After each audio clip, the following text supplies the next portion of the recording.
In Tune with the Infinite, or Fullness of Peace, Power, and Plenty, by Ralph Waldo Trine, originally published in 1897, read by Ken Van Lith. This recording is a production of Master Key Society for the purpose of research, study, and discussion. Within yourself lies the cause of whatever enters into your life. To come into the full realization of your own awakened interior powers is to be able to condition your life in exact accord with what you would have it. Preface. There is a golden thread that runs through every religion in the world. There is a golden thread that runs through the lives and the teachings of all the prophets, seers, sages, and saviors in the world's history, through the lives of all men and women of truly great and lasting power. All that they have ever done or attained has been done in full accordance with law. What one has done, all may do.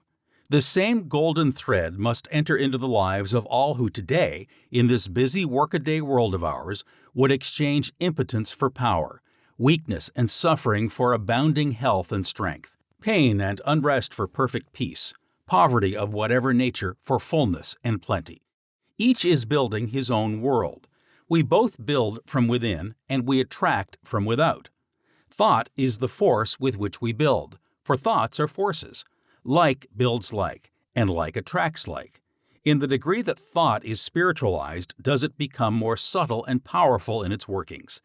This spiritualizing is in accordance with law, and is within the power of all.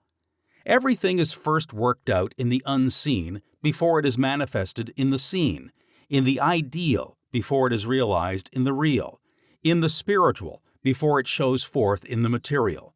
The realm of the unseen is the realm of cause. The realm of the seen is the realm of effect. The nature of effect is always determined and conditioned by the nature of its cause. To point out the great facts in connection with and the great laws underlying the workings of the interior, spiritual thought forces, to point them out so simply and so clearly that even a child can understand is the author's aim. To point them out so simply and so clearly that all can grasp them, that all can take them and infuse them into everyday life, so as to mold it in all its details in accordance with what they would have it, is his purpose. That life can be thus molded by them is not a matter of mere speculation or theory with him, but a matter of positive knowledge. There is a divine sequence running throughout the universe. Within and above and below the human will incessantly works the divine will. To come into harmony with it, and thereby with all the higher laws and forces, to come then into league and to work in conjunction with them, in order that they can work in league and in conjunction with us, is to come into the chain of this wonderful sequence. This is the secret of all success. This is to come into the possession of unknown riches, into the realization of undreamed-of powers. RWT. Fullness of Peace, Power, and Plenty. Prelude. The optimist is right. The pessimist is right.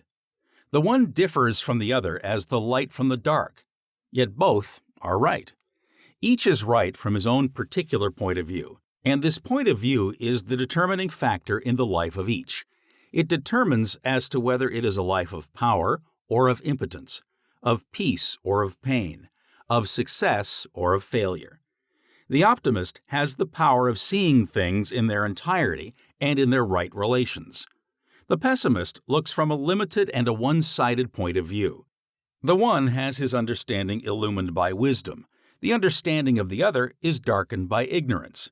Each is building his world from within, and the result of the building is determined by the point of view of each. The optimist, by his superior wisdom and insight, is making his own heaven. And in the degree that he makes his own heaven, is he helping to make one for all the world beside. The pessimist, by virtue of his limitations, is making his own hell. And in the degree that he makes his own hell, is he helping to make one for all mankind. You and I have the predominating characteristics of an optimist, or the predominating characteristics of a pessimist. We then are making, hour by hour, our own heaven or our own hell.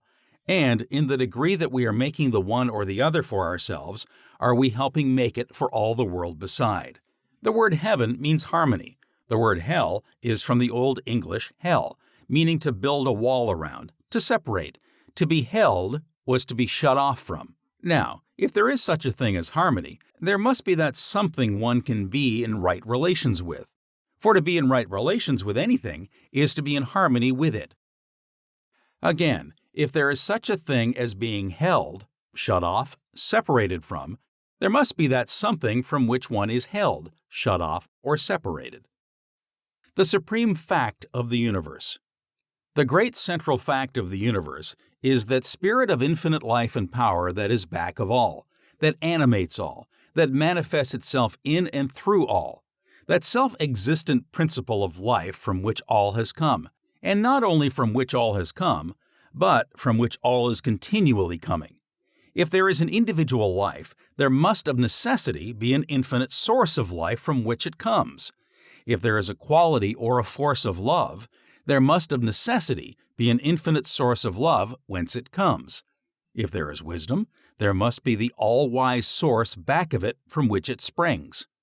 The same is true in regard to peace, the same in regard to power, the same in regard to what we call material things.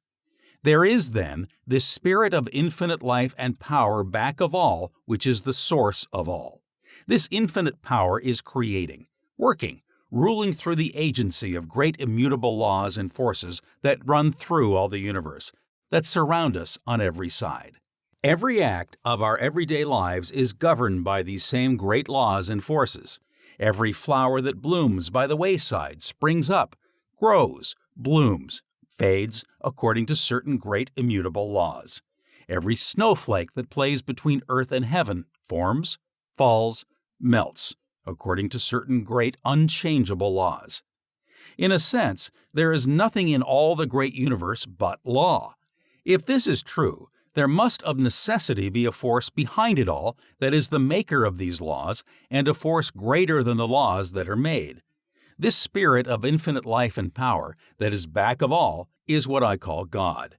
I care not what term you may use, be it kindly light, providence, the oversoul, omnipotence, or whatever term may be most convenient.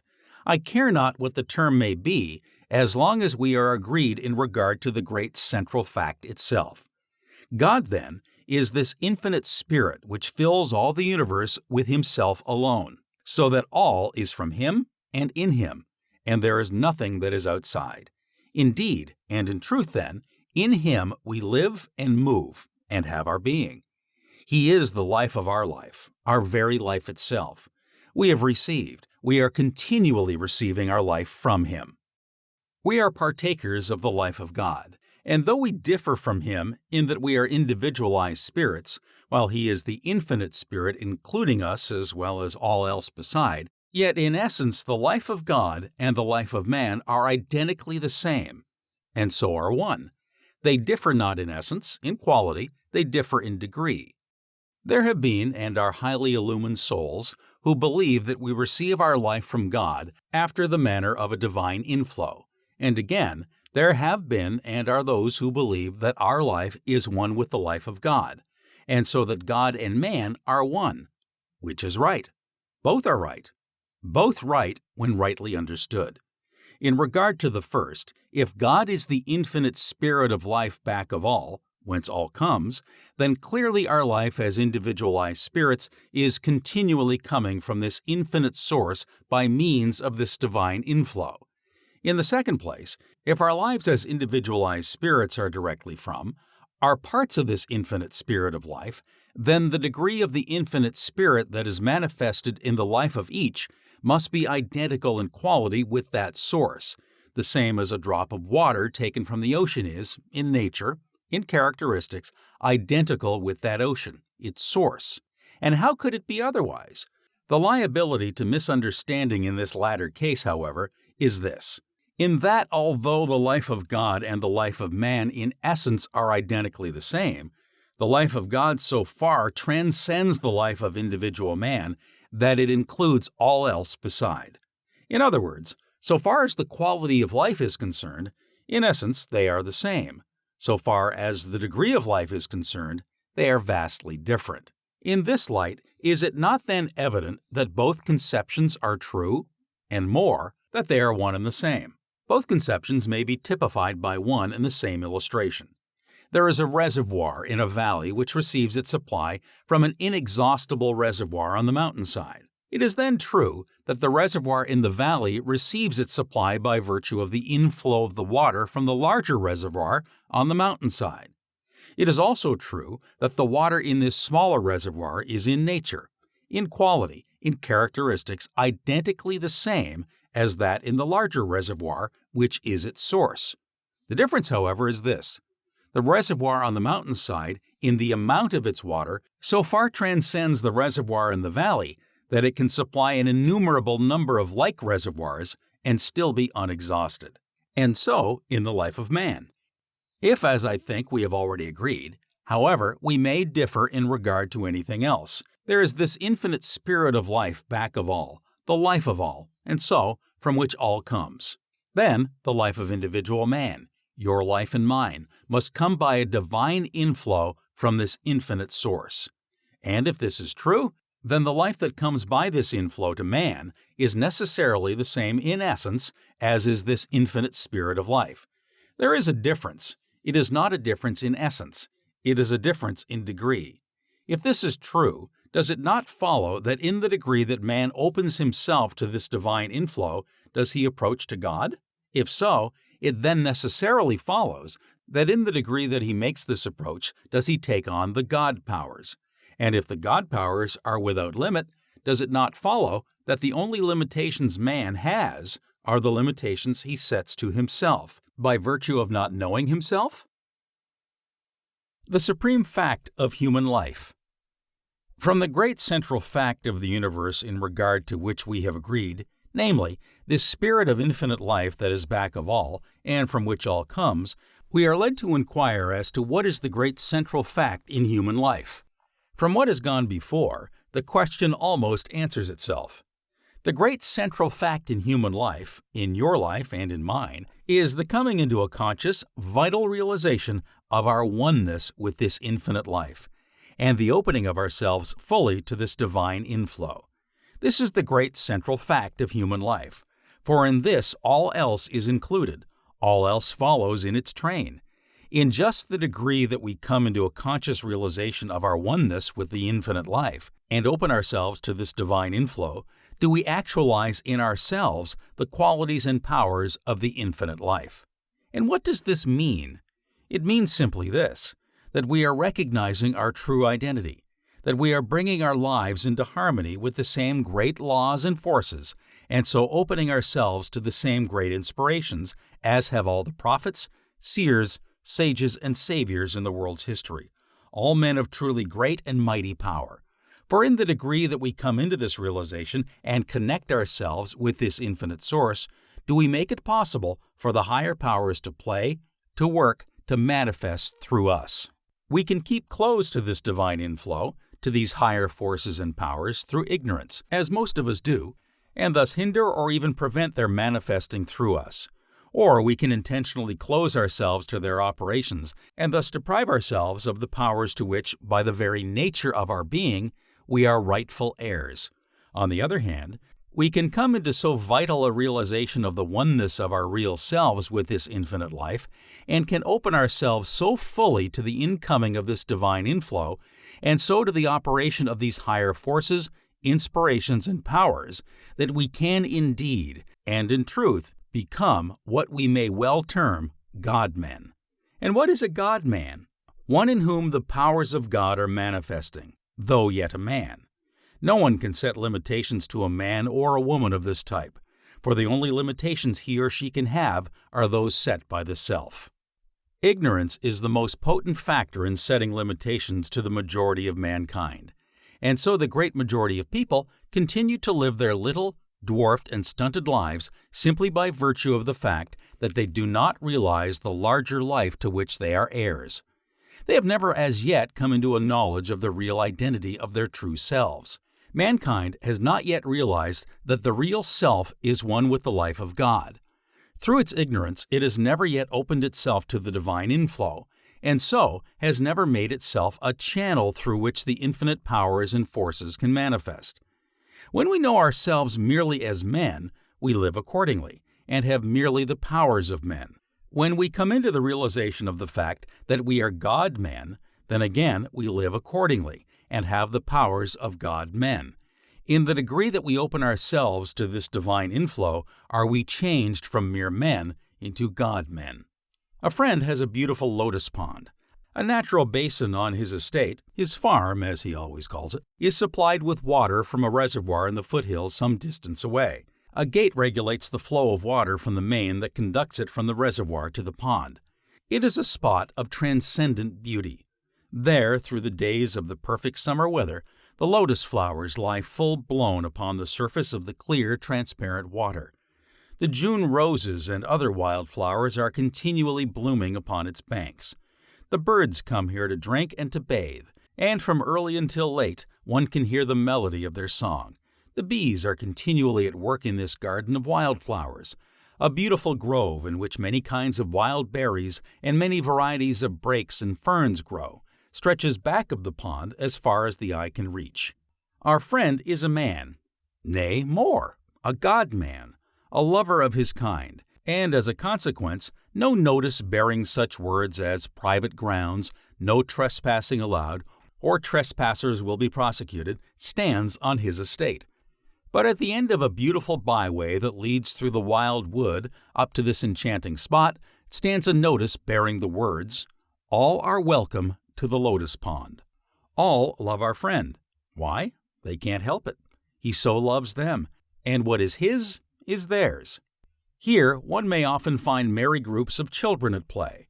Here many times tired and weary-looking men and women come, and somehow, when they go, their faces wear a different expression.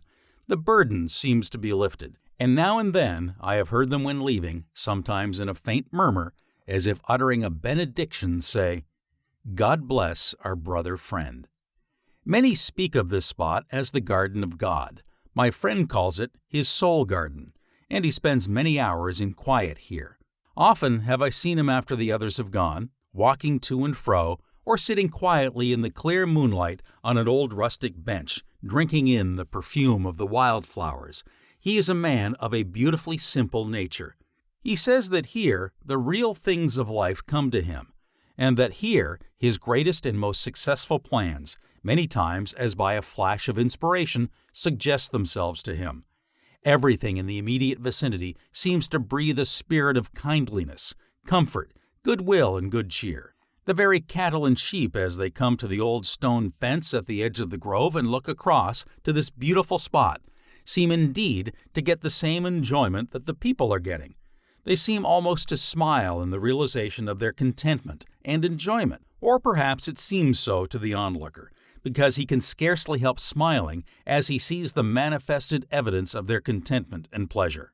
The gate of the pond is always open wide enough to admit a supply of water so abundant that it continually overflows a quantity sufficient to feed a stream that runs through the fields below, giving the pure mountain water in drink to the cattle and flocks that are grazing there.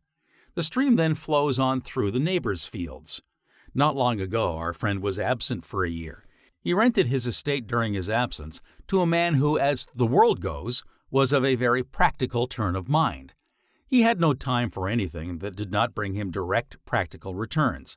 The gate connecting the reservoir with the lotus pond was shut down, and no longer had the crystal mountain water the opportunity to feed and overflow it. The notice of our friend, "All are welcome to the lotus pond," was removed, and no longer were the gay companies of children and of men and women seen at the pond. A great change came over everything.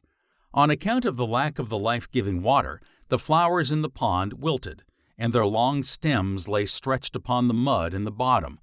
The fish that formerly swam in its clear water soon died, and gave an offensive odor to all who came near. The flowers no longer bloomed on its banks. The birds no longer came to drink and to bathe. No longer was heard the hum of the bees, and more, the stream that ran through the fields below dried up, so that the cattle and the flocks no longer got their supply of clear mountain water. The difference between the spot now and the lotus pond, when our friend gave it his careful attention, was caused, as we readily see, by the shutting of the gate to the pond, thus preventing the water from the reservoir in the hills, which was the source of its life, from entering it. And when this, the source of its life, was shut off, not only was the appearance of the lotus pond entirely changed, but the surrounding fields were deprived of the stream to whose banks the flocks and cattle came for drink. In this, do we not see a complete parallel so far as human life is concerned? In the degree that we recognize our oneness, our connection with the infinite spirit, which is the life of all, and in the degree that we open ourselves to this divine inflow, do we come into harmony with the highest, the most powerful, and the most beautiful everywhere? And in the degree that we do this, do we overflow so that all who come in contact with us receive the effects of this realization on our part? This is the lotus pond of our friend, he who is in love with all that is truest and best in the universe. And in the degree that we fail to recognize our oneness with this infinite source, and so shut ourselves to this divine inflow, do we come into that state where there seems to be with us nothing of good, nothing of beauty, nothing of power, and when this is true, those who come in contact with us receive not good, but harm.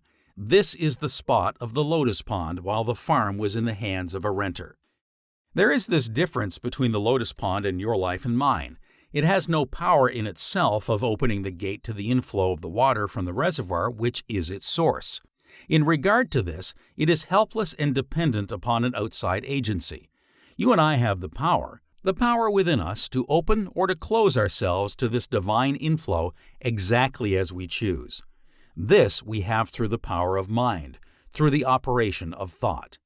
There is the soul life, direct from God. This it is that relates us to the infinite. There is, then, the physical life. This it is that relates us to the material universe about us. The thought life connects the one with the other. It is this that plays between the two. Before we proceed farther, let us consider very briefly the nature of thought. Thought is not, as is many times supposed, a mere indefinite abstraction, or something of a like nature. It is, on the contrary, a vital, living force, the most vital, subtle, and irresistible force there is in the universe. In our very laboratory experiments, we are demonstrating the great fact that thoughts are forces. They have form and quality and substance and power. And we are beginning to find that there is what we may term a science of thought. We are beginning also to find that through the instrumentality of our thought forces, we have creative power, not merely in a figurative sense, but creative power in reality. Everything in the material universe about us, everything the universe has ever known, had its origin first in thought. From this, it took its form. Every castle, every statue, every painting, every piece of mechanism, everything had its birth, its origin, first in the mind of the one who formed it, before it received its material expression or embodiment. This very universe in which we live is the result of the thought energies of God, the infinite spirit that is back of all.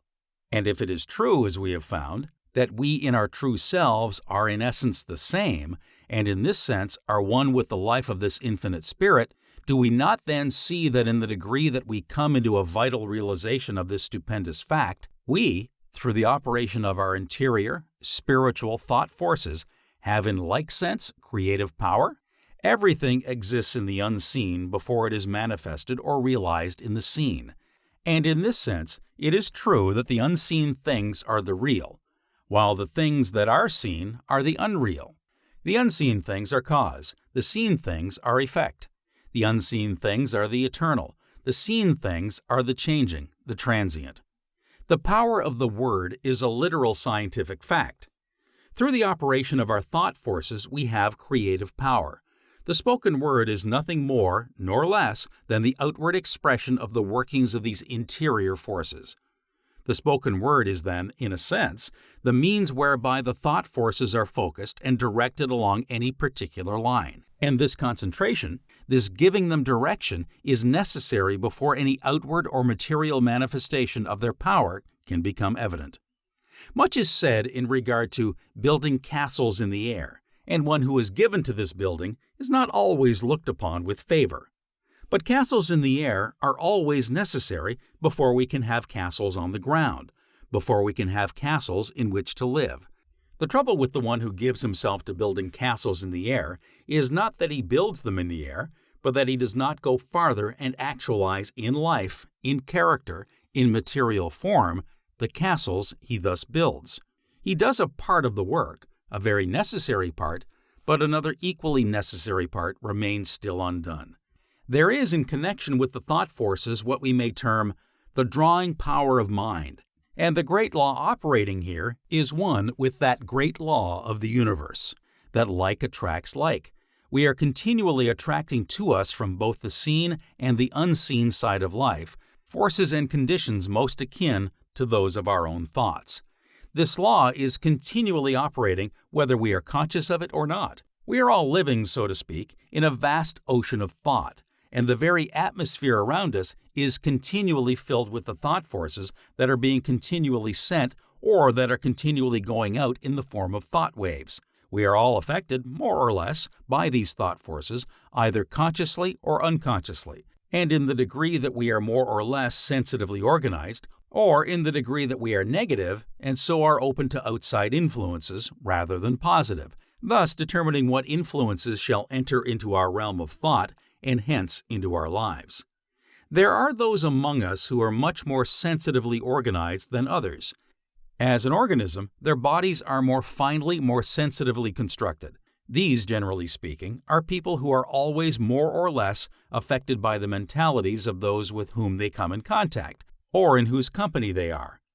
A friend, the editor of one of our great journals, is so sensitively organized that it is impossible for him to attend a gathering, such as a reception, talk and shake hands with a number of people during the course of the evening, without taking on to a greater or less extent their various mental and physical conditions. These affect him to such an extent that he is scarcely himself and in his best condition for work until some 2 or 3 days afterward. Some think it unfortunate for one to be sensitively organized. By no means. It is a good thing, for one may thus be more open and receptive to the higher impulses of the soul within, and to all higher forces and influences from without. It may, however, be unfortunate and extremely inconvenient to be so organized unless one recognize and gain the power of closing himself, of making himself positive to all detrimental or undesirable influences. This power, everyone, however sensitively organized he may be, can acquire.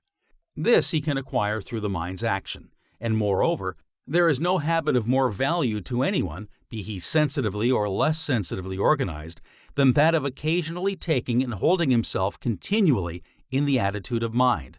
I close myself. I make myself positive to all things below, and open and receptive to all higher influences, to all things above.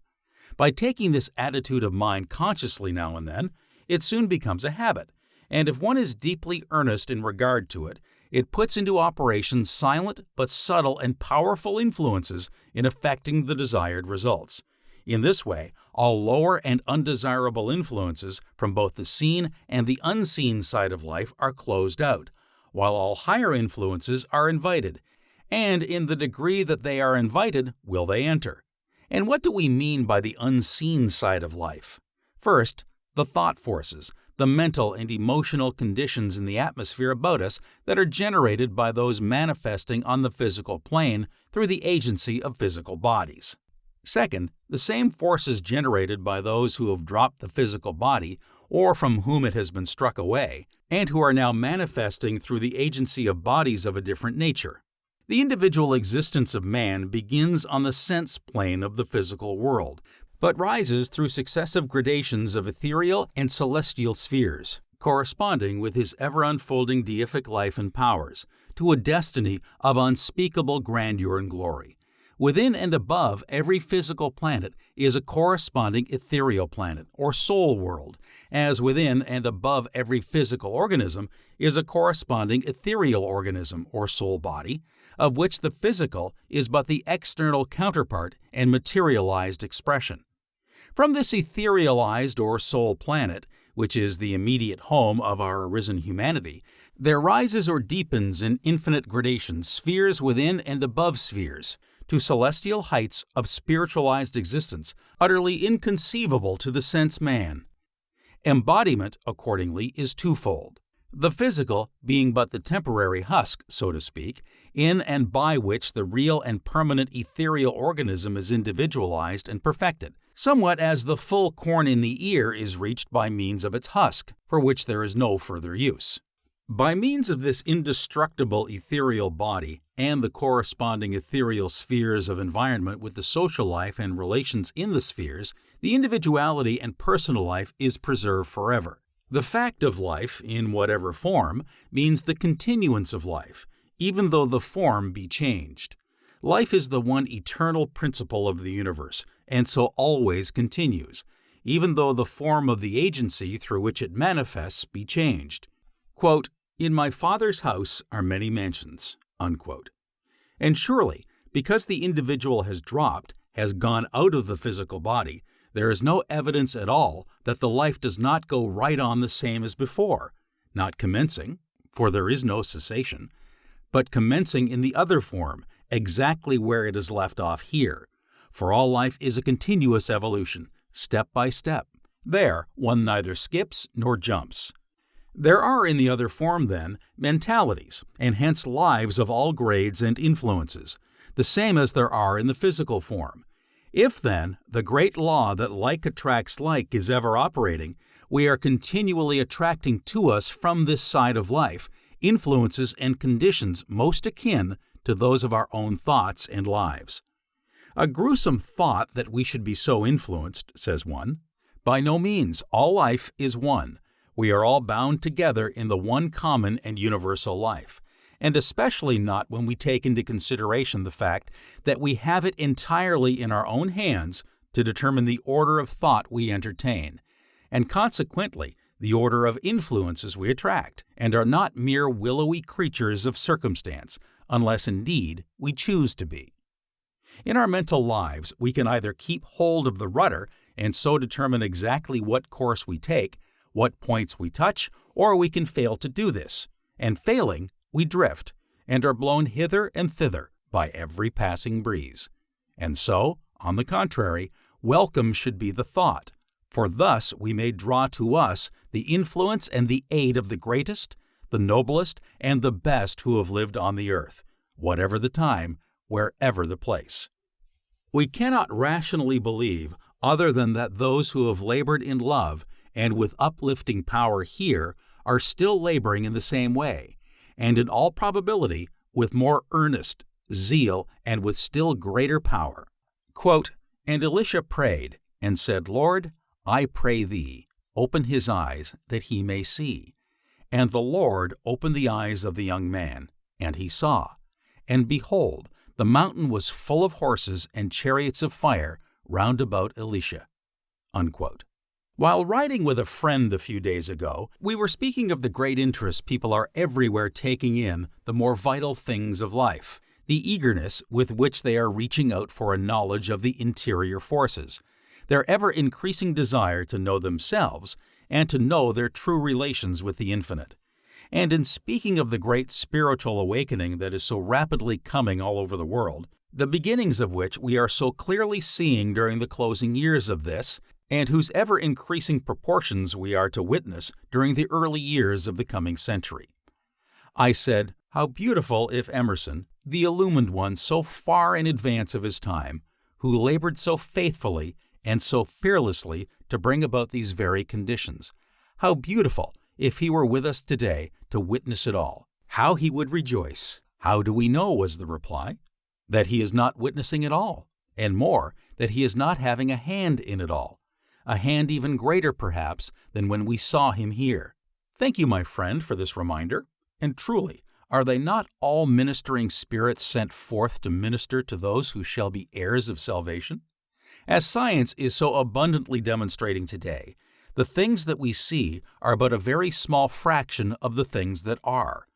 The real vital forces at work in our own lives and in the world about us are not seen by the ordinary physical eye. Yet, they are the causes of which all things we see are merely the effects. Thoughts are forces. Like builds like, and like attracts like. For one to govern his thinking, then, is to determine his life. Says one of deep insight into the nature of things.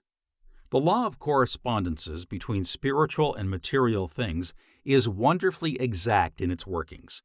People ruled by the mood of gloom attract to them gloomy things. People always discouraged and despondent do not succeed in anything, and live only by burdening someone else. The hopeful, confident, and cheerful attract the elements of success. A man's front or backyard will advertise that man's ruling mood in the way it is kept. A woman at home shows her state of mind in her dress. A slattern advertises the ruling mood of hopelessness, carelessness, and lack of system. Rags, tatters, and dirt are always in the mind before being on the body. The thought that is most put out brings its corresponding visible element to crystallize about you as surely and literally as the visible bit of copper in solution attracts it to the invisible copper in that solution. A mind always hopeful, confident, courageous, and determined on its set purpose, and keeping itself to that purpose, attracts to itself out of the elements things and powers favorable to that purpose. Every thought of yours has a literal value to you in every possible way. The strength of your body, the strength of your mind, your success in business, and the pleasure your company brings others depends on the nature of your thoughts. In whatever mood you set your mind, does your spirit receive of unseen substance in correspondence with that mood. It is as much a chemical law as a spiritual law. Chemistry is not confined to the elements we see. The elements we do not see with the physical eye outnumber 10,000 times those we do see. The Christ injunction, "Do good to those who hate you," is based on a scientific fact and a natural law. So to do good is to bring to yourself all the elements in nature of power and good. To do evil is to bring the contrary destructive elements. When our eyes are opened, self-preservation will make us stop all evil thought. Those who live by hate will die by hate. That is, those who live by the sword will die by the sword. Every evil thought is as a sword drawn on the person to whom it is directed. If a sword is drawn in return, so much the worse for both. And says another who knows full well whereof he speaks, "The law of attraction works universally on every plane of action, and we attract whatever we desire or expect. If we desire one thing and expect another, we become like houses divided against themselves, which are quickly brought to desolation.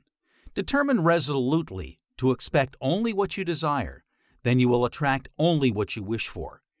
Carry any kind of thought you please about with you, and so long as you retain it, no matter how you roam over land or sea, you will unceasingly attract to yourself, knowingly or inadvertently, exactly and only what corresponds to your own dominant quality of thought. Thoughts are our private property, and we can regulate them to suit our taste entirely by steadily recognizing our ability so to do. We have just spoken of the drawing power of mind. Faith is nothing more nor less than the operation of the thought forces in the form of an earnest desire, coupled with expectation as to its fulfillment. And in the degree that faith, the earnest desire thus sent out, is continually held to and watered by firm expectation, in just that degree does it either draw to itself or does it change from the unseen into the visible, from the spiritual into the material, that for which it is sent. Let the element of doubt or fear enter in, and what would otherwise be a tremendous force will be so neutralized that it will fail of its realization. Continually held to and continually watered by firm expectation, it becomes a force, a drawing power that is irresistible and absolute, and the results will be absolute in direct proportion as it is absolute. We shall find, as we are so rapidly beginning to find today, that the great things said in regard to faith, the great promises made in connection with it, are not mere vague sentimentalities, but are all great scientific facts and rest upon great immutable laws. Even in our very laboratory experiments, we are beginning to discover the laws underlying and governing these forces. We are now beginning, some at least, to use them understandingly and not blindly, as has so often and so long been the case. Much is said today in regard to the will. It is many times spoken of as if it were a force in itself.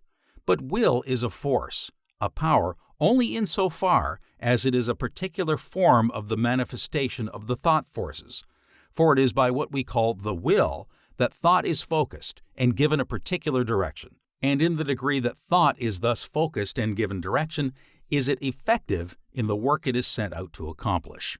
In a sense, there are two kinds of will, the human and the divine. The human will is the will of what, for convenience sake, we may term the lower self. It is the will that finds its life merely in the realm of the mental and the physical, the sense will.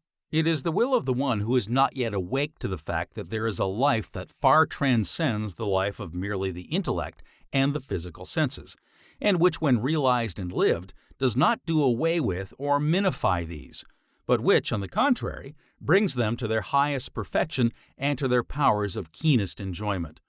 The divine will is the will of the higher self, the will of the one who recognizes his oneness with the divine, and who consequently brings his will to work in harmony, in conjunction with the divine will. Quote, "The Lord thy God in the midst of thee is mighty." Unquote. The human will has its limitations. So far and no farther, says the law. The divine will has no limitations. It is supreme. All things are open and subject to you, says the law, and so, in the degree that the human will is transmuted into the divine, in the degree that it comes into harmony with, and so acts in conjunction with the divine, does it become supreme. Then it is that, quote, "Thou shalt decree a thing, and it shall be established unto thee." Unquote. The great secret of life and of power, then, is to make and to keep one's conscious connection with this infinite source. The power of every life, the very life itself, is determined by what it relates itself to. God is immanent as well as transcendent. He is creating, working, ruling in the universe today, in your life and in mine, just as much as he ever has been. We are too apt to regard him after the manner of an absentee landlord, one who has set into operation the forces of the great universe, and then taken himself away. In the degree, however, that we recognize him as immanent as well as transcendent, are we able to partake of his life and power. For in the degree that we recognize him as the infinite spirit of life and power that is today, at this very moment, working and manifesting in and through all, and then, in the degree that we come into the realization of our oneness with this life, do we become partakers of, and so do we actualize in ourselves the qualities of his life. In the degree that we open ourselves to the inflowing tide of this immanent and transcendent life, do we make ourselves channels through which the infinite intelligence and power can work. It is through the instrumentality of the mind that we are enabled to connect the real soul life with the physical life, and so enable the soul life to manifest and work through the physical. The thought life needs continually to be illumined from within.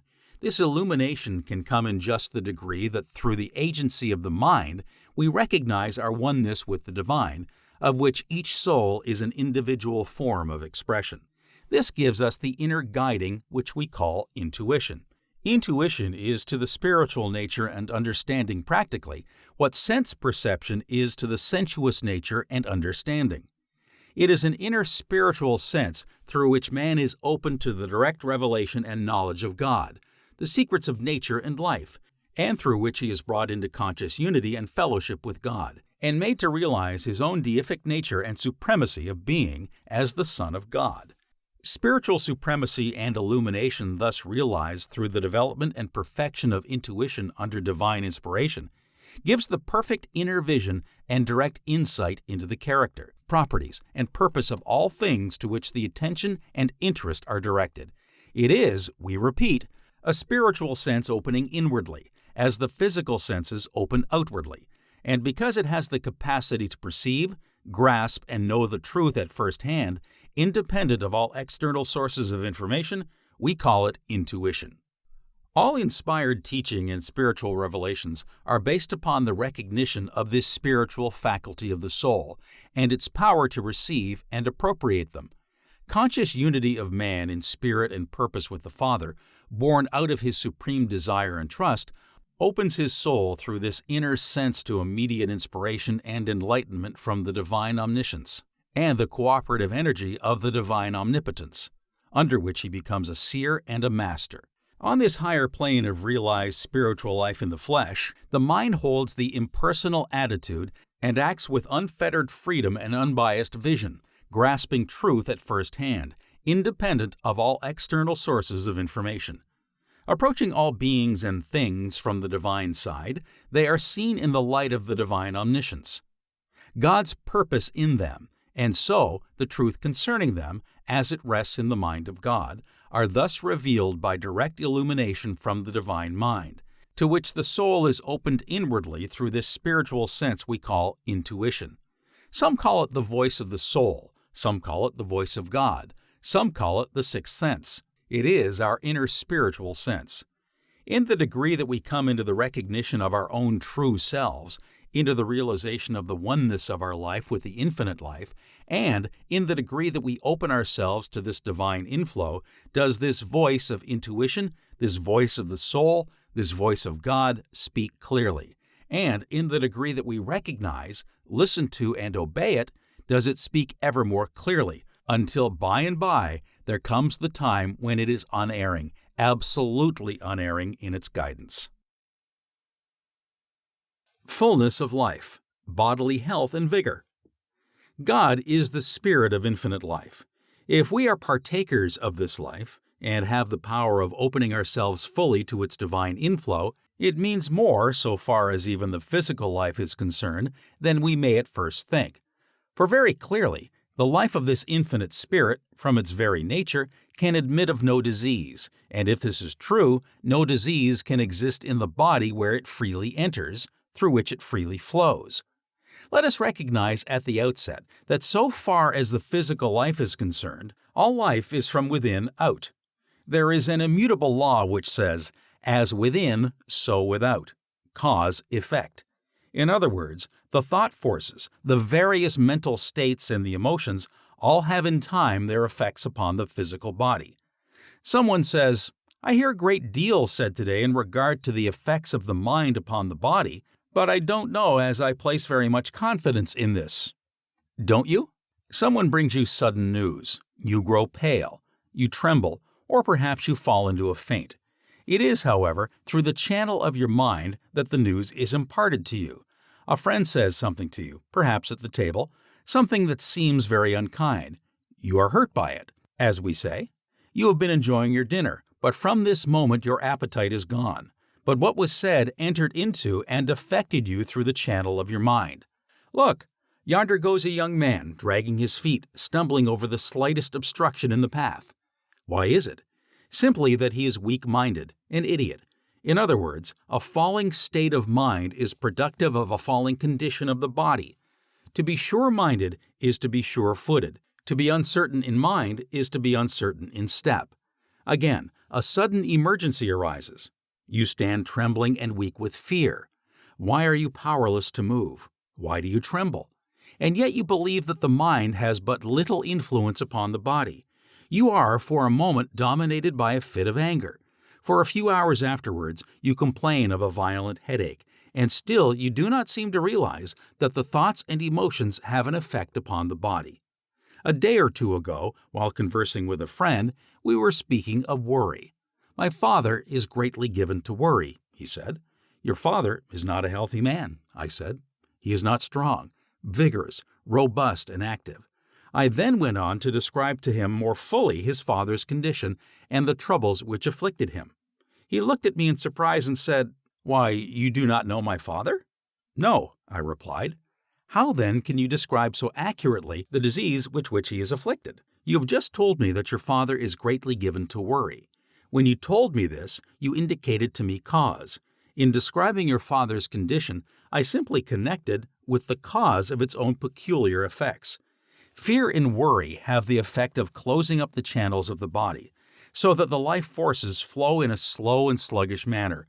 Hope and tranquility open the channels of the body, so that the life forces go bounding through it in such a way that disease can rarely get a foothold. Not long ago, a lady was telling a friend of a serious physical trouble. My friend happened to know that between this lady and her sister, the most kindly relations did not exist. He listened attentively to her delineation of her troubles, and then, looking her squarely in the face, in a firm but kindly tone, said, Forgive your sister." The woman looked at him in surprise and said, "I can't forgive my sister." "Very well then," he replied. "Keep the stiffness of your joints and your kindred rheumatic troubles." A few weeks later, he saw her again. With a light step, she came toward him and said, "I took your advice. I saw my sister and forgave her. We have become good friends again, and I don't know how it is, but somehow or other from the very day as I remember that we became reconciled, my troubles seemed to grow less, and today there is not a trace of the old difficulties left. And really, my sister and I have become such good friends that now we can scarcely get along without one another."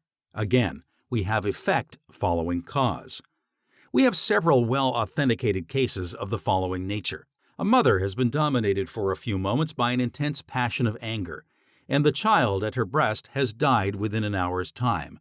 So poisoned became the mother's milk by virtue of the poisonous secretions of the system while under the domination of this fit of anger. In other cases, it has caused severe illness and convulsions. The following experiment has been tried a number of times by a well-known scientist. Several men have been put into a heated room. Each man has been dominated for a moment by a particular passion of some kind, one by an intense passion of anger, and others by different other passions. The experimenter has taken a drop of perspiration from the body of each of these men, and by means of a careful chemical analysis, he has been able to determine the particular passion by which each has been dominated. Practically, the same results revealed themselves in the chemical analysis of the saliva of each of the men. Says a noted American author, an able graduate of one of our greatest medical schools, and one who has studied deeply into the forces that build the body and the forces that tear it down. The mind is the natural protector of the body. Every thought tends to reproduce itself, and ghastly mental pictures of disease, sensuality, and vice of all sorts produce scrofula and leprosy in the soul, which reproduces them in the body. Anger changes the chemical properties of the saliva to a poison dangerous to life. It is well known that sudden and violent emotions have not only weakened the heart in a few hours, but have caused death and insanity. It has been discovered by scientists that there is a chemical difference between that sudden cold exudation of a person under a deep sense of guilt and the ordinary perspiration. And the state of the mind can sometimes be determined by chemical analysis of the perspiration of a criminal, which, when brought into contact with selenic acid, produces a distinctive pink color. It is well known that fear has killed thousands of victims, while on the other hand, courage is a great invigorator. Anger in the mother may poison a nursing child. Rary, the celebrated horse tamer, said that an angry word would sometimes raise the pulse of a horse 10 beats in a minute. If this is true of a beast, what can we say of its power upon human beings, especially upon a child? Strong mental emotion often causes vomiting. Extreme anger or fright may produce jaundice. A violent paroxysm of rage has caused apoplexy and death. Indeed, in more than one instance, a single night of mental agony has wrecked a life. Grief, long-standing jealousy, constant care, and corroding anxiety sometimes tend to develop insanity. Sick thoughts and discordant moods are the natural atmosphere of disease, and crime is engendered and thrives in the miasma of the mind. From this, we get the great fact we are scientifically demonstrating today, that the various mental states, emotions, and passions have their various peculiar effects upon the body, and each induces in turn, if indulged in to any great extent, its own peculiar forms of disease, and these in time become chronic. Just a word or two in regard to their mode of operation. If a person is dominated for a moment by, say, a passion of anger, there is set up in the physical organism what we might justly term a bodily thunderstorm, which has the effect of souring, or rather of corroding the normal, healthy, and life-giving secretions of the body, so that instead of performing their natural functions, they become poisonous and destructive. And if this goes on to any great extent, by virtue of their cumulative influences, they give rise to a particular form of disease, which in turn becomes chronic. So the emotion opposite to this, that of kindness, love, benevolence, goodwill, tends to stimulate a healthy, purifying, and life-giving flow of all the bodily secretions. All the channels of the body seem free and open. The life forces go bounding through them. and these very forces, set into abounding activity, will in time counteract the poisonous and disease-giving effects of their opposites. A physician goes to see a patient. He gives no medicine this morning, yet the very fact of his going makes the patient better. He has carried with him the spirit of health. He has carried brightness of tone and disposition. He has carried hope into the sick chamber. He has left it there. In fact, the very hope and good cheer he has carried with him has taken hold of and has had a subtle but powerful influence upon the mind of the patient, and this mental condition imparted by the physician has in turn its effects upon the patient's body. And so, through the instrumentality of this mental suggestion, the healing goes on.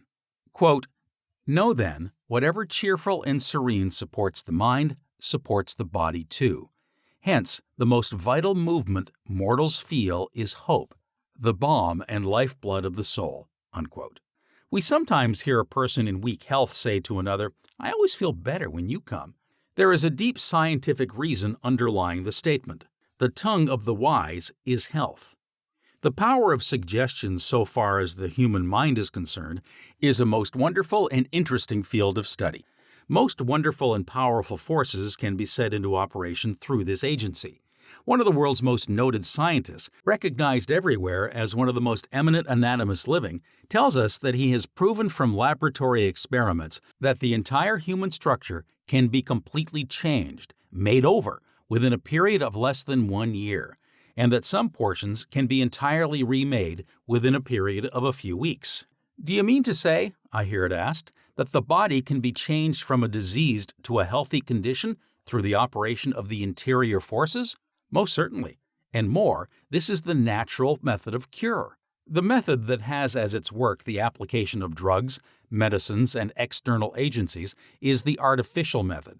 The only thing that any drug or medicine can do is to remove obstructions, that the life forces may have simply a better chance to do their work. The real healing process must be performed by the operation of the life forces within. A surgeon and physician of worldwide fame recently made to his medical associates the following declaration. For generations past, the most important influence that plays upon nutrition, the life principle itself, has remained an unconsidered element in the medical profession, and the almost exclusive drift of its studies and remedial paraphernalia has been confined to the action of matter over mind. This has seriously interfered with the evolutionary tendencies of the doctors themselves, and consequently, the psychic factor in professional life is still in a rudimentary or comparatively undeveloped state. But the light of the 19th century has dawned, and so the march of mankind in general is taken in the direction of the hidden forces of nature. Doctors are now compelled to join the ranks of students in psychology and follow their patrons into the broader field of mental therapeutics. There is no time for lingering, no time for skepticism or doubt or hesitation. He who lingers is lost, for the entire race is enlisted in the movement. I am aware of the fact that in connection with the matter we are now considering, there has been a great deal of foolishness during the past few years. Many absurd and foolish things have been claimed and done, but this says nothing against, and it has absolutely nothing to do, with the great underlying laws themselves. The same has been true of the early days of practically every system of ethics or philosophy or religion the world has ever known. But as time has passed, these foolish, absurd things have fallen away, and the great eternal principles have stood out ever more and more clearly defined. I know personally of many cases where an entire and permanent cure has been effected, in some within a remarkably short period of time, through the operation of these forces. Some of them are cases that had been entirely given up by the regular practice, materia medica. We have numerous accounts of such cases in all times and in connection with all religions. And why should not the power of effecting such cures exist among us today? The power does exist, and it will be actualized in just the degree that we recognize the same great laws that were recognized in times past. One person may do a very great deal in connection with the healing of another, but this almost invariably implies cooperation on the part of the one who is thus treated. In the cures that Christ performed, he most always needed the cooperation of the one who appealed to him. His question almost invariably was, "Dost thou believe?" He thus stimulated into activity the life-giving forces within the one cured. If one is in a very weak condition, or if his nervous system is exhausted, or if his mind through the influence of the disease is not so strong in its workings, it may be well for him for a time to seek the aid and cooperation of another. But it would be far better for such a one could he bring himself to a vital realization of the omnipotence of his own interior powers. One may cure another, but to be permanently healed, one must do it himself. In this way, another may be most valuable as a teacher by bringing one to a clear realization of the power of the forces within. But in every case, in order to have a permanent cure, the work of the self is necessary. Christ's words were almost invariably, "Go and sin no more," or "Thy sins are forgiven thee," thus pointing out the one eternal and never-changing fact, that all disease and its consequent suffering is the direct or the indirect result of the violation of law, either consciously or unconsciously, either intentionally or unintentionally. Suffering is designed to continue only so long as sin continues. Sin not necessarily in the theological, but always in the philosophical sense, though many times in the sense of both. The moment the violation ceases, the moment one comes into perfect harmony with the law, the cause of the suffering ceases.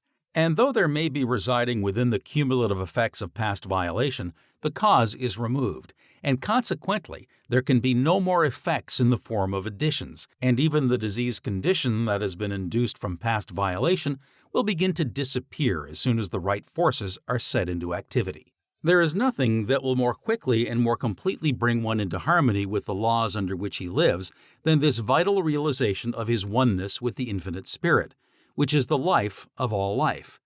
In this there can be no disease, and nothing will more readily remove from the organism the obstructions that have accumulated there, or in other words, the disease that resides there, than this full realization and the complete opening of oneself to this divine inflow. Quote, "I shall put my spirit in you, and ye shall live." Unquote. The moment a person realizes his oneness with the infinite spirit, he recognizes himself as a spiritual being, and no longer as a mere physical, material being. He then no longer makes the mistake of regarding himself as body, subject to ills and diseases, but he realizes the fact that he is spirit now as much as he ever will or can be, and that he is the builder, and so the master of the body, the house in which he lives. And the moment he thus recognizes his power as master, he ceases in any way to allow it the mastery over him. He no longer fears the elements or any of the forces that he now, in his ignorance, allows to take hold of and affect the body. The moment he realizes his own supremacy, instead of fearing them as he did when he was out of harmony with them, he learns to love them. He thus comes into harmony with them, or rather, he so orders them that they come into harmony with him. He who formerly was the slave has now become the master. The moment we come to love a thing, it no longer carries harm for us. There are almost countless numbers today, weak and suffering in the body, who would become strong and healthy if they would only give God an opportunity to do His work. To such I would say, don't shut out the divine inflow. Do anything else rather than this. Open yourselves to it, invite it. In the degree that you open yourselves to it, its inflowing tide will course through your bodies, a force so vital that the old obstructions that are dominating them today will be driven out before it. Quote, "My words are life to them that find them, and health to all their flesh." Unquote. There is a trough through which a stream of muddy water has been flowing for many days. The dirt is gradually collected on its sides and bottom, and it continues to collect as long as the muddy water flows through it. Change this.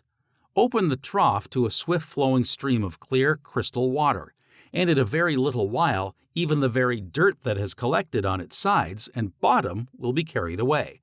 The trough will be entirely cleansed. It will present an aspect of beauty and no longer an aspect of ugliness. And more, the water that now courses through it will be of value. It will be an agent of refreshment, of health, and of strength to those who use it. Yes, in just the degree that you realize your oneness with this infinite spirit of life, and thus actualize your latent possibilities and powers, you will exchange dis-ease for ease, inharmony for harmony, suffering and pain for abounding health and strength. And in the degree that you realize this wholeness, this abounding health and strength in yourself, will you carry it to all with whom you come in contact. For we must remember that health is contagious as well as disease. I hear it asked, what can be said in a concrete way in regard to the practical application of these truths, so that one can hold himself in the enjoyment of perfect bodily health, and more, that one may heal himself of any existing disease? In reply, let it be said that the chief thing that can be done is to point out the great underlying principle, and that each individual must make his own application. One person cannot well make this for another. First, let it be said that the very fact of one's holding the thought of perfect health sets into operation vital forces which will, in time, be more or less productive of the effect, perfect health. Then, speaking more directly in regard to the great principle itself, from its very nature, it is clear that more can be accomplished through the process of realization than through the process of affirmation, though for some, affirmation may be a help, an aid to realization. In the degree, however, that you come into a vital realization of your oneness with the infinite spirit of life, whence all life in individual form has come and is continually coming, and in the degree that through this realization you open yourself to its divine inflow, do you set into operation forces that will sooner or later bring even the physical body into a state of abounding health and strength. For to realize that this infinite spirit of life can from its very nature admit of no disease, and to realize that this then is the life in you, by realizing your oneness with it, you can so open yourself to its more abundant entrance that the diseased bodily conditions, effects, will respond to the influences of its all-perfect power, this either quickly or more tardily, depending entirely upon yourself. There have been those who have been able to open themselves up so fully to this realization that the healing has been instantaneous and permanent. The degree of intensity always eliminates in like degree the element of time.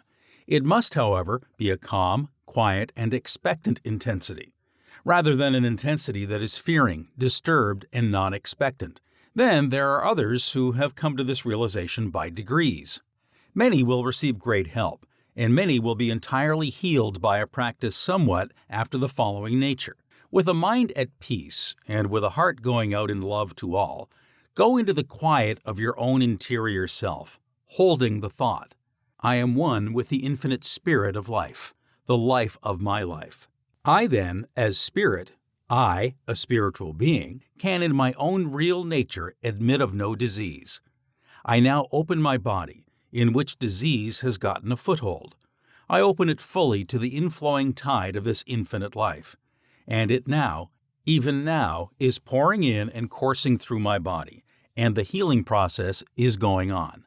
Realize this so fully that you begin to feel a quickening and a warming glow imparted by the life forces to the body. Believe the healing process is going on. Believe it and hold continually to it. Many people greatly desire a certain thing, but expect something else. They have greater faith in the power of evil than in the power of good, and hence remain ill. If one will give himself to this meditation, realization, treatment, or whatever term it may seem best to use at stated times, as often as he may choose, and then continually hold himself in the same attitude of mind, thus allowing the force to work continually, he will be surprised how rapidly the body will be exchanging conditions of disease and inharmony for health and harmony. There is no particular reason, however, for this surprise, for in this way he is simply allowing the omnipotent power to do the work, which will have to do it ultimately in any case. If there is a local difficulty and one wants to open this particular portion in addition to the entire body to this inflowing life, he can hold this particular portion in thought, or to fix the thought in this way upon any particular portion of the body stimulates or increases the flow of the life forces in that portion.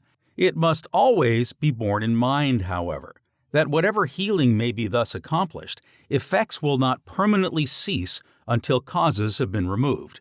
In other words, as long as there is the violation of law, so long disease and suffering will result.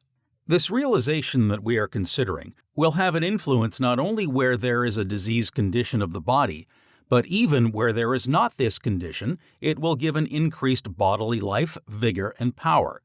We have had many cases, in all times and in all countries, of healing through the operation of the interior forces, entirely independent of external agencies. Various have been the methods, or rather, various have been the names applied to them, but the great law underlying all is one and the same today. When the Master sent his followers forth, his injunction to them was to heal the sick and the afflicted, as well as to teach the people. The early church fathers had the power of healing. In short, it was a part of their work. And why should we not have the power today, the same as they had it then? Are the laws at all different? Identically the same. Why then? Simply because, with a few rare exceptions here and there, we are unable to get beyond the mere letter of the law into its real vital spirit and power. It is the letter that killeth, it is the spirit that giveth life and power. Every soul who becomes so individualized that he breaks through the mere letter and enters into the real vital spirit will have the power, as have all who have gone before. And when he does, he will also be the means of imparting it to others, for he will be the one who will move and who will speak with authority. We are rapidly finding today, and we shall find even more and more as time passes, that practically all disease with its consequent suffering has its origin in perverted mental and emotional states and conditions. The mental attitude we take toward anything determines to a greater or less extent its effects upon us. If we fear it, or if we antagonize it, the chances are that it will have detrimental or even disastrous effects upon us. If we come into harmony with it by quietly recognizing and inwardly asserting our superiority over it, in the degree that we are able successfully to do this, in that degree will it carry with it no injury for us. No disease can enter into or take hold of our bodies unless it find therein something corresponding to itself which makes it possible. And in the same way, no evil or undesirable condition of any kind can come into our lives unless there is already in them that which invites it, and so makes it possible for it to come. The sooner we begin to look within ourselves for the cause of whatever comes to us, the better it will be. For so much the sooner we will begin to make conditions within ourselves such that only good may enter. We, who from our very nature should be masters of all conditions, by virtue of our ignorance are mastered by almost numberless conditions of every description. Do I fear a draught? There is nothing in the draught, a little purifying current of God's pure air to cause me trouble, to bring on a cold, perhaps an illness. The draught can affect me only in the degree that I myself make it possible, only in the degree that I allow it to affect me. We must distinguish between causes and mere occasions. The draught is not cause, nor does it carry cause with it. Two persons are sitting in the same draught. The one is injuriously affected by it. The other experiences not even an inconvenience, but he rather enjoys it. The one is a creature of circumstances. He fears the draught, cringes before it, continually thinks of the harm it is doing him. In other words, he opens every avenue for it to enter and take hold of him. And so it, harmless and beneficent in itself, brings to him exactly what he has empowered it to bring. The other recognizes himself as the master over and not the creature of circumstances. He is not concerned about the draught. He puts himself into harmony with it, makes himself positive to it, and instead of experiencing any discomfort, he enjoys it. And in addition to its doing him a service by bringing the pure fresh air from without to him, it does him the additional service of hardening him even more to any future conditions of a like nature. But if the draught was cause, it would bring the same results to both. The fact that it does not shows that it is not a cause, but a condition, and it brings to each effects which correspond to the conditions it finds within each. Poor draught! How many thousands, nay millions of times it is made the scapegoat by those who are too ignorant or too unfair to look their own weaknesses square in the face, and who instead of becoming imperial masters remain cringing slaves. Think of it, what it means. A man created in the image of the eternal God, sharer of his life and power, born to have dominion, fearing, shaking, cringing before a little draught of pure life-giving air. But scapegoats are convenient things, even if the only thing they do for us is to aid us in our constant efforts at self-delusion. The best way to disarm a draft of the bad effects it has been accustomed to bring one is first to bring about a pure and healthy set of conditions within, then to change one's mental attitude toward it. Recognize the fact that of itself it has no power. It has only the power you invest it with. Thus, you will put yourself into harmony with it and will no longer sit in fear of it. Then sit in a draft a few times and get hardened to it, as everyone, by going at it judiciously, can readily do. But suppose one is in delicate health or especially subject to drafts, then be simply a little judicious at first. Don't seek the strongest that can be found, especially if you do not as yet in your own mind feel equal to it. For if you do not, it signifies that you still fear it. That supreme regulator of all life, good common sense, must be used here, the same as elsewhere. If we are born to have dominion, and that we are is demonstrated by the fact that some have attained to it, and what one has done, soon or late, all can do, then it is not necessary that we live under the dominion of any physical agent. In the degree that we recognize our own interior powers, then are we rulers and able to dictate. In the degree that we fail to recognize them, we are slaves and are dictated to. We build whatever we find within us. We attract whatever comes to us, and all in accordance with spiritual law, for all natural law is spiritual law. The whole of human life is cause and effect. There is no such thing in it as chance, nor is there even in all the wide universe. Are we not satisfied with whatever comes into our lives? The thing to do, then, is not to spend time in railing against the imaginary something we create and call fate, but to look to the within, and change the causes at work there, in order that things of a different nature may come, for there will come exactly what we cause to come. This is true not only of the physical body, but of all phases and conditions of life. We invite whatever comes, and if we did not invite it either consciously or unconsciously, it could not and it would not come. This may undoubtedly be hard for some to believe, or even to see at first. But in the degree that one candidly and open-mindedly looks at it, and then studies into the silent but subtle and, so to speak, omnipotent workings of the thought forces, and as he traces their effects within him and about him, it becomes clearly evident and easy to understand. And then whatever does come to one depends for its effects entirely upon his mental attitude toward it. Does this or that occurrence or condition cause you annoyance? Very well, it causes you annoyance, and so disturbs your peace merely because you allow it to. You are born to have absolute control over your own dominion. But if you voluntarily hand over this power, even if for a little while, to someone or to something else, then you, of course, become the creature, the one controlled. To live undisturbed by passing occurrences, you must first find your own center. You must then be firm in your own center, and so rule the world from within. He who does not himself condition circumstances allows the process to be reversed, and becomes a conditioned circumstance. Find your center and live in it. Surrender it to no person, to no thing. In the degree that you do this, will you find yourself growing stronger and stronger in it. And how can one find this center? By realizing his oneness with the infinite power, and by living continually in this realization. But if you do not rule from your own center, if you invest this or that with the power of bringing you annoyance or evil or harm, then take what it brings, but cease your railings against the eternal goodness and beneficence of all things. Quote, I swear the earth shall surely be complete to him or her who shall be complete. The earth remains jagged and broken only to him who remains jagged and broken. Unquote. If the windows of your soul are dirty and streaked, covered with matter foreign to them, then the world, as you look out of them, will be to you dirty and streaked and out of order. Cease your complainings. However, keep your pessimism, your poor, unfortunate me, to yourself, lest you betray the fact that your windows are badly in need of something.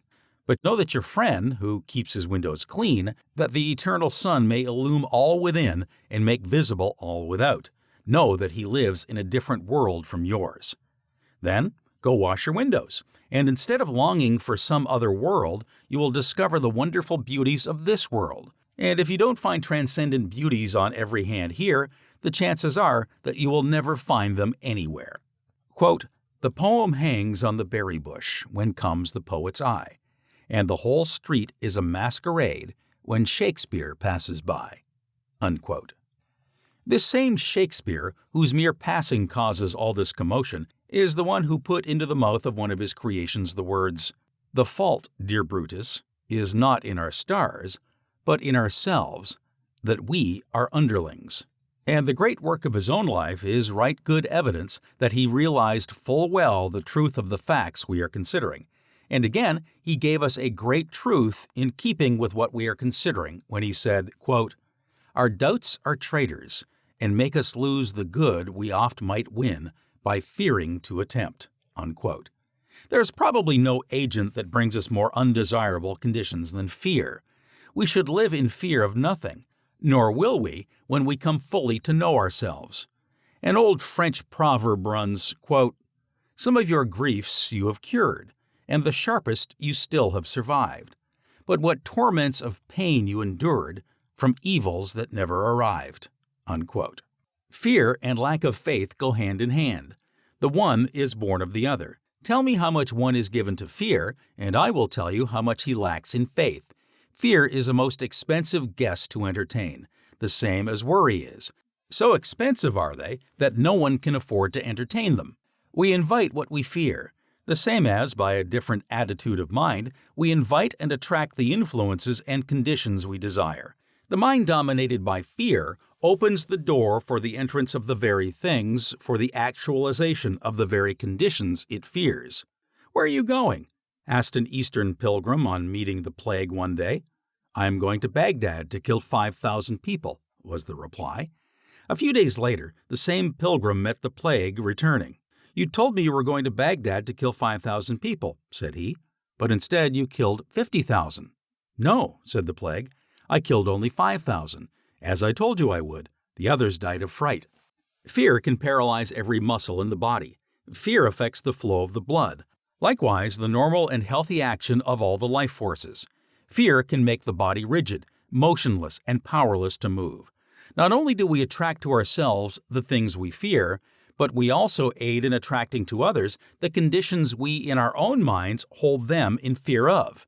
This we do in proportion to the strength of our own thought, and in the degree that they are sensitively organized and so influenced by our thought, and this, although it be unconscious both on their part and on ours. Children, and especially when very young, are generally speaking more sensitive to their surrounding influences than grown people are. Some are veritable little sensitive plates, registering the influences about them and embodying them as they grow. How careful in their prevailing mental states, then, should be those who have them in charge, and especially how careful should a mother be during the time she is carrying the child, and when every thought, every mental as well as emotional state has its direct influence upon the life of the unborn child. Let parents be careful how they hold a child, either younger or older, in the thought of fear. This is many times done, unwittingly on their part, through anxiety, and at times through what might well be termed overcare, which is fully as bad as undercare. I know of a number of cases where a child has been so continually held in the thought of fear, lest this or that condition come upon him, that the very things that were feared have been drawn to him, which probably otherwise never would have come at all. Many times there has been no adequate basis for the fear. In case there is a basis, then far wiser is it to take exactly the opposite attitude, so as to neutralize the force at work, and then to hold the child in the thought of wisdom and strength that it may be able to meet the condition and master it, instead of being mastered by it. But a day or two ago, a friend was telling me of an experience of his own life in this connection. At a period when he was having a terrific struggle with a certain habit, he was so continually held in the thought of fear by his mother and the young lady to whom he was engaged, the engagement to be consummated at the end of a certain period, the time depending on proving his mastery, that he, very sensitively organized, continually felt the depressing and weakening effects of their negative thoughts.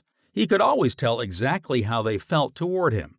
He was continually influenced and weakened by their fear, by their questionings, by their suspicions, all of which had the effect of lessening the sense of his own power, all of which had an endeavor-paralyzing influence upon him. And so instead of there begetting courage and strength in him, They brought him to a still greater realization of his own weakness and the almost worthless use of struggle. Here were two who loved him dearly, but who would have done anything and everything to help him gain the mastery, but who, ignorant of the silent, subtle, ever-working, and all-telling power of the thought forces, instead of imparting to him courage, instead of adding to his strength, disarmed him of this, and then added an additional weakness from without. In this way, the battle for him was made harder in a threefold degree. Fear and worry and all kindred mental states are too expensive for any person, man, woman, or child to entertain or indulge in. Fear paralyzes healthy action. Worry corrodes and pulls down the organism and will finally tear it to pieces. Nothing is to be gained by it, but everything to be lost. Long-continued grief at any loss will do the same. Each brings its own peculiar type of ailment. An inordinate love of gain, a close-fisted hoarding disposition will have kindred effects. Anger, jealousy, malice, continual fault-finding, lust has each of its own peculiar corroding, weakening, tearing down effects. We shall find that not only are happiness and prosperity concomitants of righteousness, living in harmony with the higher laws, but bodily health as well. The great Hebrew seer enunciated a wonderful chemistry of life when he said, "As righteousness tendeth to life, so he that pursueth evil pursueth it to his own death." On the other hand, in the way of righteousness is life, and in the pathway thereof there is no death. The time will come when it will be seen that this means far more than most people dare even to think as yet. It rests with man to say whether his soul shall be housed in a stately mansion of ever-growing splendor and beauty, or in a hovel of his own building, a hovel at last ruined and abandoned to decay. The bodies of almost untold numbers, living their one-sided, unbalanced lives, are every year, through these influences, weakening and falling by the wayside long before their time. Poor, poor houses, intended to be beautiful temples, brought to desolation by their ignorant, reckless, deluded tenants. Poor houses. A close observer, a careful student of the power of the thought forces, will soon be able to read in the voice, in the movements, in the features, the effects registered by the prevailing mental states and conditions. Or, if he is told the prevailing mental states and conditions, he can describe the voice, the movements, the features, as well as describe, in a general way, the peculiar physical ailments their possessor is heir to. We are told by good authority that a study of the human body, its structure, and the length of time it takes to come to maturity, in comparison with the time it takes the bodies of various animals and their corresponding longevity, reveals the fact that its natural age should be nearer 120 years than what we commonly find it today. But think about the multitudes all about us whose bodies are aging, weakening, breaking, so that they have to abandon them long before they reach what ought to be a long period of strong, vigorous middle life. Then, the natural length of life being thus shortened, it comes to be what we might term a race belief that this shortened period is the natural period. And as a consequence, many, when they approach a certain age, seeing that as a rule people at this period of life begin to show signs of age, to break and go downhill, as we say, they, thinking it a matter of course and that it must be the same with them, by taking this attitude of mind, many times bring upon themselves these very conditions long before it is necessary. Subtle and powerful are the influences of the mind in the building and rebuilding of the body. As we understand them better, it may become the custom for people to look forward with pleasure to the teens of their second century. There comes to mind at this moment a friend, a lady well on to 80 years of age. An old lady, most people in fact, would call her, especially those who measure age by the number of the seasons that have come and gone since one's birth. But to call our friend old would be to call black white. She is no older than a girl of 25, and indeed younger, I am glad to say, or I am sorry to say, depending upon the point of view, than many a girl of this age. Seeking for the good in all people and in all things, she has found the good everywhere, the brightness of disposition and of voice that is hers today, that attracts all people to her and that makes her so beautifully attractive to all people, has characterized her all through life. It has in turn carried brightness and hope and courage and strength to hundreds and thousands of people through all these years, and will continue to do so, apparently for many years to come. No fears, no worryings, no hatreds, no jealousies, no sorrowings, no grievings, no sordid graspings after inordinate gain have found entrance into her realm of thought. As a consequence, her mind, free from these abnormal states and conditions, has not externalized in her body the various physical ailments that the great majority of people are lugging about with them, thinking in their ignorance that they are natural and that it is all in accordance with the eternal order of things that they should have them. Her life has been one of varied experiences, so that all these things would have found ready entrance into the realm of her mind, and so into her life, were she ignorant enough to allow them entrance. On the contrary, she has been wise enough to recognize the fact that in one kingdom at least she is the ruler, the kingdom of her mind, and that it is hers to dictate as to what shall and what shall not enter there. She knows, moreover, that in determining this, she is determining all the conditions of her life. It is indeed a pleasure as well as an inspiration to see her as she goes here and there, to see her sunny disposition, her youthful step, to hear her joyous laughter. Indeed, and in truth, Shakespeare knew whereof he spoke when he said, "It is the mind that makes the body rich." With great pleasure I watched her but recently as she was walking along the street, stopping to have a word, and so a part in the lives of a group of children at play by the wayside, hastening her step a little to have a word with a washerwoman toting her bundle of clothes, stopping for a word with a laboring man returning with dinner pail in hand from his work, returning the recognition from the lady in her carriage, and so imparting some of her own rich life to all with whom she came in contact. And as good fortune would have it, while still watching her, an old lady passed her, really old this one, though at least 10 or 15 years younger, so far as the count by the seasons is concerned. Nevertheless, she was bent in form and apparently stiff in joint and muscle. Silent in mood, she wore a countenance of long-faced sadness, which was intensified surely several-fold by a black somber headgear with an immense heavy veil, still more somber-looking if possible. Her entire dress was of this description. By this relic of barbarism garb, combined with her own mood and expression, she continually proclaimed to the world two things: her own personal sorrows and woes, which by this very method she kept continually fresh in her mind, and also her lack of faith in the eternal goodness of things, her lack of faith in the love and eternal goodness of the infinite Father. Wrapped only in the thoughts of her own ailments and sorrows and woes, she received and she gave nothing of joy, nothing of hope, nothing of courage, nothing of value to those whom she passed or with whom she came in contact. But on the contrary, she suggested to all and helped to intensify in many those mental states all too prevalent in our common human life. And as she passed our friend, one could notice a slight turn of the head, which, coupled with the expression in her face, seemed to indicate this as her thought: "Your dress and your conduct are not wholly in keeping with a lady of your years." Thank God, then. Thank God they are not. And may He, in His great goodness and love, send us an innumerable company of the same rare type. And may they live 1,000 years to bless mankind, to impart the life-giving influences of their own royal lives to the numerous ones all about us who stand so much in need of them. Would you remain always young? And would you carry all the joyousness and buoyancy of youth into your maturer years? Then have care concerning but one thing: how you live in your thought world. This will determine all. It was the inspired one, Gautama, the Buddha, who said, "The mind is everything. What you think, you become." And the same thing had Ruskin in mind when he said, "Make yourself nests of pleasant thoughts." None of us as yet know, for none of us have been taught in early youth, what fairy palaces we may build of beautiful thought, proof against all adversity. And would you have in your body all the elasticity, all the strength, all the beauty of your younger years?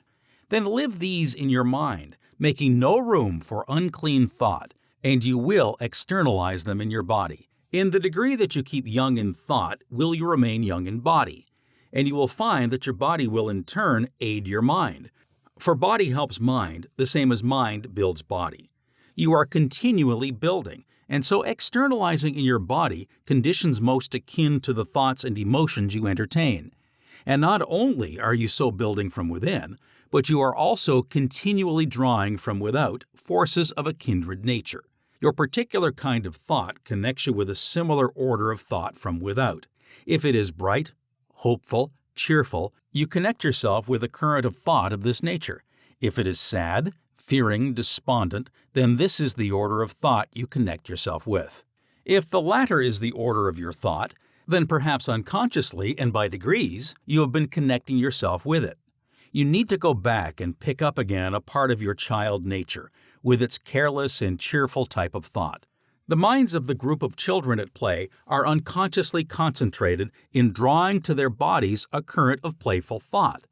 Place a child by itself, deprive it of its companions, and soon it will mope and become slow of movement. It is cut off from that peculiar thought current and is literally out of its element. You need to bring again this current of playful thought to you, which has gradually been turned off. You are too serious or sad or absorbed in the serious affairs of life. You can be playful and cheerful without being puerile or silly. You can carry on business all the better for being in the playful mood when your mind is off your business. There is nothing but ill resulting from the permanent mood of sadness and seriousness, the mood which by many so long maintained makes it actually difficult for them to smile at all. At 18 or 20, you commenced growing out of the more playful tendency of early youth. You took hold of the more serious side of life. You went into some business. You became more or less involved in its cares, perplexities, and responsibilities. Or as man or woman, you entered on some phase of life involving care or trouble. Or you became absorbed in some game of business which, as you followed it, left no time for play. Then, as you associated with older people, you absorbed their old ideas, their mechanical methods of thinking, their acceptance of errors without question or thought of question. In all this, you opened your mind to a heavy, care-laden current of thought. Into this you glided unconsciously. That thought is materialized in your blood and flesh. The scene of your body is a deposit or crystallization of the unseen element ever flowing to your body from your mind. Years pass on, and you find that your movements are stiff and cumbrous, that you can, with difficulty, climb a tree, as at 14. Your mind has all this time been sending to your body these heavy, inelastic elements, making your body what now it is. Your change for the better must be gradual, and can only be accomplished by bringing the thought current of an all-around symmetrical strength to bear on it, by demanding of the Supreme Power to be led in the best way, by diverting your mind from the many unhealthy thoughts which habitually have been flowing into it without your knowing it, to healthier ones. Like the beast, the bodies of those of our race have in the past weakened and decayed. This will not always be. Increase of spiritual knowledge will show the cause of such decay, and will show also how to take advantage of a law or force to build us up, renew ever the body, and give it greater and greater strength, instead of blindly using that law or force, as has been done in the past, to weaken our bodies and finally destroy them.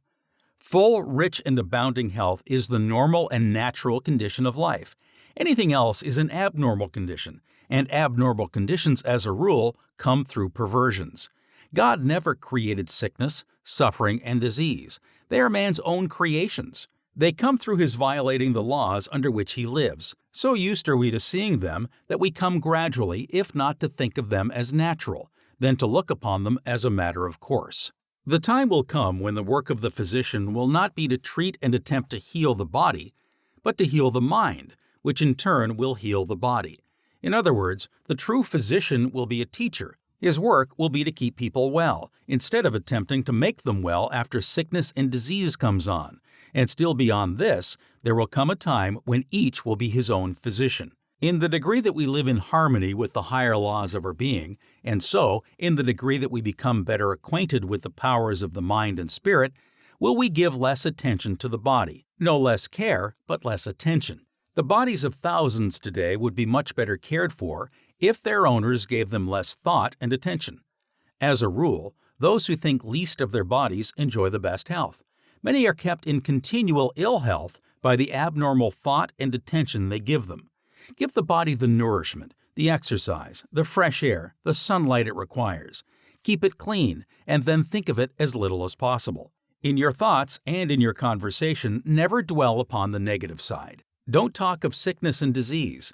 By talking of these things, you do yourself harm and you do harm to those who listen to you. Talk of those things that will make people the better for listening to you.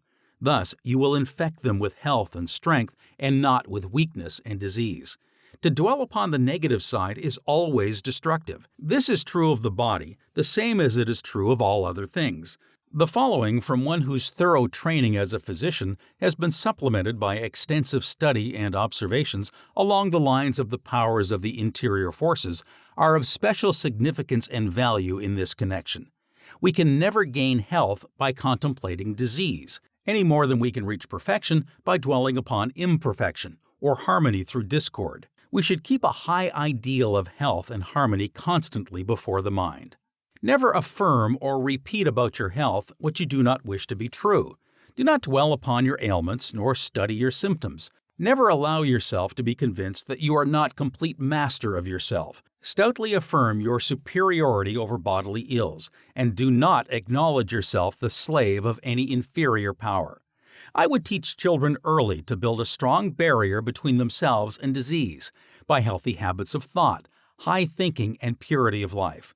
I would teach them to expel all thoughts of death, all images of disease, all discordant emotions like hatred, malice, revenge, envy, and sensuality, as they would banish a temptation to do evil. I would teach them that bad food, bad drink, or bad air makes bad blood, that bad blood makes bad tissue and bad flesh bad morals. I would teach them that healthy thoughts are as essential to healthy bodies as pure thoughts to a clean life. I would teach them to cultivate a strong willpower and to brace themselves against life's enemies in every possible way. I would teach the sick to have hope, confidence, cheer. Our thoughts and imaginations are the only real limits to our possibilities. No man's success or health will ever reach beyond his own confidence. As a rule, we erect our own barriers. Like produces like the universe through. Hatred, envy, malice, jealousy, and revenge all have children. Every bad thought breeds others, and each of these goes on, ever reproducing itself, until our world is peopled with their offspring. The true physician and parent of the future will not medicate the body with drugs so much as the mind with principles. The coming mother will teach her child to assuage the fever of anger, hatred, malice with the great panacea of the world, love. The coming physician will teach the people to cultivate cheerfulness, goodwill, and noble deeds for a health tonic as well as a heart tonic, and that a merry heart doeth good like a medicine. The health of your body, the same as the health and strength of your mind, depends upon what you relate yourself with. This infinite spirit of life, this source of all life, can from its very nature, we have found, admit of no weakness, no disease. Come then into the full, conscious, vital realization of your oneness with this infinite life. Open yourself to its more abundant entrance, and full and ever-renewing bodily health and strength will be yours. Quote, "And good may ever conquer ill. Health walk where pain has trod. As a man thinketh, so is he. Rise then, and think with God." Unquote. The whole matter may then be summed up in the one sentence: God is well, and so are you. You must awaken to the knowledge of your real being. When this awakening comes, you will have, and you will see that you have, the power to determine what conditions are externalized in your body. You must realize yourself as one with infinite spirit. God's will is then your will is God's will, and with God all things are possible. When we are able to do away with all sense of separateness by living continually in the realization of this oneness, not only will our bodily ills and weaknesses vanish, but all limitations along all lines. Then, delight thyself in the Lord, and he shall give thee the desires of thine heart. Then you will feel like crying all the day long.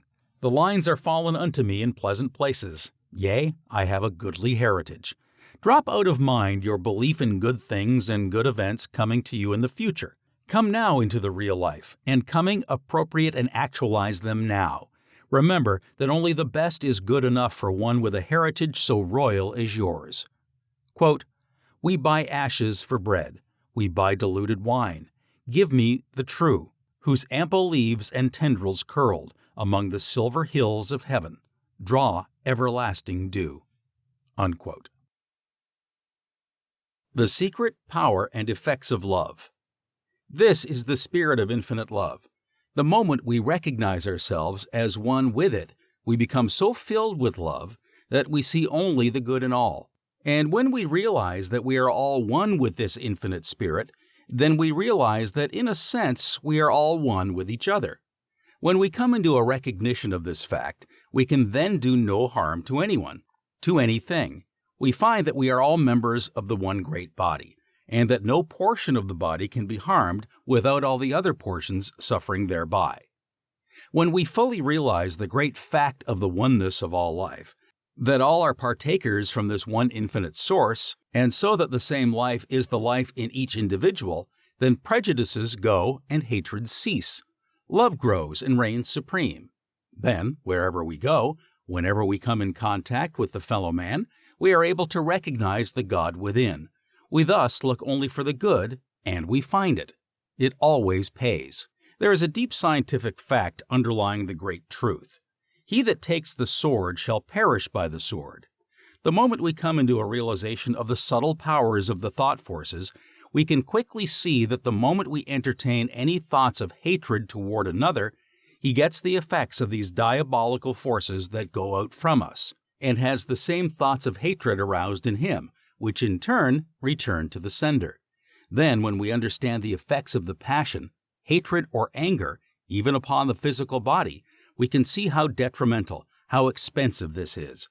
The same is true in regard to all kindred thoughts or passions, envy, criticism, jealousy, scorn. In the ultimate, we shall find that in entertaining feelings of this nature toward another, we always suffer far more than the one toward whom we entertain them. And then, when we fully realize the fact that selfishness is at the root of all error, sin, and crime, and that ignorance is the basis of all selfishness, with what charity we come to look upon the acts of all. It is the ignorant man who seeks his own ends at the expense of the greater whole. It is the ignorant man, therefore, who is the selfish man. The truly wise man is never selfish. He is a seer and recognizes the fact that he, a single member of the one great body, is benefited in just the degree that the entire body is benefited, and so he seeks nothing for himself that he would not equally seek for all mankind. If selfishness is at the bottom of all error, sin, and crime, and ignorance is the basis of all selfishness, then when we see a manifestation of either of these qualities, if we are true to the highest within us, we will look for and will seek to call forth the good in each individual with whom we come in contact. When God speaks to God, then God responds, and shows forth as God. But when devil speaks to devil, then devil responds, and the devil is always to pay. I sometimes hear a person say, "I don't see any good in him." No? Then you are no seer. Look deeper, and you will find the very God in every human soul. But remember, it takes a God to recognize a God. Christ always spoke to the highest, the truest, and the best in men. He knew and he recognized the God in each because he had first realized it in himself. He ate with publicans and sinners. Abominable, the scribes and Pharisees said. They were so wrapped up in their own conceits, their own self-centeredness, hence their own ignorance, that they had never found the God in themselves. And so they never dreamed that it was the real life of even publicans and sinners. In the degree that we hold a person in the thought of evil or of error, do we suggest evil and error to him? In the degree that he is sensitively organized, or not well individualized, and so, subject to the suggestions of the thought forces from others, will he be influenced. So in this way, we may be sharers in the very evil doing in which we hold another in thought. In the same way, when we hold a person in the thought of the right, the good, and the true, righteousness, goodness, and truth are suggested to him, and thus we have a most beneficent influence on his life and conduct. If our hearts go out in love to all with whom we come in contact, we inspire love, and the same ennobling and warming influences of love always return to us from those in whom we inspire them. There is a deep scientific principle underlying the precept. If you would have all the world love you, you must first love all the world. In the degree that we love, will we be loved? Thoughts are forces. Each creates of its kind. Each comes back laden with the effect that corresponds to itself and of which it is the cause. Quote, Then let your secret thoughts be fair. They have a vital part and share. In shaping words and molding fate, God's system is so intricate. I know of no better practice than that of a friend who continually holds himself in an attitude of mind that he continually sends out his love in the form of the thought, "Dear everybody, I love you." And when we realize the fact that a thought invariably produces its effect before it returns or before it ceases, we can see how he is continually breathing out a blessing not only upon all with whom he comes in contact, but upon all the world. These same thoughts of love, moreover, tokened in various ways, are continually coming to him from all quarters. Even animals feel the effects of these forces. Some animals are much more sensitively organized than many people are, and consequently, they get the effects of our thoughts, our mental states, and emotions much more readily than many people do. Therefore, whenever we meet an animal, we can do it good by sending out to it these thoughts of love. It will feel the effects whether we simply entertain or whether we voice them. And it is often interesting to note how quickly it responds, and how readily it gives evidence of its appreciation of this love and consideration on our part. What a privilege and how enjoyable it would be to live and walk in a world where we meet only gods. In such a world you can live. In such a world I can live. For in the degree that we come into this higher realization, do we see only the God in each human soul. And when we are thus able to see Him in everyone we meet, we then live in such a world. And when we thus recognize the God in everyone, we, by this recognition, help to call it forth ever more and more. What a privilege! This privilege of yours, this privilege of mine. That hypocritical judging of another is something then with which we can have nothing to do, for we have the power of looking beyond the evolving, changing, error-making self and seeing the real, the changeless, the eternal self which by and by will show forth in the full beauty of holiness. We are then large enough also to realize the fact that when we condemn another, by that very act we condemn ourselves. This realization so fills us with love that we continually overflow it, and all with whom we come in contact feel its warming and life-giving power. These in turn send back the same feelings of love to us, and so we continually attract love from all quarters. Tell me how much one loves, and I will tell you how much he has seen of God. Tell me how much he loves, and I will tell you how much he lives with God. Tell me how much he loves, and I will tell you how far into the kingdom of heaven, the kingdom of harmony, he has entered. For love is the fulfilling of the law. And in a sense, love is everything. It is the key to life, and its influences are those that move the world. Live only in the thought of love for all, and you will draw love to you from all. Live in the thought of malice or hatred, and malice and hatred will come back to you. Quote, "For evil poisons, malice shafts, like boomerangs return, inflicting wounds that will not heal, while rage and anger burn." Unquote. Every thought you entertain is a force that goes out, and every thought comes back laden with its kind. This is an immutable law. Every thought you entertain has moreover a direct effect upon your body. Love and its kindred emotions are the normal and the natural, those in accordance with the eternal order of the universe, for God is love. These have a life-giving, health-engendering influence upon your body, besides beautifying your countenance, enriching your voice, and making you ever more attractive in every way. And as it is true that in the degree that you would hold your thoughts of love for all, you call the same for them in return, and as these have a direct effect upon your mind, and through your mind upon your body, it is as so much life force added to your own from without. You are then continually building this into both your mental and your physical life, and so your life is enriched by its influence. Hatred and all its kindred emotions are the unnatural, the abnormal, the perversions, and so out of harmony with the eternal order of the universe. For if love is the fulfilling of the law, then these, its opposites, are direct violations of law, and there can never be a violation of law without its attendant pain and suffering in one form or another. There is no escape from this. And what is the result of this particular form of violation? When you allow thoughts of anger, hatred, malice, jealousy, envy, criticism, or scorn to exercise sway, they have a corroding and poisoning effect upon the organism. They pull it down, and if allowed to continue, will eventually tear it to pieces by externalizing themselves in the particular forms of disease they give rise to. And then, in addition to the destructive influences from your own mind, you are continually calling the same influences from other minds, and these come as destructive forces augmenting your own, thus aiding in the tearing down process. And so, love inspires love. Hatred breeds hatred.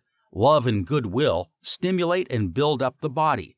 Hatred and malice corrode and tear it down. Love is a savor of life unto life. Hatred is a savor of death unto death.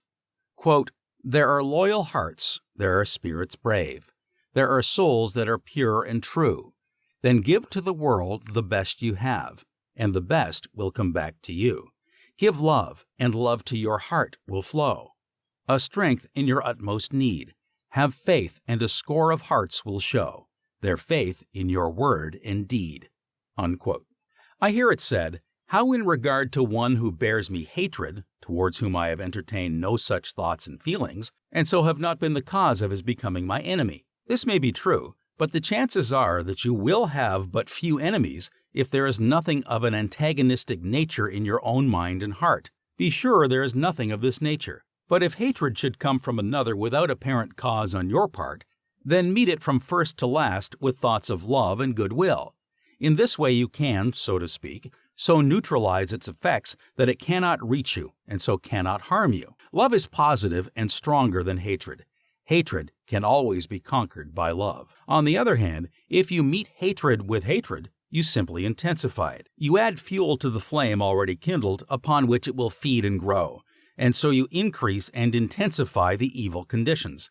Nothing is to be gained by it, everything is to be lost. By sending love for hatred, you will be able to so neutralize it that it will not only have no effect upon you, but will not be able even to reach you. But more than this, you will by this course sooner or later be able literally to transmute the enemy into the friend.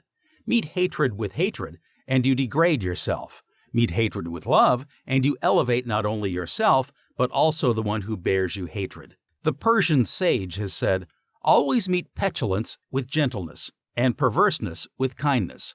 A gentle hand can lead even an elephant by a hair. Reply to thine enemy with gentleness. Opposition to peace is sin." The Buddha says, "If a man foolishly does me wrong, I will return him the protection of my ungrudging love. The more evil comes from him, the more good shall go from me. The wise man avenges injuries by benefits," says the Chinese. "Return good for evil. Overcome anger by love. Hatred never ceases by hatred, but by love," says the Hindu.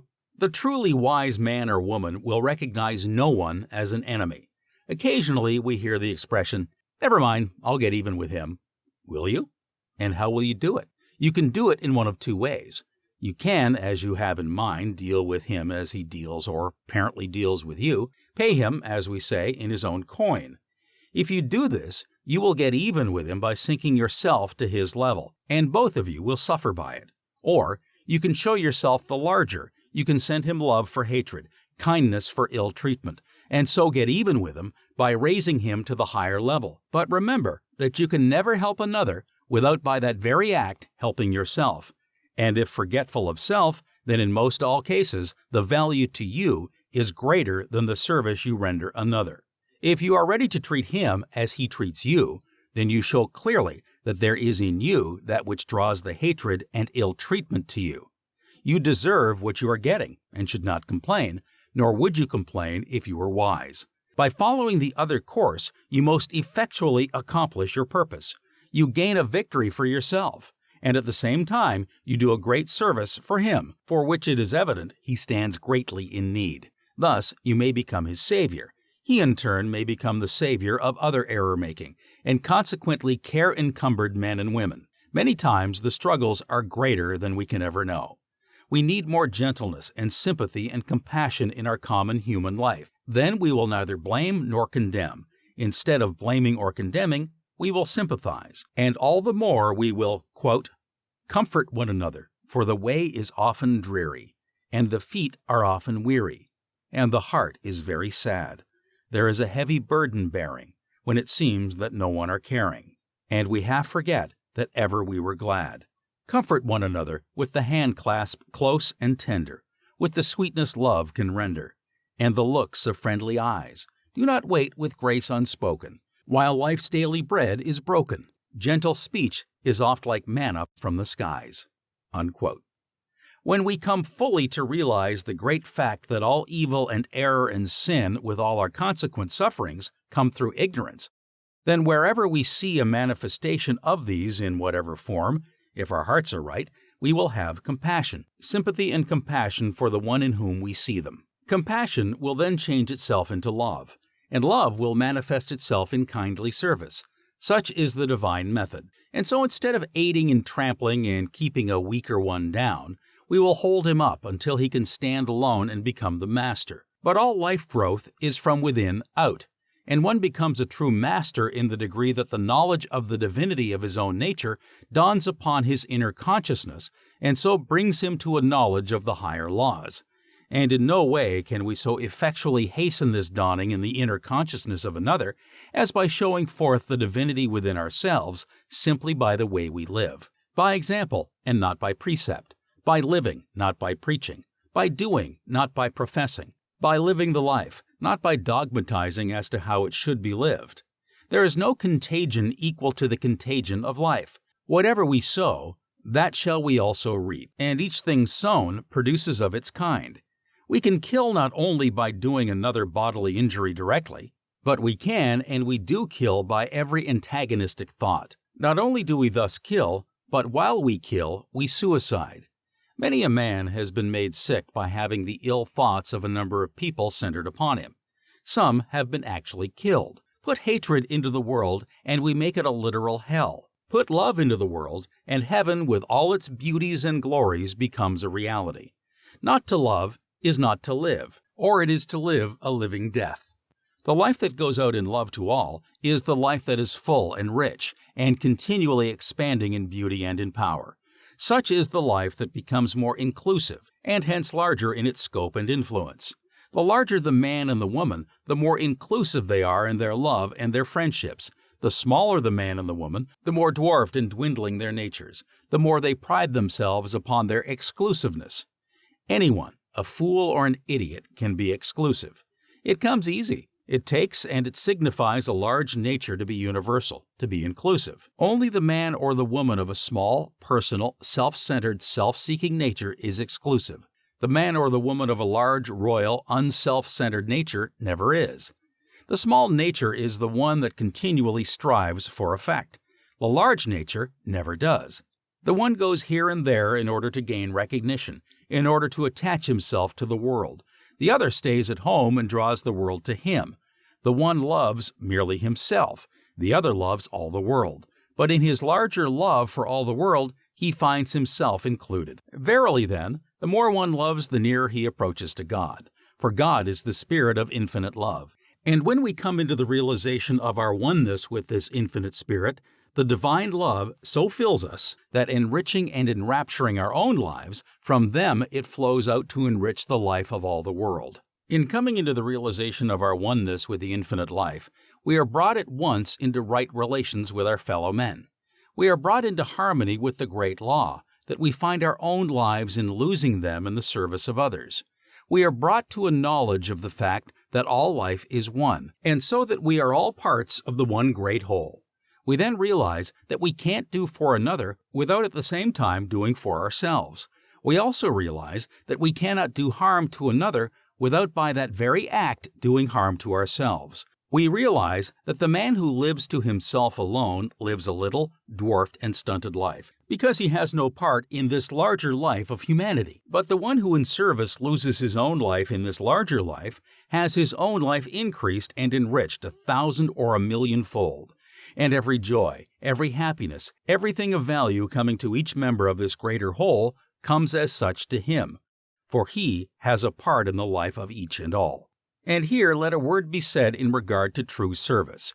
Peter and John were one day going up to the temple, and as they were entering the gate, they were met by a poor cripple who asked them for alms. Instead of giving him something to supply the day's needs, and then leaving him in the same dependent condition for the morrow and the morrow, Peter did him a real service, and a real service for all mankind by saying, "Silver and gold have I none, but such as I have I give unto thee." And then he made him whole. He thus brought him into the condition where he could help himself. In other words, the greatest service we can do for another is to help him to help himself. To help him directly might be weakening, though not necessarily. It depends entirely upon circumstances.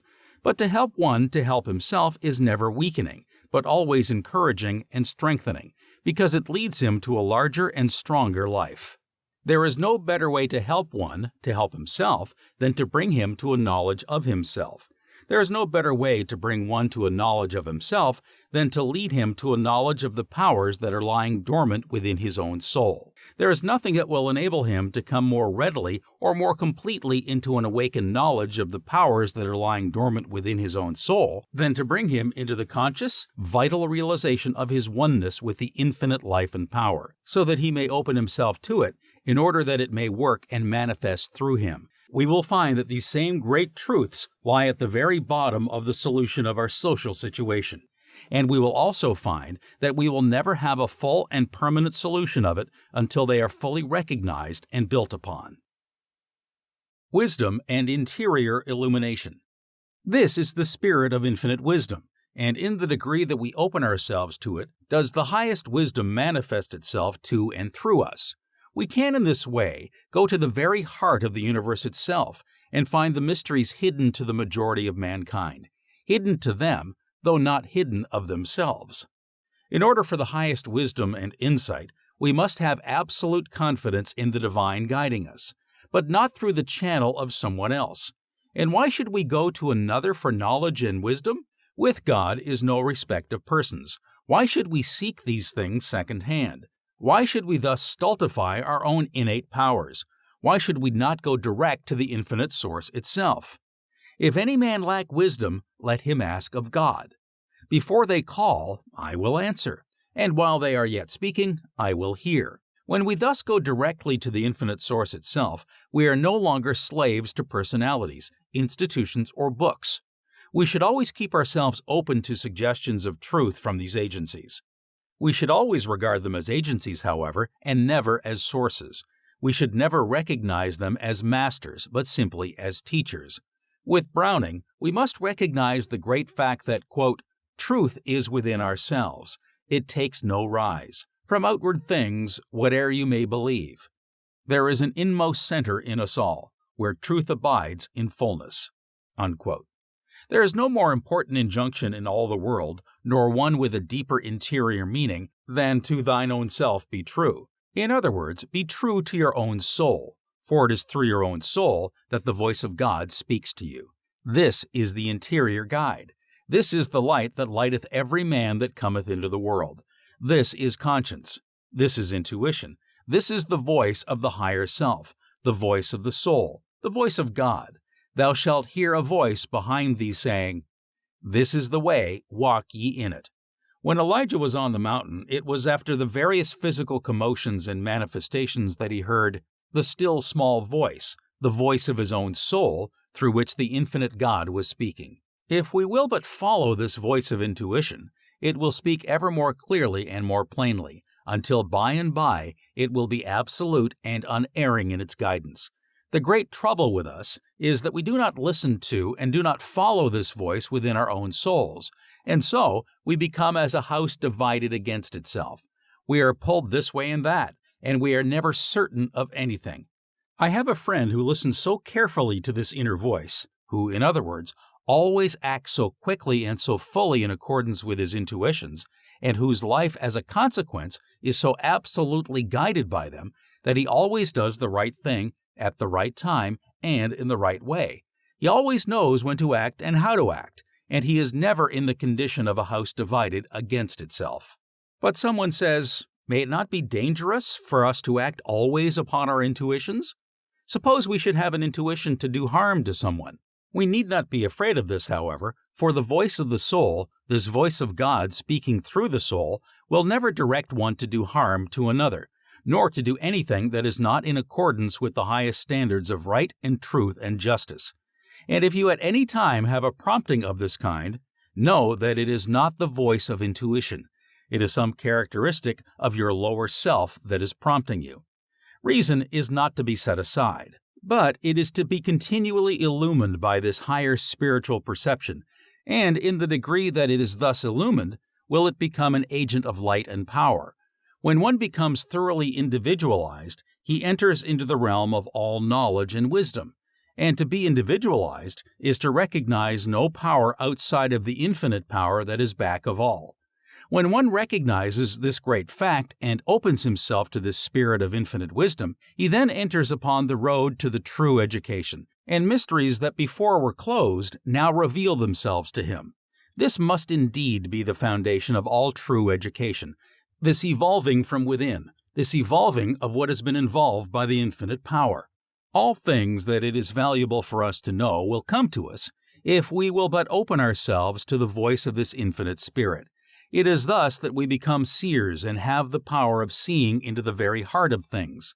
There are no new stars, there are no new laws or forces, but we can so open ourselves to this spirit of infinite wisdom that we can discover and recognize those that have not been known before, and in this way they become new to us. When in this way we come into a knowledge of truth, we no longer need facts that are continually changing. We can then enter into the quiet of our own interior selves. We can open the window and look out, and thus gather the facts as we choose. This is true wisdom. Wisdom is the knowledge of God. Wisdom comes by intuition. It far transcends knowledge. Great knowledge, knowledge of many things, may be had by virtue simply of a very retentive memory. It comes by tuition. But wisdom far transcends knowledge, in that knowledge is a mere incident of this deeper wisdom. He who would enter into the realm of wisdom must first divest himself of all intellectual pride. He must become as a little child. Prejudices, preconceived opinions, and beliefs always stand in the way of true wisdom. Conceited opinions are always suicidal in their influences. They bar the door to the entrance of truth. All about us we see men in the religious world, in the world of science, in the political, in the social world, who through intellectual pride are so wrapped in their own conceits and prejudices that larger and later revelations of truth can find no entrance to them. And instead of growing and expanding, they are becoming dwarfed and stunted, and still more incapable of receiving truth.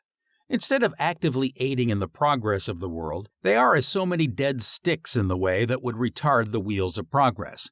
This, however, they can never do. Such always in time get bruised, broken, and left behind, while God's triumphal car of truth moves steadily onward. When the steam engine was still being experimented with, and before it was perfected sufficiently to come into practical use, a well-known Englishman, well-known then in scientific circles, wrote an extended pamphlet proving that it would be impossible for it to ever be used in ocean navigation, that is, in a trip involving the crossing of the ocean, because it would be utterly impossible for any vessel to carry with it sufficient coal for the use of its furnace.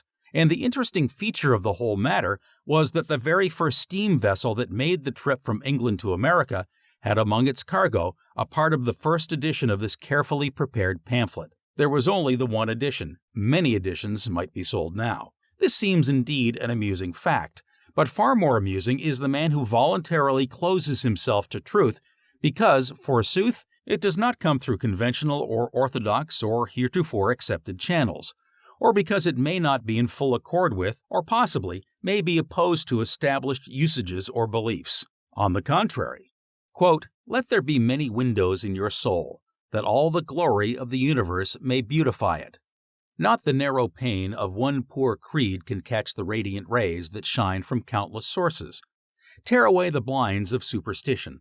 Let the light pour through fair windows, broad as truth itself and high as heaven. Tune your ear to all the worldless music of the stars, and to the voice of nature, and your heart shall turn to truth and goodness as the plant turns to the sun. 1,000 unseen hands reach down to help you to their peace-crowned heights, and all the forces of the firmament shall fortify your strength. Be not afraid to thrust aside half-truths and grasp the whole." Unquote. There is a great law in connection with the coming of truth. It is this: whenever a man or woman shuts himself or herself to the entrance of truth on account of intellectual pride, preconceived opinions, prejudices, or for whatever reason, there is a great law which says that truth, in its fullness, will come to that one from no source. And on the other hand, when a man or woman opens himself or herself fully to the entrance of truth, from whatever source it may come, there is an equally great law, which says that truth will flow into him or to her from all sources, from all quarters. Such becomes the free man, the free woman, for it is the truth that makes us free. The other remains in bondage, for truth has had no invitation and will not enter where it is not fully and freely welcomed. And where truth is denied entrance, the rich blessings it carries with it cannot take up their abode. On the contrary, when this is the case, it sends an envoy carrying with it atrophy, disease, death, physically and spiritually, as well as intellectually. And the man who would rob another of his free and unfettered search for truth, who would stand as the interpreter of truth for another, with the intent of remaining in this position, rather than endeavoring to lead him to the place where he can be his own interpreter, is more to be shunned than a thief and a robber. The injury he works is far greater, for he is doing direct and positive injury to the very life of the one he thus holds. Who has ever appointed any man, whoever he may be, as the keeper, the custodian, the dispenser of God's illimitable truth?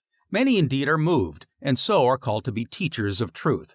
But the true teacher will never stand as the interpreter of truth for another. The true teacher is the one whose endeavor is to bring the one he teaches to a true knowledge of himself and hence of his own interior powers, that he may become his own interpreter.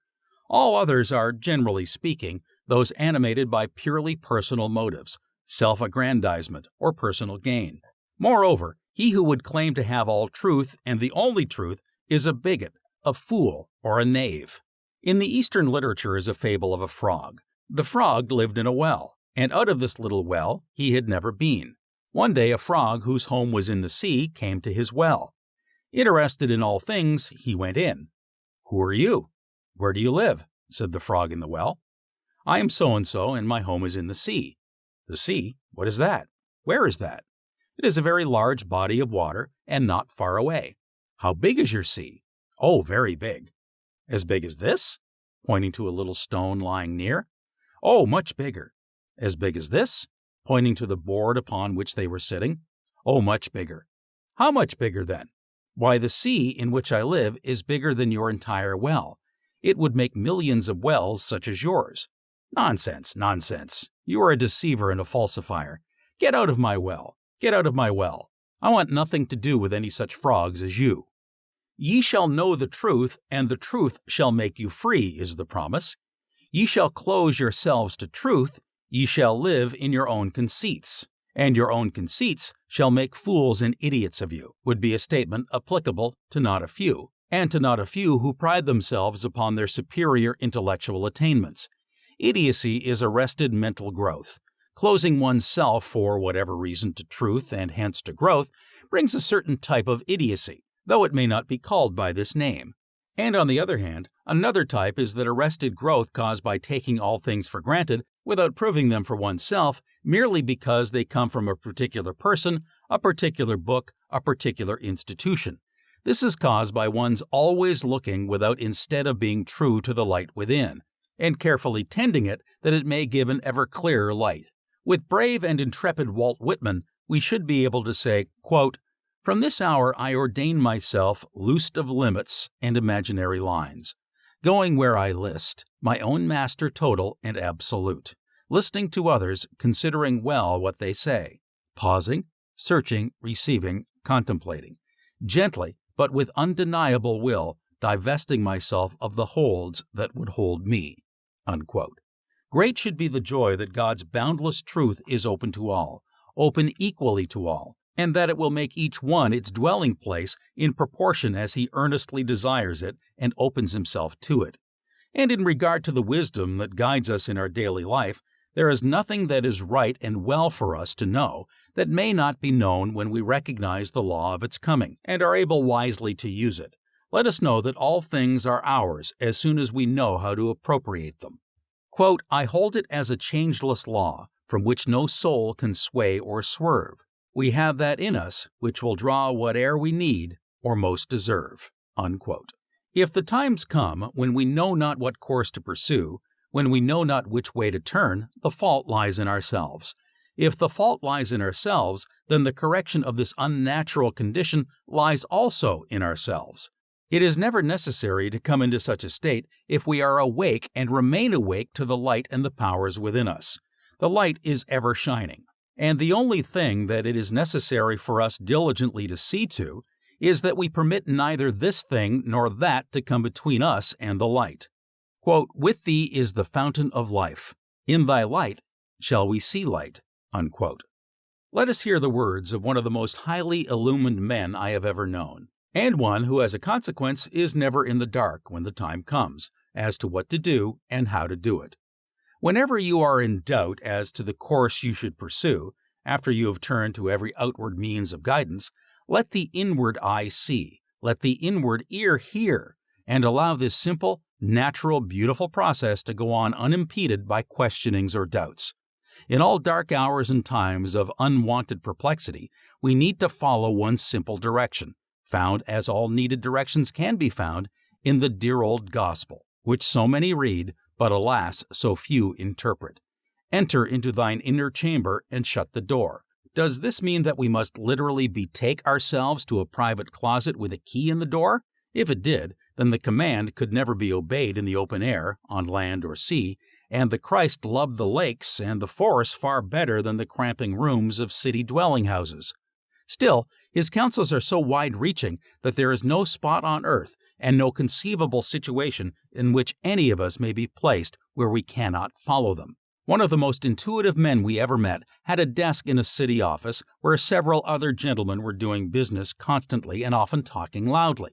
Entirely undisturbed by the many various sounds about him, this self-centered, faithful man would, in any moment of perplexity, draw the curtains of privacy so completely about him that he would be as fully enclosed in his own psychic aura and thereby as effectually removed from all distractions as though he were alone in some primeval wood. Taking his difficulty with him into the mystic silence in the form of a direct question, to which he expected a certain answer, he would remain utterly passive until the reply came, and never once through many years' experience did he find himself disappointed or misled. Intuitive perceptions of truth are the daily bread to satisfy our daily hunger. They come like the manna in the desert day by day. Each day brings adequate supply for that day's need only. They must be followed instantly, for dalliance with them means their obscuration, and the more we dally, the more we invite erroneous impressions to cover intuition with a pall of conflicting moral fantasy born of illusions of the tyrant's will.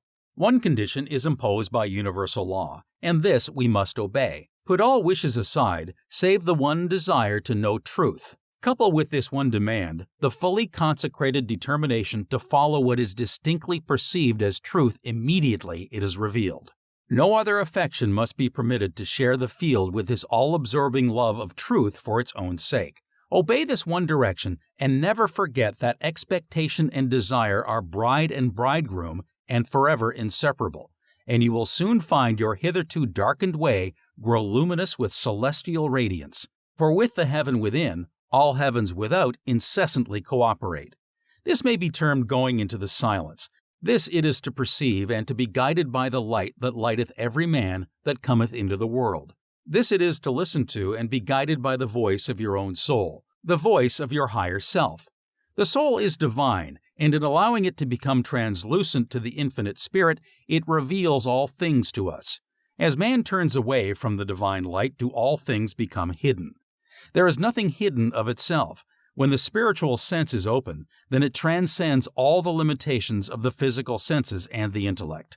And in the degree that we are able to get away from the limitations set by them, and realize that so far as the real life is concerned, it is one with the infinite life, then we begin to reach the place where this voice will always speak, where it will never fail us, if we follow it, and as a consequence, where we will always have the divine illumination and guidance. To know this and to live in this realization is not to live in heaven hereafter, but to live in heaven here and now, today and every day. No human soul need be without it. When we turn our face in the right direction, it comes as simply and as naturally as the flower blooms and the winds blow. It is not to be bought with money or with price. It is a condition waiting simply to be realized, by rich and by poor, by king and by peasant, by master and by servant the world over. All are equal heirs to it. And so the peasant, if he find it first, lives a life far transcending in beauty and in real power the life of his king. The servant, if he find it first, lives a life surpassing the life of his master. If you would find the highest, the fullest, and the richest life that not only this world, but that any world can know, then do away with the sense of separateness of your life from the life of God. Hold to the thought of your oneness. In the degree that you do this, you will find yourself realizing it more and more, and as this life of realization is lived, you will find that no good thing will be withheld, for all things are included in this. Then it will be yours, without fears or forebodings, simply to do today what your hands find to do. And so, be ready for tomorrow, when it comes, knowing that tomorrow will bring tomorrow's supplies for the mental, the spiritual, and the physical life. Remember, however, that tomorrow's supplies are not needed until tomorrow comes. If one is willing to trust himself fully to the law will never fail him. It is the half-hearted trusting to it that brings uncertain and so unsatisfactory results. Nothing is firmer and surer than deity. It will never fail the one who throws himself wholly upon it. The secret of life, then, is to live continually in this realization, whatever one may be doing, wherever one may be, by day and by night, both waking and sleeping. It can be lived in while we are sleeping no less than when we are awake. And here shall we consider a few facts in connection with sleep, in connection with receiving instruction and illumination while asleep? During the process of sleep, it is merely the physical body that is at rest and in quiet. The soul life, with all its activities, goes right on. Sleep is nature's provision for the recuperation of the body, for the rebuilding and hence the replacing of the waste that is continually going on during the waking hours. It is nature's great restorer. If sufficient sleep is not allowed the body, so that the rebuilding may equalize the wasting process, the body is gradually depleted and weakened, and any ailment or malady, when it is in this condition, is able to find a more ready entrance. It is for this reason that those who are subject to it will take a cold, as we term it, more readily when the body is tired or exhausted through loss of sleep than at most any other time. The body is in that condition where outside influences can have a more ready effect upon it than when it is in its normal condition. And when they do have an effect, they always go to the weaker portions first. Our bodies are given us to serve far higher purposes than we ordinarily use them for. Especially is this true in the numerous cases where the body is master of its owner. In the degree that we come into the realization of the higher powers of the mind and spirit, in that degree does the body, through their influence upon it, become less gross and heavy, finer in its texture and form.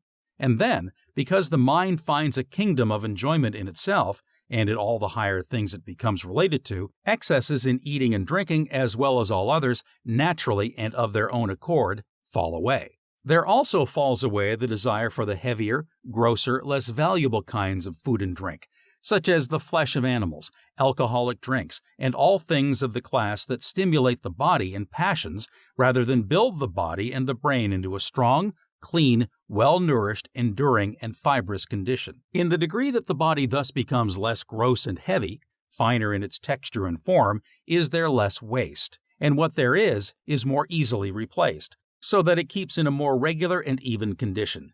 When this is true, less sleep is actually required, and even the amount that is taken does more for a body of this finer type than it can do for one of the other nature.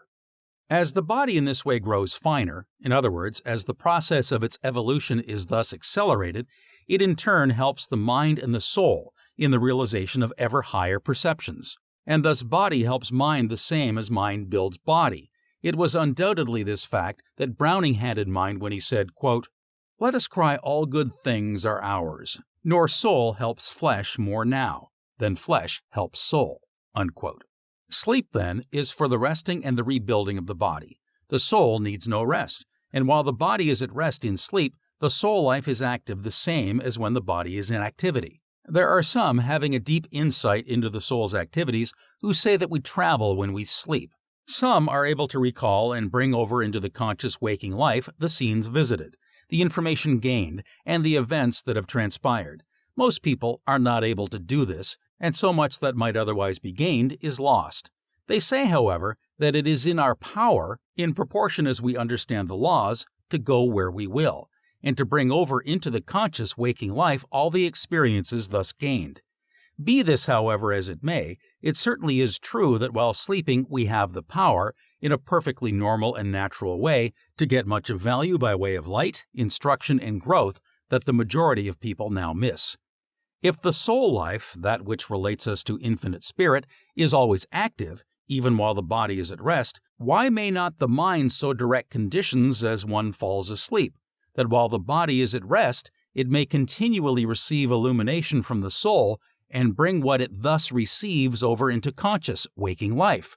This indeed can be done, and is done by some to great advantage, and many times the highest inspirations from the soul come in this way, as would seem most natural, since at this time all communications from the outer material world no longer enter. I know those who do much work during sleep, the same as they get much light along desired lines. By charging the mind on going to sleep as to a particular time for waking, it is possible, as many of us know, to wake on the very minute. Not infrequently we have examples of difficult problems that defied solution during waking hours, being solved during sleep. A friend, a well-known journalist, had an extended newspaper article clearly and completely worked out for her in this way. She frequently calls this agency to her aid. She was notified by the managing editor one evening to have the article ready in the morning, an article requiring more than ordinary care, and one in which quite a knowledge of facts was required. It was a matter in connection with which she knew scarcely anything, and all her efforts at finding information regarding it seemed to be of no avail. She set to work, but it seemed as if her own powers defied her. Failure seemed imminent. Almost in desperation, she decided to retire, and putting the matter into her mind in such a way that she would be able to receive the greatest amount of aid while asleep. She fell asleep and slept soundly until morning.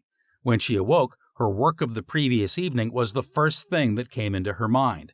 She lay quietly for a few minutes, and as she lay there, the article, completely written, seemed to stand before her mind.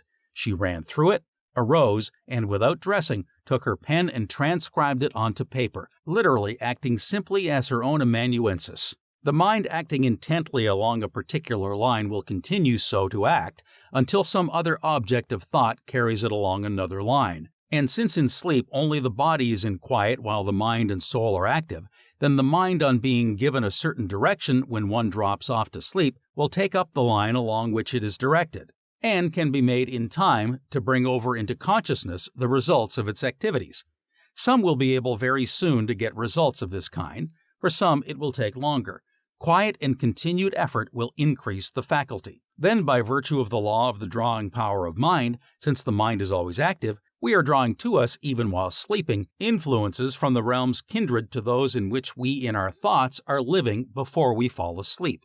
In this way, we can put ourselves into relation with whatever kinds of influence we choose and accordingly gain much during the process of sleep. In many ways, the interior faculties are more open and receptive while we are in sleep than while we are awake. Hence the necessity of exercising even greater care as to the nature of the thoughts that occupy the mind as we enter into sleep. For there can come to us only what we by our own order of thought attract. We have it entirely in our own hands. And for the same reason, this greater degree of receptivity during this period, we are able by understanding and using the law to gain much of value more readily in this way than when the physical senses are fully open to the material world about us. Many will find a practice somewhat after the following nature of value. When light or information is desired along any particular line, light or information you feel it is right and wise for you to have, as, for example, light in regard to an uncertain course of action, then, as you retire, first bring your mind into the attitude of peace and goodwill for all. You, in this way, bring yourself into a harmonious condition and, in turn, attract to yourself these same peaceful conditions from without. Then, resting in the sense of peace, quietly and calmly send out your earnest desire for the needed light or information. Cast out of your mind all fears or forebodings lest it come not, for in quietness and in confidence shall be your strength. Take the expectant attitude of mind, firmly believing and expecting that when you awake the desired results will be with you. Then, on awakening, before any thoughts or activities from the outside world come in to absorb the attention, Remain for a little while receptive to the intuitions or the impressions that come. When they manifest themselves clearly, then act upon them without delay. In the degree that you do this, in that degree will the power of doing it ever more effectively grow. Or, if for unselfish purposes you desire to grow and develop any of your faculties, or to increase the health and strength of your body, take a corresponding attitude of mind, the form of which will readily suggest itself in accordance with your particular needs or desires. In this way you will open yourself to, you will connect yourself with, and you will set into operation within yourself the particular order of forces that will make for these results. Don't be afraid to voice your desires. In this way, you set into operation vibratory forces which go out, and which will make their impress felt somewhere, and which, arousing into activity or uniting with other forces, set about to actualize your desires. No good thing shall be withheld from him who lives in harmony with the higher laws and forces. There are no desires that shall not be satisfied to the one who knows, and who wisely uses the powers with which he or she is endowed. Your sleep will be more quiet and peaceful and refreshing, and so your power increased mentally, physically, and spiritually simply by sending out as you fall asleep thoughts of love and goodwill, thoughts of peace and harmony for all. In this way, you are connecting yourself with all the forces in the universe that make for peace and harmony. A friend who has known the world over through his work along humane lines has told me that many times in the middle of the night he is awakened suddenly and there comes to his mind a flash of inspiration, a certain plan in connection with his work. And as he lies there quietly and opens himself to it, the methods for its successful carrying out all reveal themselves to him clearly. In this way, many plans are entered upon and brought to a successful culmination that otherwise would never be thought of, plans that seem indeed marvelous to the world at large. He is a man with a sensitive organism, his life in through harmony with the higher laws, and given wholly and unreservedly to the work to which he has dedicated it. Just how and from what source these inspirations come, he does not fully know.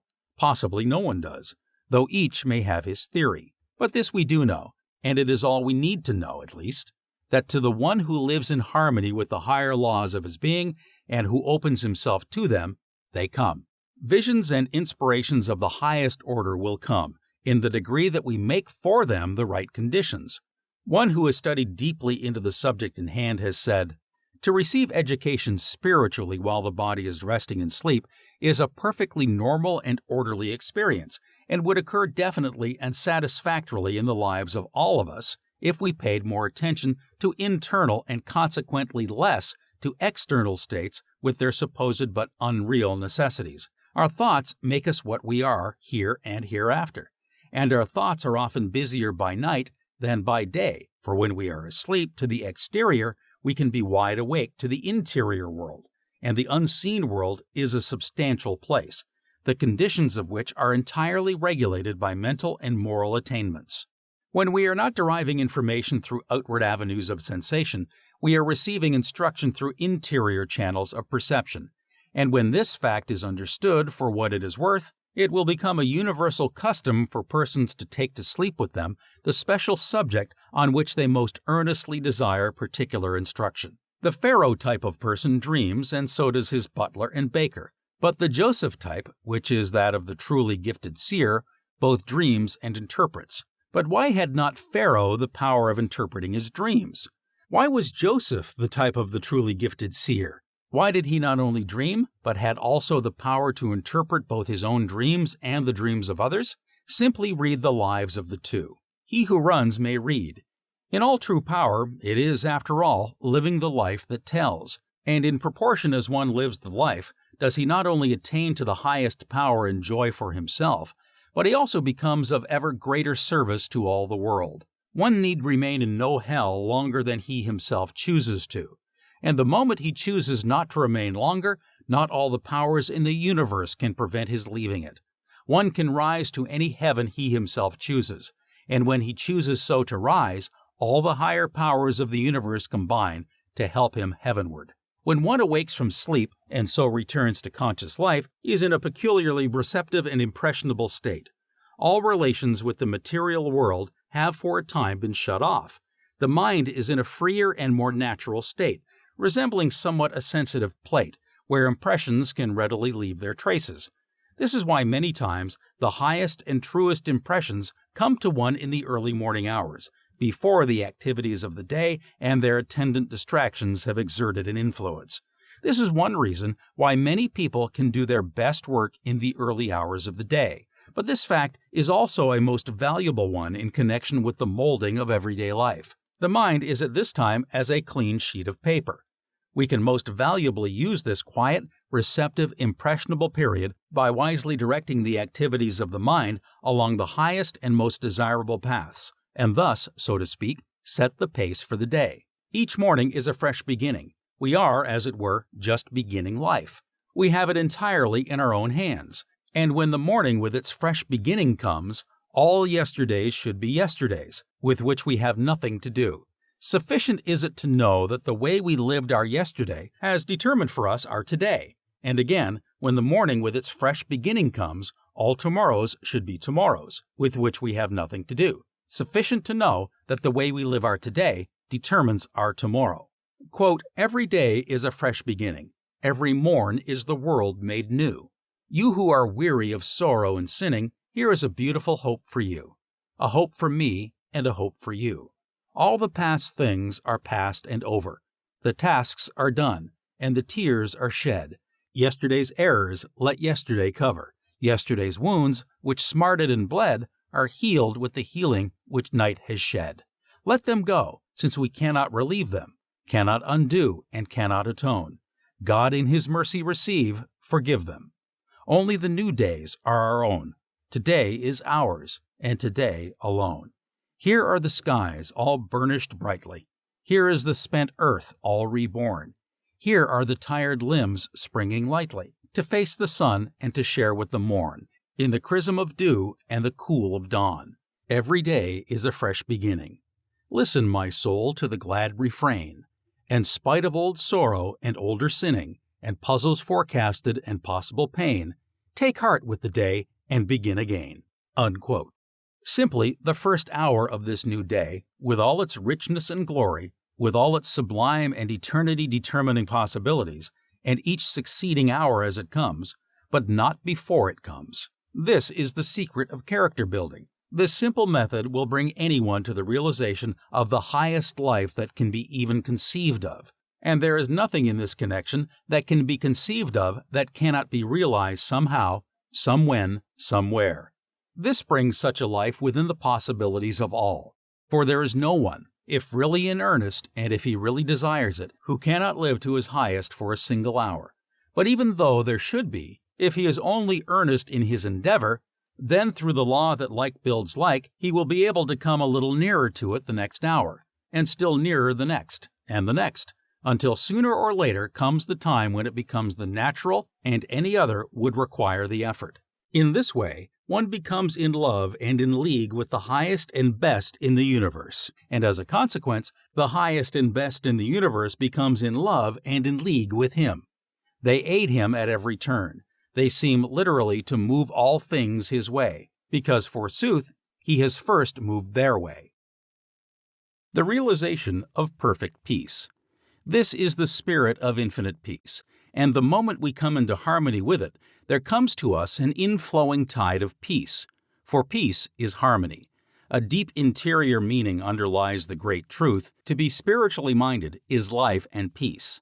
To recognize the fact that we are spirit, and to live in this thought, is to be spiritually minded, and so to be in harmony and peace. Oh, the thousands of men and women all about us weary with care, troubled and ill at ease, running hither and thither to find peace, weary in body, soul, and mind, going to other countries, traveling the world over, coming back and still not finding it. Of course they have not found it, and they never will find it in this way, because they are looking for it where it is not. They are looking for it without, when they should look within. Peace is to be found only within, and unless one find it there, he will never find it at all. Peace lies not in the external world. It lies within one's own soul. We may travel over many different avenues in pursuit of it. We may seek it through the channels of the bodily appetites and passions. We may seek it through all the channels of the external. We may chase for it hither and thither, but it will always be just beyond our grasp. because we are searching for it where it is not. In the degree, however, that we order the bodily appetites and passions in accordance with the promptings of the soul within, will the higher forms of happiness and peace enter our lives. But in the degree that we fail in doing this, will disease, suffering, and discontent enter in. To be at one with God is to be at peace. The child's simplicity is the greatest agency in bringing this full and complete realization. The child's simplicity that recognizes its true relations with the Father's life. There are people I know who have come into such a conscious realization of their oneness with this infinite life, this spirit of infinite peace, that their lives are fairly bubbling over with joy. I have particularly in mind at this moment a comparatively young man who was an invalid for several years, his health completely broken with nervous exhaustion, who thought there was nothing in life worth living for, to whom everything and everybody presented a gloomy aspect, and he in turn presented a gloomy aspect to all with whom he came in contact. Not long ago, he came into such a vital realization of his oneness with this infinite power, he opened himself so completely to its divine inflow that today he is in perfect health, and frequently as I meet him now, he cannot resist the impulse to cry out, "Oh, it is a joy to be alive." I know an officer on our police force who has told me that many times when off duty and on his way home in the evening, there comes to him such a vivid and vital realization of his oneness with this infinite power, and this spirit of infinite peace so takes hold of and so fills him, that it seems as if his feet could scarcely keep to the pavement. So buoyant and so exhilarated does he become by reason of this inflowing tide. He who comes into this higher realization never has any fear, for he has always with him a sense of protection, and the very realization of this makes his protection complete. Of him it is true, "No weapon that is formed against thee shall prosper. There shall no ill come nigh thy dwelling. Thou shalt be in league with the stones of the field, and the beasts of the field shall be at peace with thee." These are the men and the women who seem to live charmed lives. The moment we fear anything, we open the door for the entrance of the actualization of the very thing we fear. An animal will never harm a person who is absolutely fearless in regard to it. The instant he fears, he opens himself to danger, and some animals, the dog for example, can instantly detect the element of fear, and this gives them the courage to do harm. In the degree that we come into a full realization of our oneness with this infinite power, do we become calm and quiet, undisturbed by the little occurrences that before so vex and annoy us. We are no longer disappointed in people, for we always read them aright. We have the power of penetrating into their very souls and seeing the underlying motives that are at work there. A gentleman approached a friend the other day and with great show of cordiality grasped him by the hand and said, "Why, Mr. Blank, I'm so glad to see you." Quick as a flash, my friend read him, and looking him steadily in the eye, replied, "No, you are mistaken. You are not glad to see me, but you are very much disconcerted, so much so that you are now blushing in evidence of it." The gentleman replied, "Well, you know, in this day and age of conventionality and form, we have to put on the show and sometimes make believe what we do not really feel." My friend once more looked him in the face and said, "Again, you are mistaken. Let me give you one little word of advice. You will always fare better and will think far more of yourself, always to recognize and to tell the truth, rather than to give yourself to any semblance of it. As soon as we are able to read people aright, we will then cease to be disappointed in them. We will cease to place them on pedestals, for this can never be done without some attendant disappointment. The fall will necessarily come, sooner or later, and moreover, we are thus many times unfair to our friends. When we come into harmony with this spirit of peace, evil reports and apparent bad treatment, either at the hands of friends or of enemies, will no longer disturb us. When we are conscious of the fact that in our life and our work we are true to that eternal principle of right, of truth, of justice that runs through all the universe, that unites and governs all, that always eventually prevails, then nothing of this kind can come nigh us. And come what may, we will always be tranquil and undisturbed.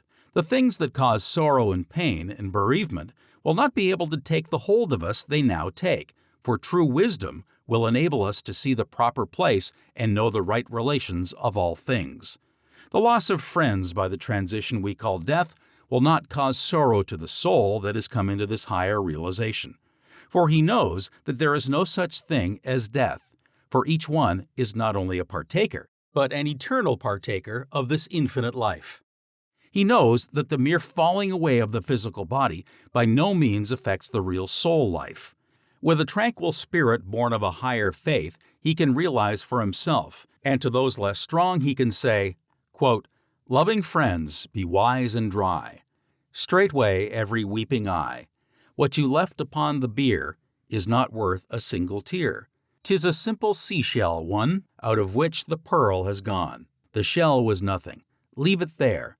The pearl, the soul, was all is here." Unquote. And so far as the element of separation is concerned, he realizes that to spirit there are no bounds, and that spiritual communion, whether between two persons in the body or two persons, one in the body and one out of the body, is within the reach of all.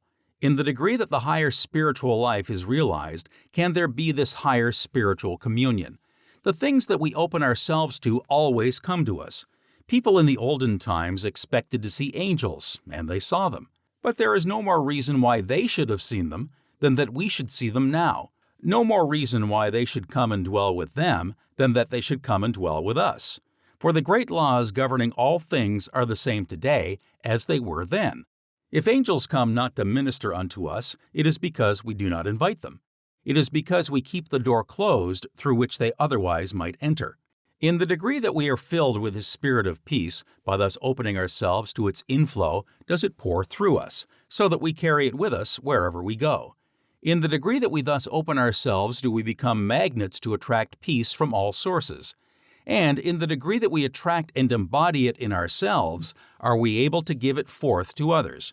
We can in this way become such perfect embodiments of peace that wherever we go, we are continually shedding benedictions.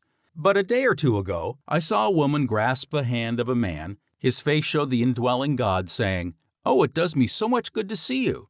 I have been in anxiety and almost in despair during the past few hours, but the very sight of you has rolled the burden entirely away." There are people all around us who are continually giving out blessings and comfort, persons whose mere presence seems to change sorrow into joy, fear into courage, despair into hope, weakness into power. It is the one who has come into the realization of his own true self who carries this power with him and who radiates it wherever he goes. The one who, as we say, has found his center. And in all the great universe, there is but one center, the infinite power that is working in and through all. The one who then has found his center is the one who has come into the realization of his oneness with this infinite power, the one who recognizes himself as a spiritual being, for God is spirit. Such is the man of power, centered in the infinite. He has thereby, so to speak, connected himself with, he has attached his belts to, the great powerhouse of the universe. He is constantly drawing power to himself from all sources. For thus centered, knowing himself, conscious of his own power, the thoughts that go from his mind are thoughts of strength.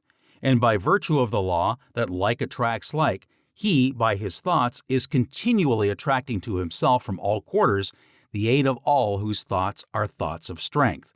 And in this way, he is linking himself with this order of thought in the universe. And so to him that hath, to him shall be given. This is simply the working of a natural law.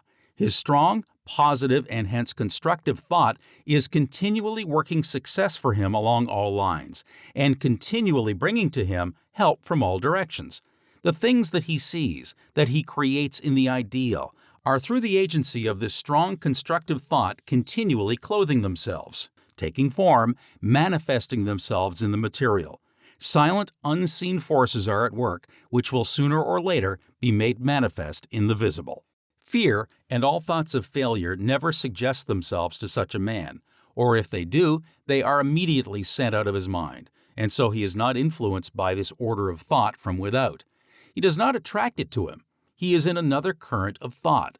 Consequently, the weakening, failure-bringing thoughts of the fearing, the vacillating, the pessimistic about him have no influence upon him. The one who is of the negative, fearing kind not only has his energies and his physical agents weakened, or even paralyzed through the influence of this kind of thought that is born within him, but he also in this way connects himself with this order of thought in the world about him. And in the degree that he does this, does he become a victim to the weak, fearing, negative minds all around him. Instead of growing in power, he increases in weakness. He is in the same order of thought with those of whom it is true, and even that which they have shall be taken away from them. This again is simply the working of a natural law, the same as is its opposite. Fearing lest I lose even what I have, I hide it away in a napkin. Very well, I must then pay the price of my fearing lest I lose. Thoughts of strength both build strength from within and attract it from without. Thoughts of weakness actualize weakness from within and attract it from without. Courage begets strength. Fear begets weakness. And so courage begets success. Fear begets failure. It is the man or the woman of faith, and hence of courage, who is the master of circumstances, and who makes his or her power felt in the world. It is the man or the woman who lacks faith, and who as a consequence is weakened and crippled by fears and forebodings, who is the creature of all passing occurrences. Within each one lies the cause of whatever comes to him. Each has it in his own hands to determine what comes. Everything in the visible, material world has its origin in the unseen, the spiritual, the thought world. This is the world of cause. The former is the world of effect. The nature of the effect is always in accordance with the nature of the cause. What one lives in his invisible thought world, he is continually actualizing in his visible material world. If he would have any conditions different in the latter, he must make the necessary change in the former. A clear realization of this great fact would bring success to thousands of men and women who all about us are now in the depths of despair. It would bring health, abounding health and strength, to thousands now diseased and suffering. It would bring peace and joy to thousands now unhappy and ill at ease. And oh, the thousands all about us who are continually living in the slavery of fear. The spirits within that would be strong and powerful are rendered weak and impotent. Their energies are crippled. Their efforts are paralyzed. Fear is everywhere. Fear of want, fear of starvation, fear of public opinion, fear of private opinion, fear of what we own today may not be ours tomorrow, fear of sickness, fear of death. Fear has become with millions a fixed habit. The thought is everywhere. The thought is thrown upon us from every direction. To live in continual dread, continual cringing, continual fear of anything, be it loss of love, loss of money, loss of position or situation, is to take the readiest means to lose what we fear we shall. By fear nothing is to be gained, but on the contrary, everything is to be lost. I know this is true, says one, but I am given to fear. It's natural to me and I can't help it. Can't help it. In saying this, you indicate one great reason of your fear by showing that you do not even know yourself as yet. You must know yourself in order to know your powers, and not until you know them can you use them wisely and fully. Don't say you can't help it. If you think you can't, the chances are that you can't.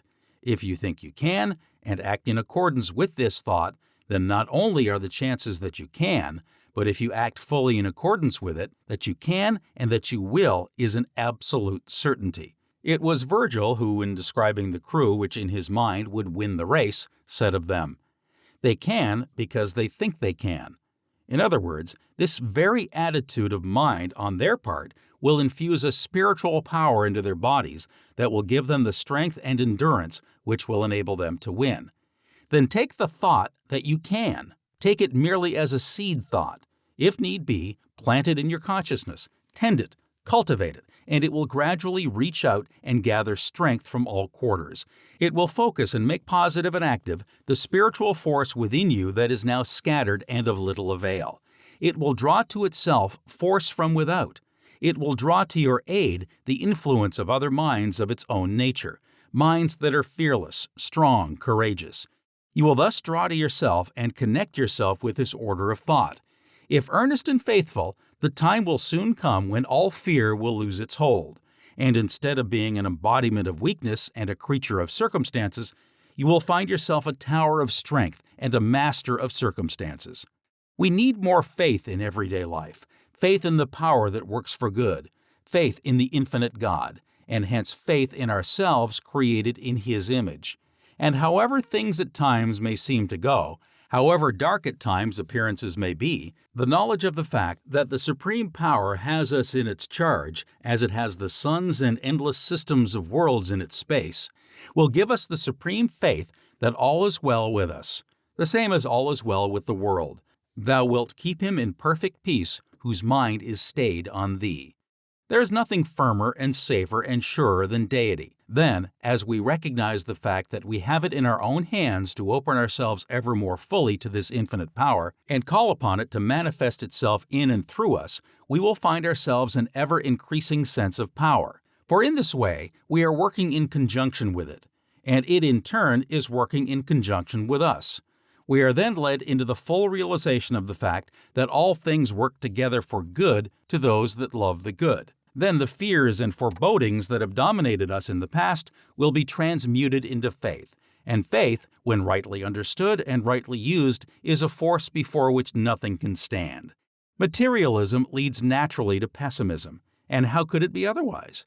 A knowledge of the spiritual power working in and through us, as well as in and through all things, a power that works for righteousness, leads to optimism. Pessimism leads to weakness. Optimism leads to power. The one who is centered in deity is the one who not only outrides every storm, but who through the faith, and so the conscious power that is in him, faces storm with the same calmness and serenity that he faces fair weather.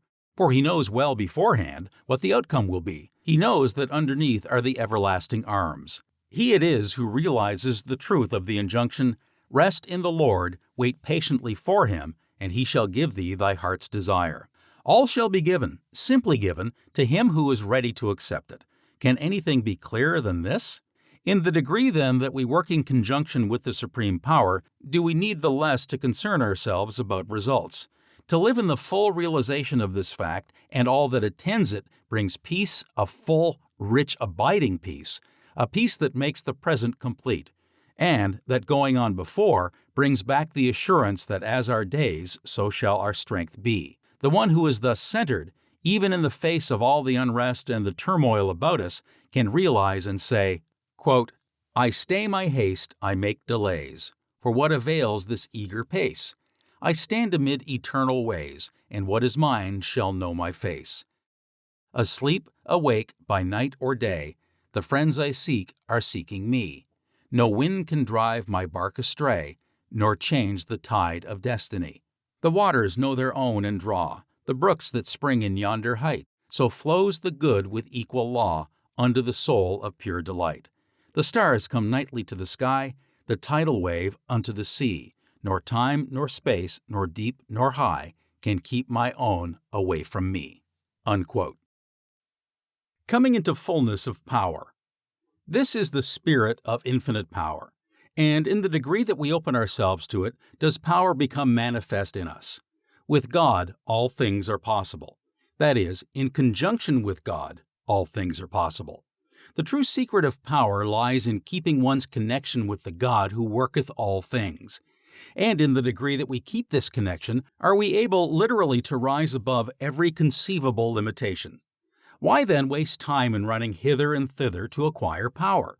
Why waste time with this practice or that practice? Why not go directly to the mountaintop itself, instead of wandering through the byways, in the valleys, and on the mountainsides? That man has absolute dominion, as taught in all the scriptures of the world, is true not of physical man, but of spiritual man.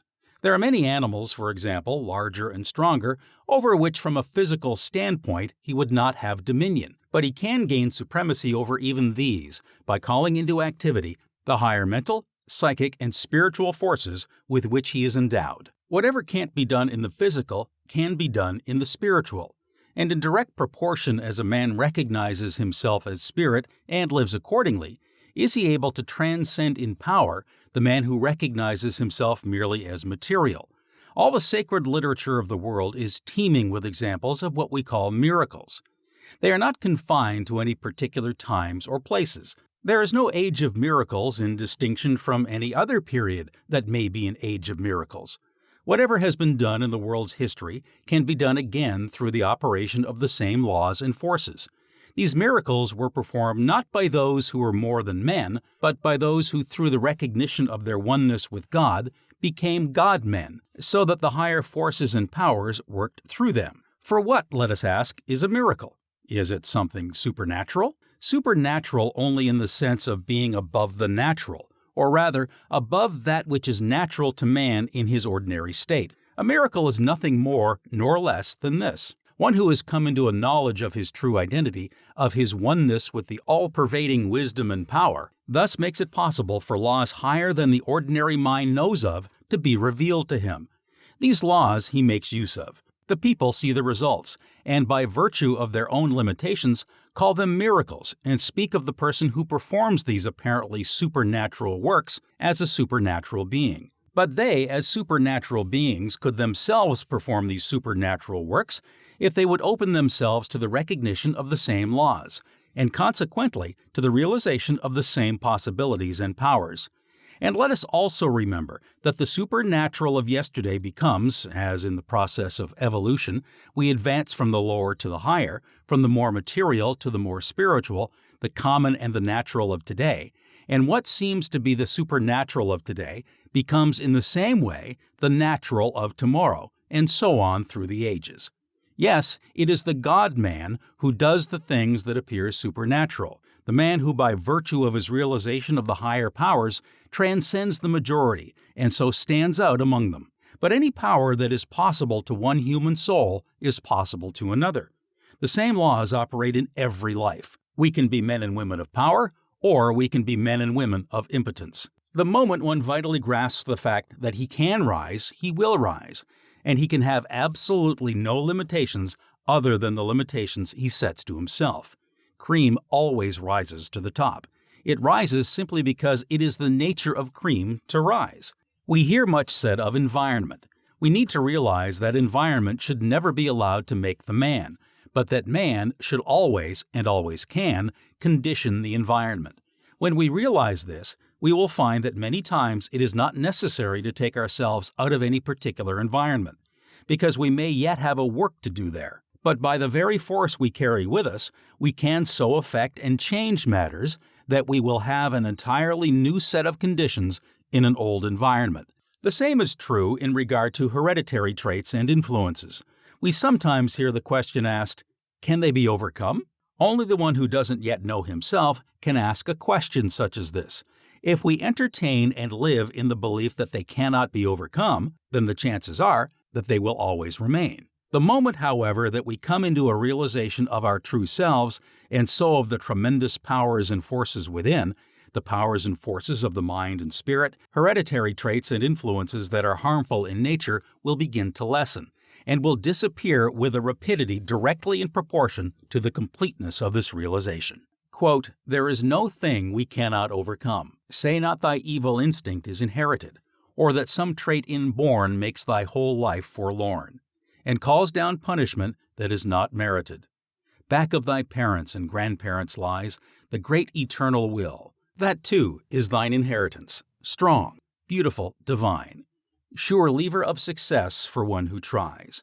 There is no noble height thou canst not climb. All triumphs may be thine in time's futurity. If whatsoe'er thy fault, thou dost not faint or halt, but lean upon the staff of God's security. Earth has no claim the soul cannot contest. Know thyself part of the eternal source. Naught can stand before the Spirit's force. The soul's divine inheritance is best." Unquote.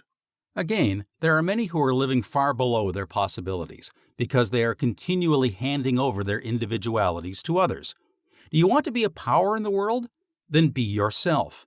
Don't class yourself. Don't allow yourself to be classed among the second-hand, among the they-say people. Be true to the highest within your own soul, and then allow yourself to be governed by no customs or conventionalities or arbitrary man-made rules that are not founded upon principle. Those things that are founded upon principle will be observed by the right-minded, the right-hearted man or woman in any case. Don't surrender your individuality, which is your greatest agent of power, to the customs and conventionalities that have gotten their life from the great mass of those who haven't enough force to preserve their individualities. Those who, in other words, have given them over as ingredients to the mush of concession, which one of our greatest writers has said characterizes our modern society. If you do surrender your individuality in this way, you simply aid in increasing the undesirable conditions. In payment for this, you become a slave, and the chances are that in time you will be unable to hold even the respect of those whom you in this way try to please. If you preserve your individuality, then you become a master, and if wise and discreet, your influence and power will be an aid in bringing about a higher, a better, and a more healthy set of conditions in the world. All people, moreover, will think more of you, will honor you more highly for doing this than if you show your weakness by contributing yourself to the same mush of concession that so many of them are contributing themselves to. With all classes of people, you will then have an influence. A great style of hero draws equally all classes, all extremes of society to him, till we say the very dogs believe in him. To be oneself is the only worthy and, by all means, the only satisfactory thing to be. May it not be good policy, says one, to be governed sometimes by one's surroundings? What is good policy? To be yourself, first, last, and always. Quote, "This above all, to thine own self be true, and it must follow, as the night the day. Thou canst not then be false to any man." Unquote. When we appeal to the Supreme and our life is governed by a principle, we are not governed either by fear of public opinion or loss of others' approbation, and we may be sure that the Supreme will sustain us. If in any way we try to live to suit others, we shall never suit them, and the more we try, the more unreasonable and exacting do they become. The government of your life is a matter that lies entirely between God and yourself, and when your life is swayed and influenced from any other source, you are on the wrong path. When we find the kingdom within and become centered in the infinite, then we become a law unto ourselves. When we become a law unto ourselves, then we are able to bring others to a knowledge of laws higher than they are governed or many times even enslaved by. When we have found this center, then that beautiful simplicity, at once the charm and the power of a truly great personality, enters into our lives. Then all striving for effect, that sure indicator of weakness and a lack of genuine power, is absent. The striving for effect that is so common is always an indicator of a lack of something. It brings to mind the man who rides behind a dock-tailed horse. Conscious of the fact that there is not enough in himself to attract attention, in common with a number of other weaklings, he adopts the brutal method of having his horse's tail sawed off, that its unnatural, odd appearance may attract from people the attention that he of himself is unable to secure. But the one who strives for effect is always fooled more than he succeeds in fooling others. The man and the woman of true wisdom and insight can always see the causes that prompt the motives that underlie the acts of all with whom he or she comes in contact. He is great who is what he is from nature and who never reminds us of others. The men and the women who are truly awake to the real powers within are the men and women who seem to be doing so little, yet who in reality are doing so much. They seem to be doing so little because they are working with higher agencies, and yet are doing so much because of this very fact. They do their work on the higher plane. They keep so completely their connection with the infinite power that it does the work for them, and they are relieved of the responsibility. They are the careless people. They are careless because it is the infinite power that is working through them, and with this infinite power, they are simply cooperating. The secret of the highest power is simply the uniting of the outer agencies of expression with the power that works from within. Are you a painter? Then in the degree that you open yourself to the power of the forces within, will you become great instead of mediocre. You can never put into permanent form inspirations higher than those that come through your own soul. In order for the higher inspirations to come through it, you must open your soul. You must open it fully to the supreme source of all inspiration. Are you an orator? In the degree that you come into harmony and work in conjunction with the higher powers that will speak through you, will you have the real power of molding and of moving men. If you use merely your physical agents, you will be simply a demagogue. If you open yourself so that the voice of God can speak through and use your physical agents, you will become a great and true orator, great and true in just the degree that you so open yourself. Are you a singer? Then open yourself and let the God within pour forth in the spirit of song. You will find it 1,000 times easier than all your long and studied practice without this.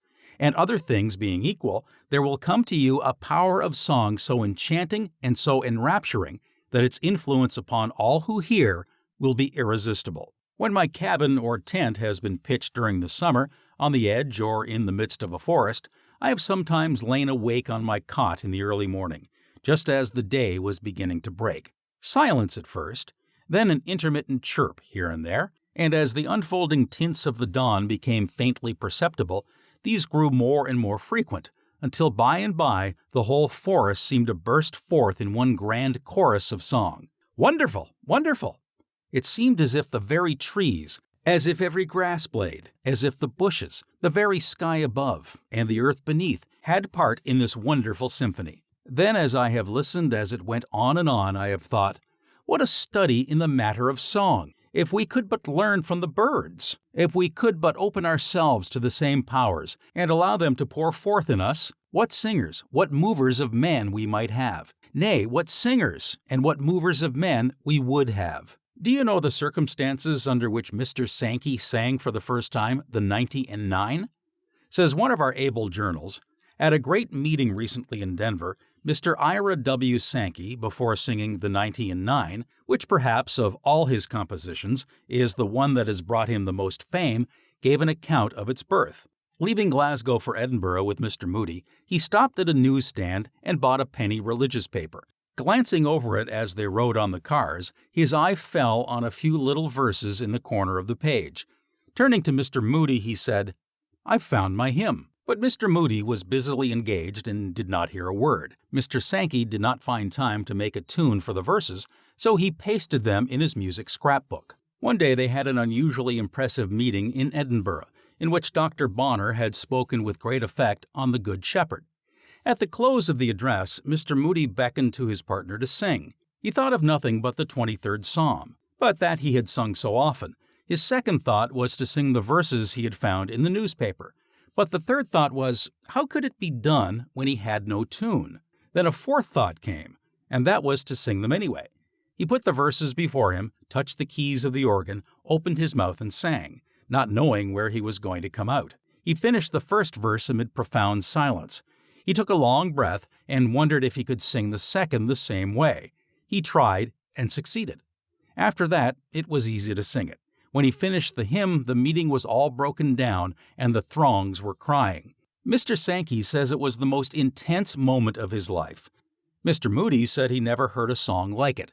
It was sung at every meeting and was soon going over the world. When we open ourselves to the highest inspirations, they never fail us. When we fail to do this, we fail in attaining the highest results, whatever the undertaking. Are you a writer? Then remember that the one great precept underlying all successful literary work is look into thine own heart and write. Be true.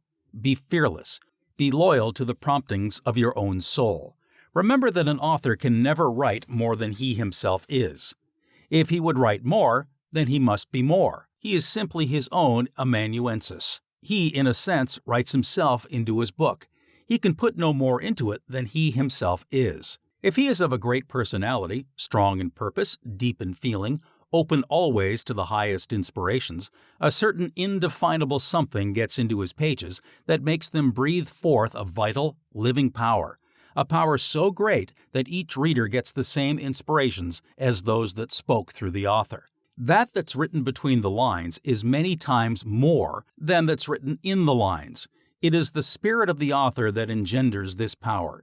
It is this that gives that extra 25 or 30% that takes a book out of the class called medium and lifts it into the class called superior. That extra percent that makes it the one of the 100 that is truly successful, while the 99 never see more than their first edition. It is this same spiritual power that the author of a great personality puts into his work that causes it to go so rapidly from reader to reader, for the only way that any book circulates in the ultimate is from mouth to mouth. Any book that reaches a large circulation.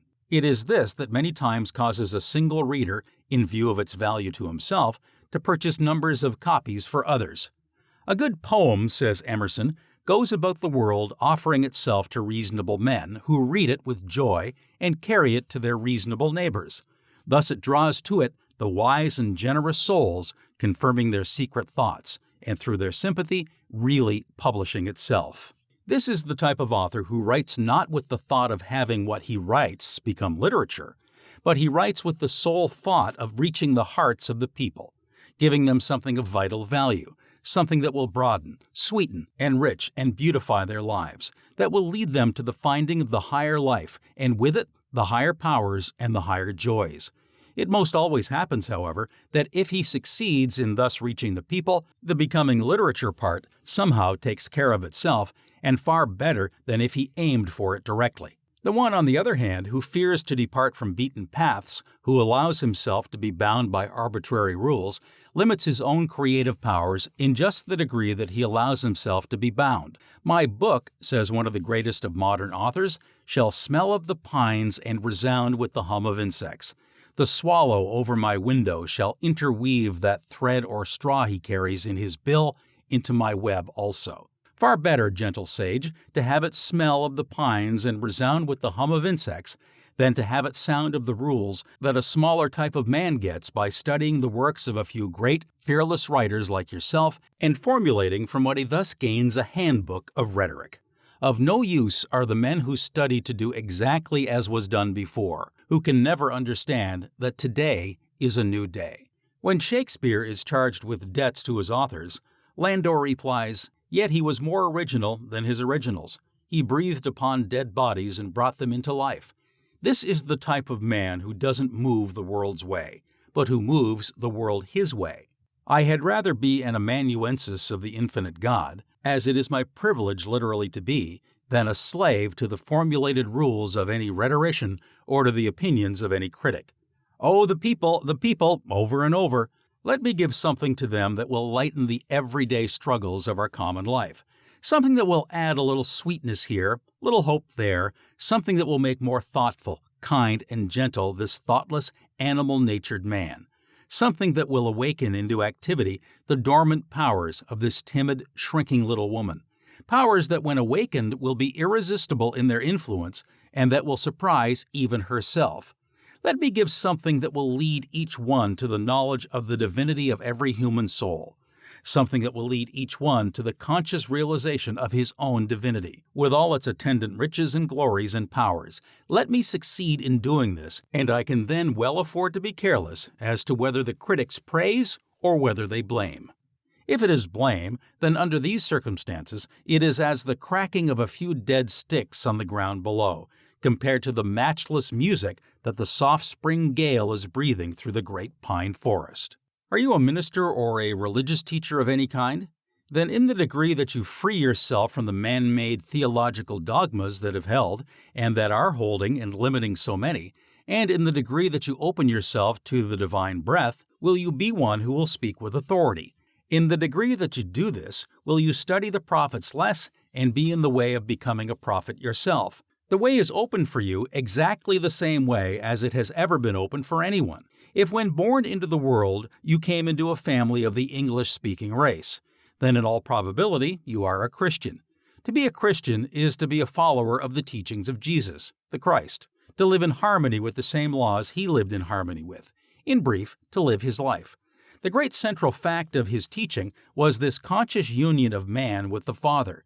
It was the complete realization of this oneness with the Father on his part that made Jesus the Christ. It was through this that he attained to the power he attained to, that he spake as never man spake. He never claimed for himself anything that he did not claim equally for all mankind. The mighty works performed by Jesus were not exceptional.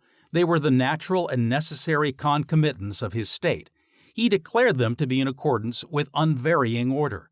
He spoke of them as no unique performances, but as the outcome of a state to which all might attain if they chose.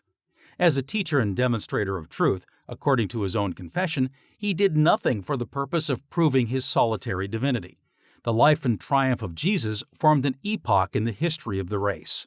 His coming and victory marked a new era in human affairs. He introduced a new, more complete ideal to the earth. And when his three most intimate companions saw in some measure what the new life really signified, they fell to the earth, speechless with awe and admiration.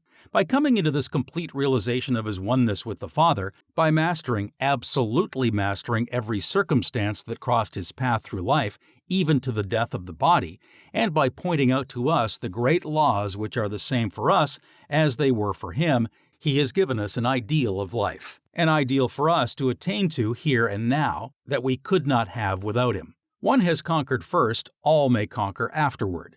By completely realizing it first for himself, and then by pointing out to others this great law of the atonement with the Father, he has become probably the world's greatest Savior. Don't mistake his mere person for his life and his teachings, an error that has been made in connection with most all great teachers by their disciples over and over again. And if you have been among the number who have been preaching a dead Christ, then for humanity's sake, for Christ's sake, for God's sake, and I speak most reverently, don't steal the people's time any longer. Don't waste your own time more in giving them stones in place of bread, dead form for the spirit of living truth. In his own words, let the dead bury their dead. Come out from among them. Teach as Jesus did, the living Christ. Teach as Jesus did, the Christ within. Find this in all its transcendent beauty and power. Find it as Jesus found it, then you also will be one who will speak with authority. Then you will be able to lead large numbers of others to its finding. This is the pearl of great price. It is the type of preacher whose soul has never as yet even perceived the vital spirit of the teachings of Jesus, and who as a consequence, instead of giving this to the people, is giving them old forms and dogmas and speculations, who is emptying our churches. This is the type whose chief efforts seem to be in getting men ready to die. The Germans have a saying, never go to the second thing first. We need men who will teach us first how to live. Living quite invariably precedes dying. This also is true that when we once know how to live and live in accordance with what we know, then the dying, as we term it, will in a wonderfully beautiful manner take care of itself. It is, in fact, the only way in which it can be taken care of. It is on account of this emptying of our churches, for the reason that people are tiring of mere husks, that many short-sighted people are frequently heard to say that religion is dying out. Religion dying out? How can anything die before it is really born? And so far as the people are concerned, religion is just being born. Or rather, they are just awaking to a vital, everyday religion. We are just beginning to get beyond the mere letter into its real, vital spirit. Religion dying out? Impossible even to conceive of. Religion is as much a part of the human soul as the human soul is a part of God. And as long as God and the human soul exist, religion will never die. Much of the dogma, the form, the ceremony, the mere letter that has stood as religion, and honestly, many times, let us be fair enough to say, this, thank God, is rapidly dying out, and never so rapidly as it is today. By two methods it is dying. There is, first, a large class of people tired of or even nauseated with it all, who conscientiously prefer to have nothing rather than this. They are simply abandoning it, the same as a tree abandons its leaves when the early winter comes. There is, second, a large class in whom the divine breath is stirring, who are finding the Christ within, in all its matchless beauty and redeeming power. And this new life is pushing off the old. The same as in the spring, the newly awakened life in the tree pushes off the old, lifeless leaves that have clung on during the winter to make place for the new ones. And the way this old dead leaf religion is being pushed off on every hand is indeed most interesting and inspiring to witness. Let the places of those who have been emptying our churches by reason of their attempts to give stones for bread, husks and chaff for the life-giving grain, let their places be taken even for but a few times by those who are open and alive to these higher inspirations. And let us again question those who feel that religion is dying out. It is the live coal that kindles others, not the dead. Let their places be taken by those who have caught the inspiration of the divine breath, who as a consequence have a message of mighty value and import for the people, who by virtue of this same fact are able to present it with a beauty and a power so enrapturing that it takes captive the soul. Then we will find that the churches that today are dotted here and there with a few dozen people will be filled to overflowing. and there will not even be room enough for all who would enter. Let the shell perish that the pearl may appear. We need no new revelations as yet. We need simply to find the vital spirit of those we already have. Then in due time, when we are ready for them, new ones will come, but not before. What the human soul all the world over needs, says John Pulsford, is not to be harangued, however eloquently, about the old accepted religion, but to be permeated, charmed, and taken captive by a warmer and more potent breath of God than they ever felt before. And I should not be true to my personal experience if I did not bear testimony that this divine breath is as exquisitely adapted to the requirements of the soul's nature as a June morning to the planet.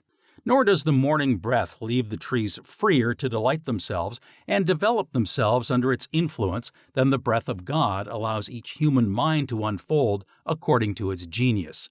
Nothing stirs the central wheel of the soul like the breath of God.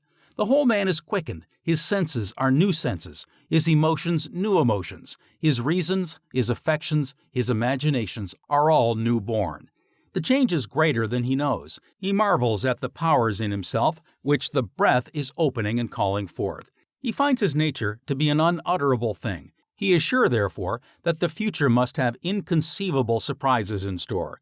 And herein lies the evidence, which I commend to my readers of the existence of God, and of the eternal human hope.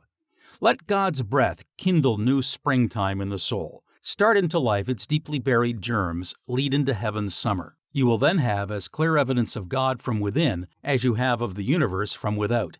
Indeed, your internal experience of life and illimitable hope in God will be nearer to you, and more prevailing than all your external and superficial experience of nature and the world. There is but one source of power in the universe. Whatever then you are, painter, orator, musician, writer, religious teacher, or whatever it may be, know that to catch and take captive the secret of power is so to work in conjunction with the infinite power, in order that it may continually work and manifest through you. If you fail in doing this, you fail in everything. If you fail in doing this, your work, whatever it may be, will be third or fourth rate, possibly at times second rate, but it positively never can be first rate. Absolutely impossible will it be for you ever to become a master. Whatever estimate you put upon yourself will determine the effectiveness of your work along any line. As long as you live merely in the physical and the intellectual, you set limitations to yourself that will hold you as long as you so live. When, however, you come into the realization of your oneness with the infinite life and power and open yourself that it may work through you, you will find that you have entered upon an entirely new phase of life, and that an ever-increasing power will be yours. Then it will be true that your strength will be as the strength of 10 because your heart is pure. Quote, O God, I am one forever with Thee by the glory of birth. The celestial powers proclaim it to the utmost bounds of the earth. I think of this birthright immortal, and my being expands like a rose, as an odorous cloud of incense around and above me flows. A glorious song of rejoicing in an innermost spirit I hear, and it sounds like heavenly voices in a chorus divine and clear. And I feel a power uprising, like the power of an embryo God, with a glorious wall that surrounds me and lifts me up from the sod." Unquote. Plenty of all things, the law of prosperity. This is the spirit of infinite plenty, the power that is continually bringing all things into expression in material form. He who lives in the realization of his oneness with this infinite power becomes a magnet to attract to himself a continual supply of whatsoever things he desires. If one hold himself in the thought of poverty, he will be poor, and the chances are that he will remain in poverty. If he hold himself, whatever present conditions may be, continually in the thought of prosperity, he sets into operation forces that will sooner or later bring him into prosperous conditions. The law of attraction works unceasingly throughout the universe, and the one great and never-changing fact in connection with it is, as we have found, that like attracts like. If we are one with this infinite power, this source of all things, then in the degree that we live in the realization of this oneness, in that degree do we actualize in ourselves a power that will bring us to an abundance of all things that is desirable for us to have. In this way, we come into possession of a power whereby we can actualize at all times those conditions that we desire. As all truth exists now and awaits simply our perception of it, so all things necessary for present needs exist now, and await simply the power in us to appropriate them. God holds all things in His hands. His constant word is, "My child, acknowledge me in all your ways, and in the degree that you do this, in the degree that you live this, then what is mine is yours." Jehovah Jireh, the Lord will provide. He giveth to all men liberally, and upbraideth not. He giveth liberally to all men who put themselves in the right attitude to receive from Him. He forces no good things upon anyone. The old and somewhat prevalent idea of godliness and poverty has absolutely no basis for its existence, and the sooner we get away from it, the better. It had its birth in the same way that the idea of asceticism came into existence, when the idea prevailed that there was necessarily a warfare between the flesh and the spirit. It had its origin, therefore, in the minds of those who had a distorted, a one-sided view of life. True godliness is in a sense the same as true wisdom. The one who is truly wise, and who uses the forces and powers with which he is endowed, to him the great universe always opens her treasure house. The supply is always equal to the demand.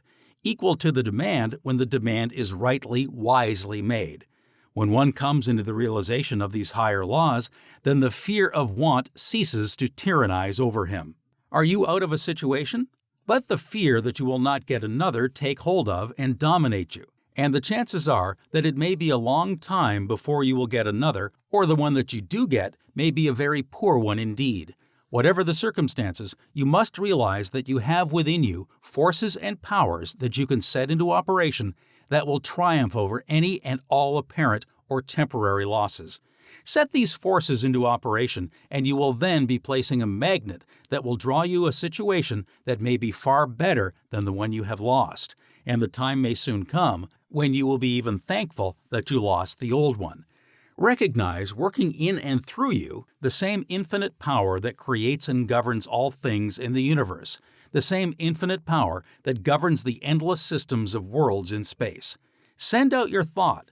Thought is a force, and it has occult power of unknown proportions when rightly used and wisely directed.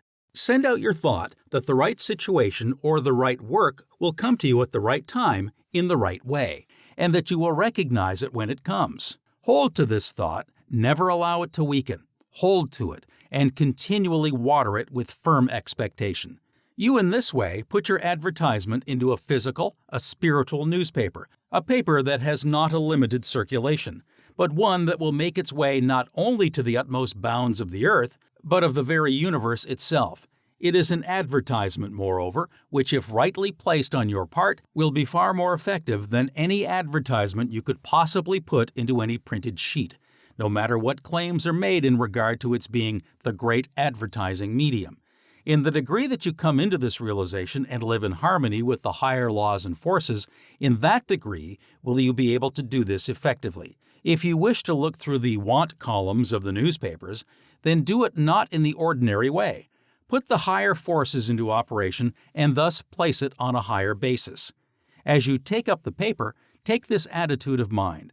If there is here an advertisement that it will be well for me to reply to, the moment I come to it, I will recognize it. Affirm this, believe it, expect it. If you do this in full faith, you will somehow feel the intuition the moment you come to the right one. And this intuition will be nothing more nor less than your own soul speaking to you. When it speaks, then act at once. If you get the situation and it does not prove to be exactly what you want, if you feel that you are capable of filling a better one, then the moment you enter upon it, take the attitude of mind that this situation is the stepping stone that will lead you to one that will be better still. Hold this thought steadily, affirm it, believe it, expect it, and all the time be faithful, absolutely faithful to the situation in which you are at present placed. If you are not faithful to it, then the chances are that it will not be the stepping stone to something better, but to something poorer. If you are faithful to it, the time may soon come when you will be glad and thankful, when you will rejoice that you lost your old position. This is the law of prosperity. When apparent adversity comes, be not cast down by it, but make the best of it, and always look forward for better things, for conditions more prosperous. To hold yourself in this attitude of mind is to set into operation subtle, silent, and irresistible forces that sooner or later will actualize in material form that which is today merely an idea. But ideas have occult power, and ideas, when rightly planted and rightly tended, are the seeds that actualize material conditions. Never give a moment to complaint, but utilize the time that would otherwise be spent in this way in looking forward and actualizing the conditions you desire. Suggest prosperity to yourself. See yourself in a prosperous condition. Affirm that you will before long be in a prosperous condition. Affirm it calmly and quietly, but strongly and confidently. Believe it. Believe it absolutely. Expect it. Keep it continually watered with expectation. You thus make yourself a magnet to attract the things that you desire. Don't be afraid to suggest, to affirm these things, for by doing so you put forth an ideal which will begin to clothe itself in material form. In this way, you are utilizing agents among the most subtle and powerful in the universe. If you are particularly desirous for anything that you feel it is good and right for you to have, something that will broaden your life or that will increase your usefulness to others, simply hold the thought that at the right time, in the right way, and through the right instrumentality, there will come to you, or there will open up for you, the way whereby you can attain what you desire. I know of a young lady who a short time ago wanted some money very badly. She wanted it for a good purpose. She saw no reason why she shouldn't have it. She is one who has come into an understanding of the power of the interior forces. She took and held herself in the attitude of mind we have just pointed out. In the morning, she entered into the silence for a few moments. In this way, she brought herself into a more complete harmony with the higher powers. Before the day closed, a gentleman called, a member of a family with which she was acquainted. He asked her if she would do for the family some work that they wanted done.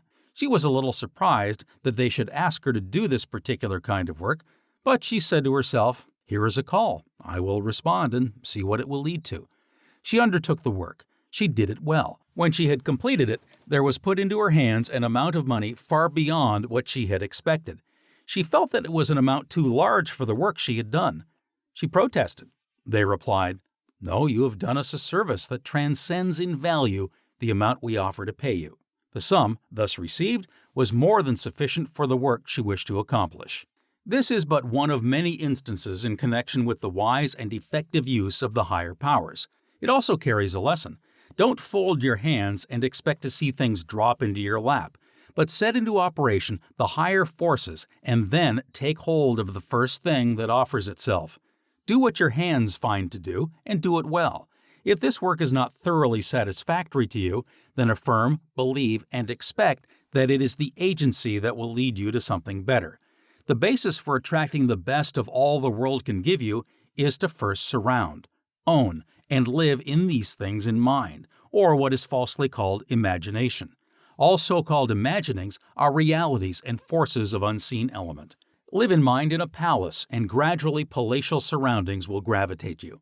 But so living is not pining, or longing, or complaining, wishing. It is when you are down in the world, calmly and persistently seeing yourself as up. It is when you are now compelled to eat from a tin plate, regarding that tin plate as only the certain step to one of silver. It is not envying and growling at other people who have silver plate. That growling is just so much capital stock taken from the bank account of mental force. A friend who knows the power of the interior forces, and whose life is guided in every detail by them, has given a suggestion in this form. When you are in the arms of the bear, even though he is hugging you, look him in the face and laugh, but all the time keep your eye on the bull. If you allow all of your attention to be given to the work of the bear, the bull may get entirely out of your sight. In other words, if you yield to adversity, the chances are that it will master you. But if you recognize in yourself the power of mastery over conditions, then adversity will yield to you and will be changed into prosperity.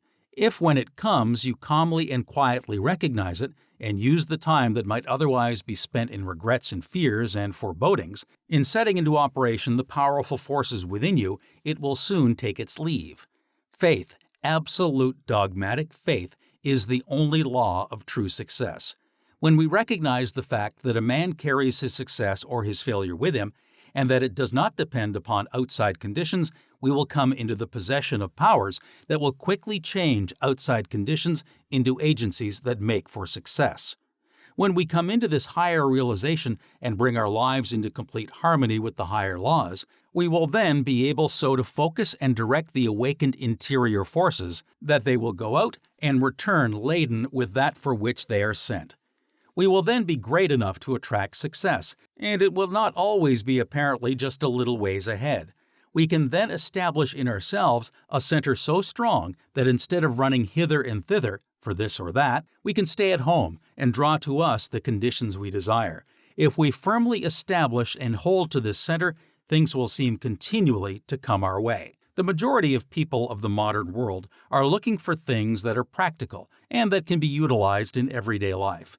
The more carefully we examine into the laws underlying the great truths we are considering, the more we will find that they are not only eminently practical, but in a sense, and in the deepest and truest sense, they are the only practical things there are. There are people who continually pride themselves upon being exceedingly practical. But many times, those who of themselves think nothing about this are the most practical people the world knows. And on the other hand, those who take great pride in speaking of their own practicality are many times the least practical. Or again, in some ways they may be practical, but so far as life in its totality is concerned, they are absurdly impractical. What profit, for example, can there be for the man who, materially speaking, though he has gained the whole world, has never yet become acquainted with his own soul? There are multitudes of men all about us who are entirely missing the real life, men who have not learned even the ABC of true living. Slaves they are, abject slaves to their temporary material accumulations. Men who, thinking they possess their wealth, are on the contrary completely possessed by it. Men whose lives are comparatively barren in service to those about them and to the world at large. Men who, when they can no longer hold the body, the agency by means of which they are related to the material world, will go out poor indeed, pitiably poor. Unable to take even the smallest particle of their accumulations with them, they will enter upon the other form of life naked and destitute. The kindly deeds, the developed traits of character, the realized powers of the soul, the real riches of the inner life and unfoldment, all those things that become our real and eternal possessions, have been given no place in their lives, and so of the real things of life they are destitute. Nay, many times worse than destitute. We must not suppose that habits once formed are any more easily broken off in the other form of life than they are in this. If one voluntarily grows a certain mania here, we must not suppose that the mere dropping of the body makes all conditions perfect. All is law, all is cause and effect. As we sow, so shall we also reap, not only in this life, but in all lives. He who is enslaved with the sole desire for material possessions here will continue to be enslaved even after he can no longer retain his body. Then, moreover, he will have not even the means of gratifying his desires. Dominated by this habit, he will be unable to set his affections, for a time at least, upon other things, and the desire, without the means of gratifying it, will be doubly torturing to him. Perchance this torture may be increased by his seeing the accumulations he thought were his now being scattered and wasted by spendthrifts. He wills his property, as we say, to others, but he can have no word as to its use. How foolish, then, for us to think that any material possessions are ours. How absurd, for example, for one to fence off a number of acres of God's earth and say they are his. Nothing is ours that we cannot retain. The things that come into our hands come not for the purpose of being possessed, as we say, much less for the purpose of being hoarded. They come into our hands to be used, to be wisely used. We are stewards merely, and as stewards we shall be held accountable for the way we use whatever is entrusted to us. That great law of compensation that runs through all life is wonderfully exact in its workings, although we may not always fully comprehend it or even recognize it when it operates in connection with ourselves.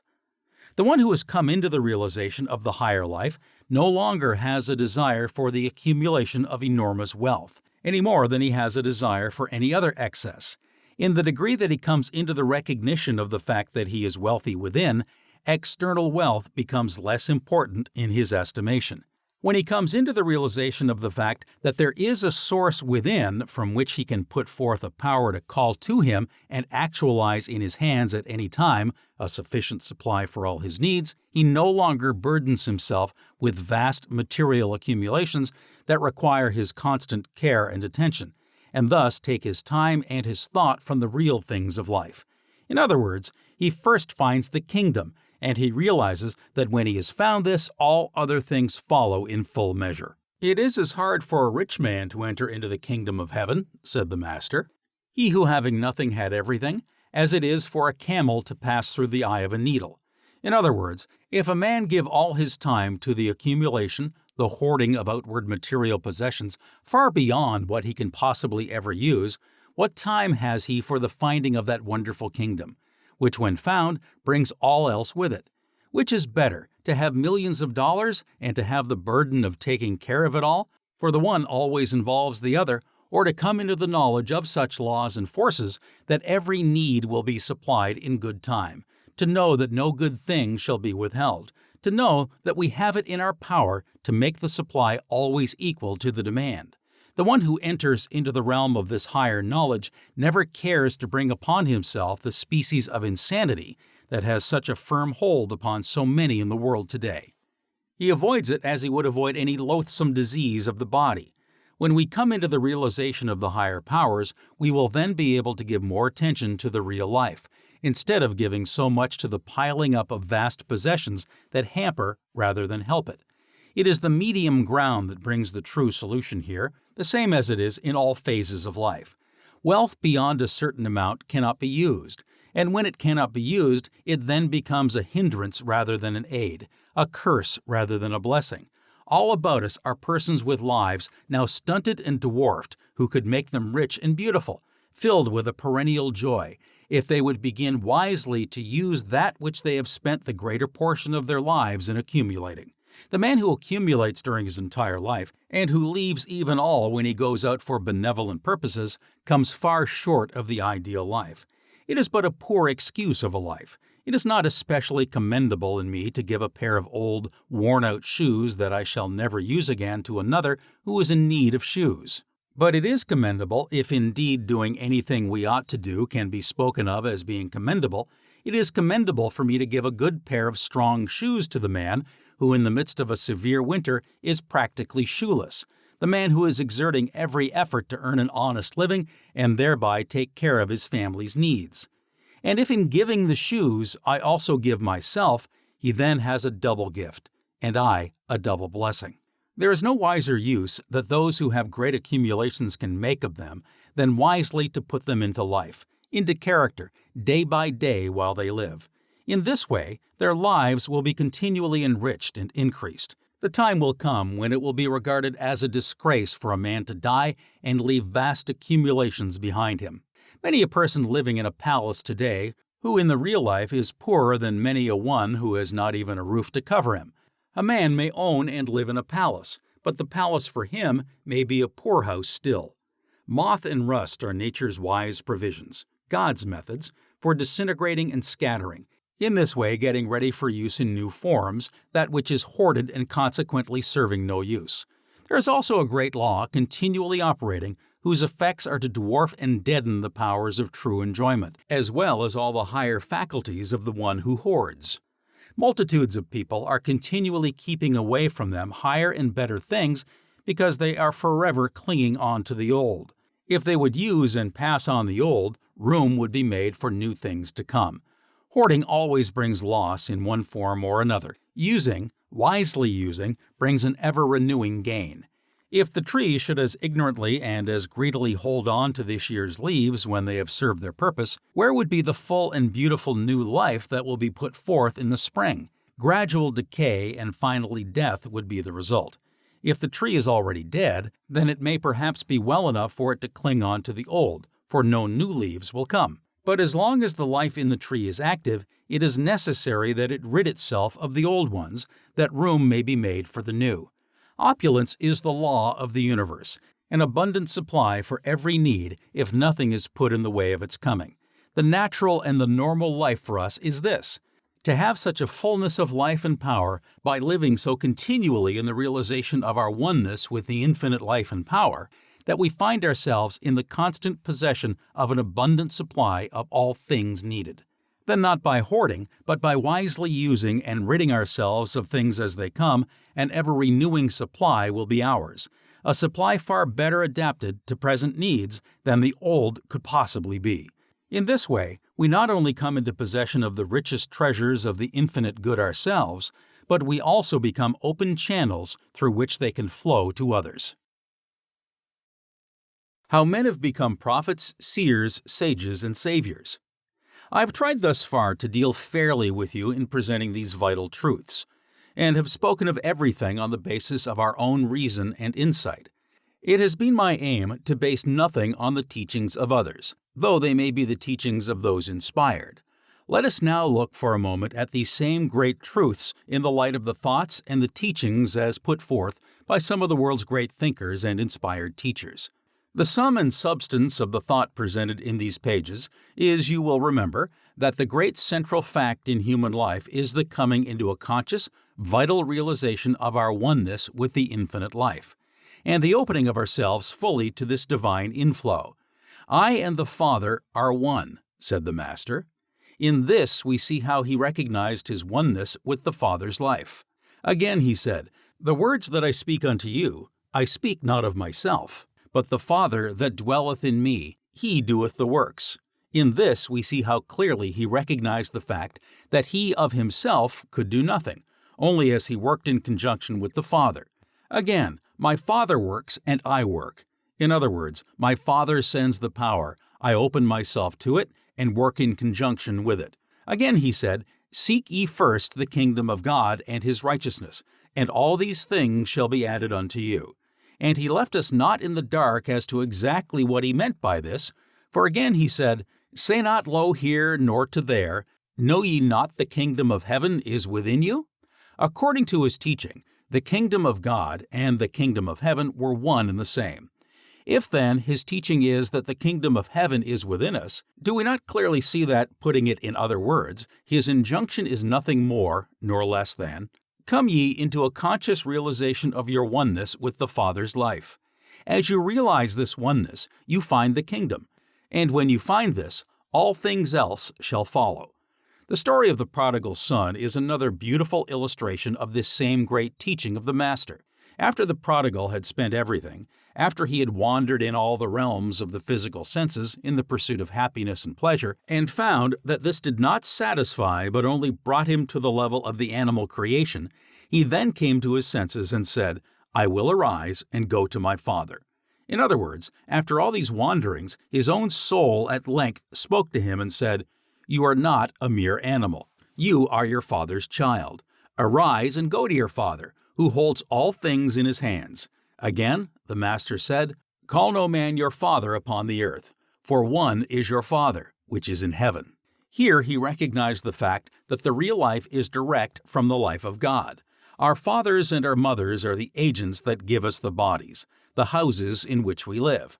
But the real life comes from the infinite source of life, God, who is our Father. One day word was brought to the Master that his mother and his brethren were without, wishing to speak with him. "Who is my mother, and who are my brethren?" said he. "Whosoever shall do the will of my Father which is in heaven, the same is my brother, and my sister, and my mother." Many people are greatly enslaved by what we term ties of relationship. It is well, however, for us to remember that our true relatives are not necessarily those who are connected with us by ties of blood.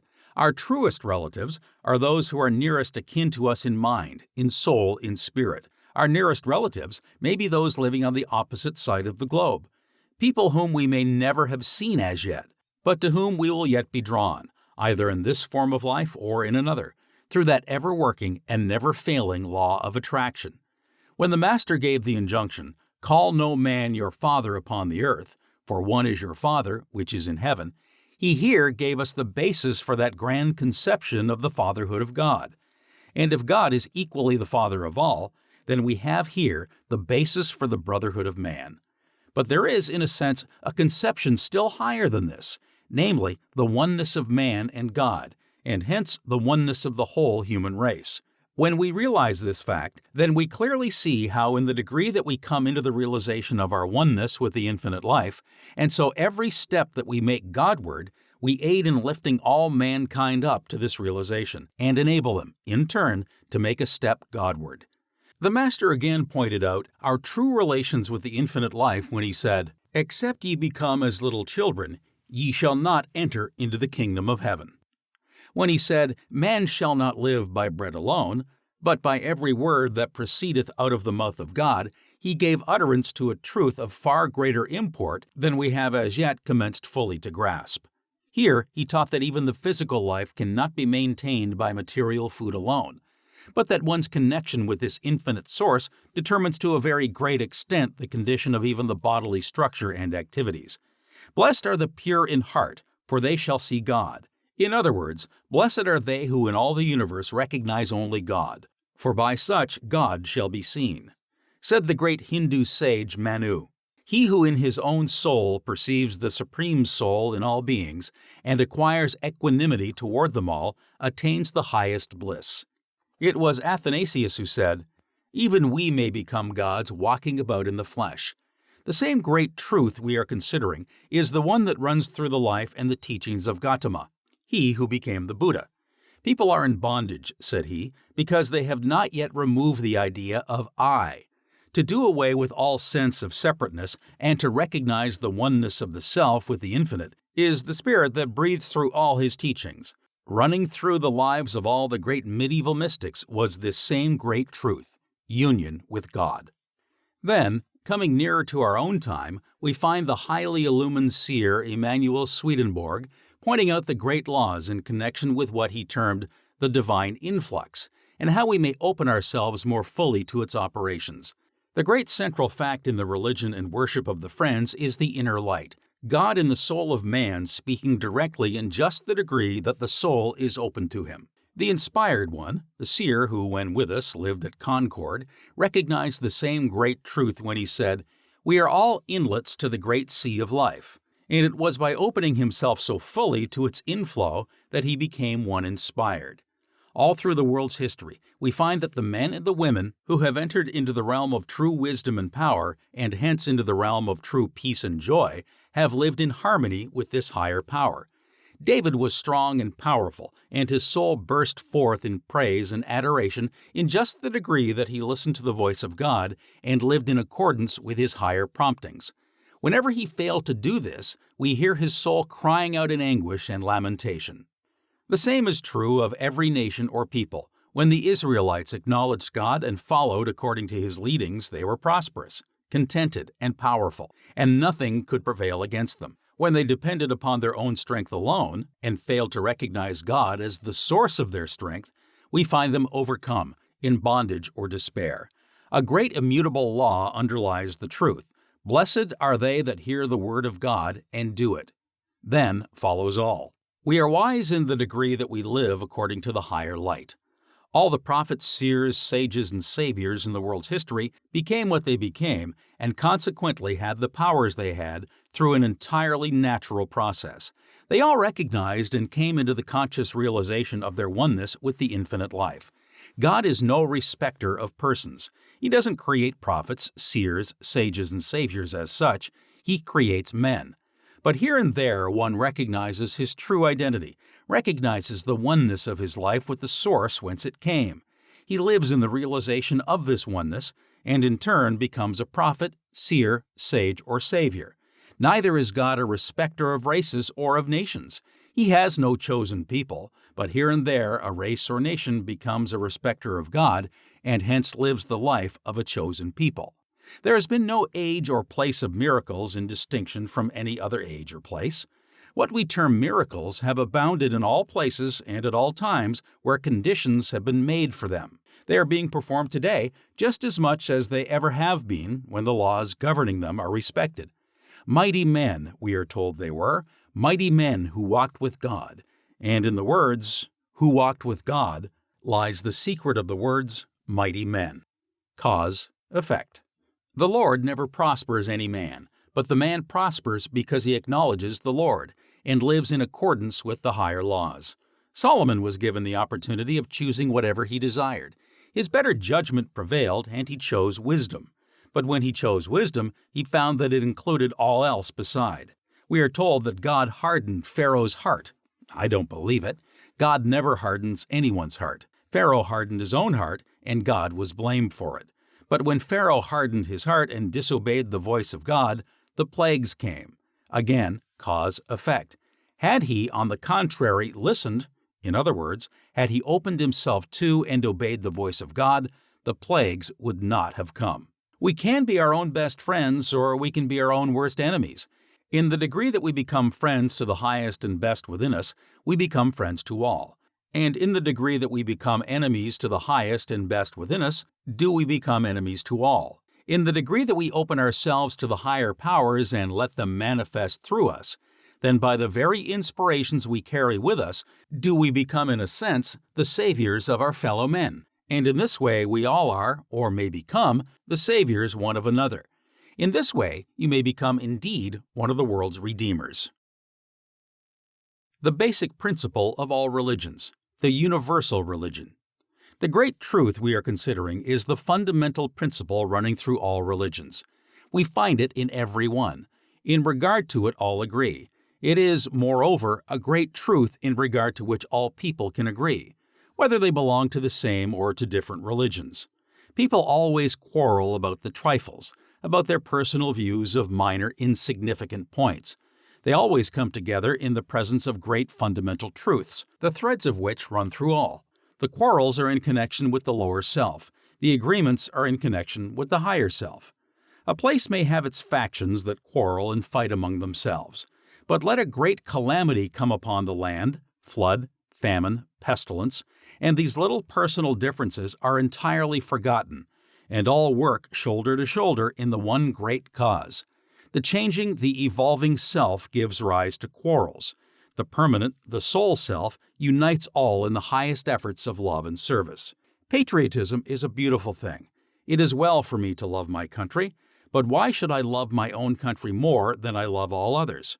If I love my own and hate others, I then show my limitations, and my patriotism will stand the test not even for my own. If I love my own country, and in the same way love all other countries, then I show the largeness of my nature, and a patriotism of this kind is noble and always to be relied upon. The view of God in regard to which we are agreed, that He is the infinite spirit of life and power that is back of all, that is working in and through all, that is the life of all, is a matter in regard to which all men, all religions can agree. With this view, there can be no infidels or atheists. There are atheists and infidels in connection with many views that are held concerning God, and thank God there are. Even devout and earnest people among us attribute things to God that no respectable men or women would permit to be attributed to themselves. This view is satisfying to those who cannot see how God can be angry with His children, jealous, vindictive. A display of these qualities always lessens our respect for men and women, and we still attribute them to God. The earnest, sincere heretic is one of the greatest friends true religion can have. Heretics are among God's greatest servants. They are among the true servants of mankind. Christ was one of the greatest heretics the world has ever known. He allowed Himself to be bound by no established or orthodox teachings or beliefs. Christ is preeminently a type of the universal. John the Baptist is a type of the personal. John dressed in a particular way, ate a particular kind of food, belonged to a particular order, lived and taught in a particular locality, and he himself recognized the fact that he must decrease while Christ must increase. Christ, on the other hand, gave Himself absolutely no limitations. He allowed Himself to be bound by nothing. He was absolutely universal, and as a consequence, taught not for His own particular day, but for all time. This mighty truth, which we have agreed upon as the great central fact of human life, is the golden thread that runs through all religions. When we make it the paramount fact in our lives, we will find that minor differences, narrow prejudices, and all these laughable absurdities will so fall away by virtue of their very insignificance that a Jew can worship equally as well in a Catholic cathedral, a Catholic in a Jewish synagogue, a Buddhist in a Christian church, a Christian in a Buddhist temple. Or all can worship equally well about their own hearthstones, or out on the hillside, or while pursuing the avocations of everyday life. For true worship, only God and the human soul are necessary. It does not depend upon times or seasons or occasions. Anywhere and at any time, God and man in the bush may meet. This is the great fundamental principle of the universal religion upon which we all can agree. This is the great fact that is permanent. There are many things in regard to which all cannot agree. These are the things that are personal, non-essential, and so as time passes, they gradually fall away. One who doesn't grasp this great truth, a Christian, for example, asks, "But was not Christ inspired?" Yes, but he was not the only one inspired. Another, who is a Buddhist, asks, "Was not Buddha inspired?" Yes, but he was not the only one inspired. A Christian asks, "But is not our Christian Bible inspired?" Yes, but there are other inspired scriptures.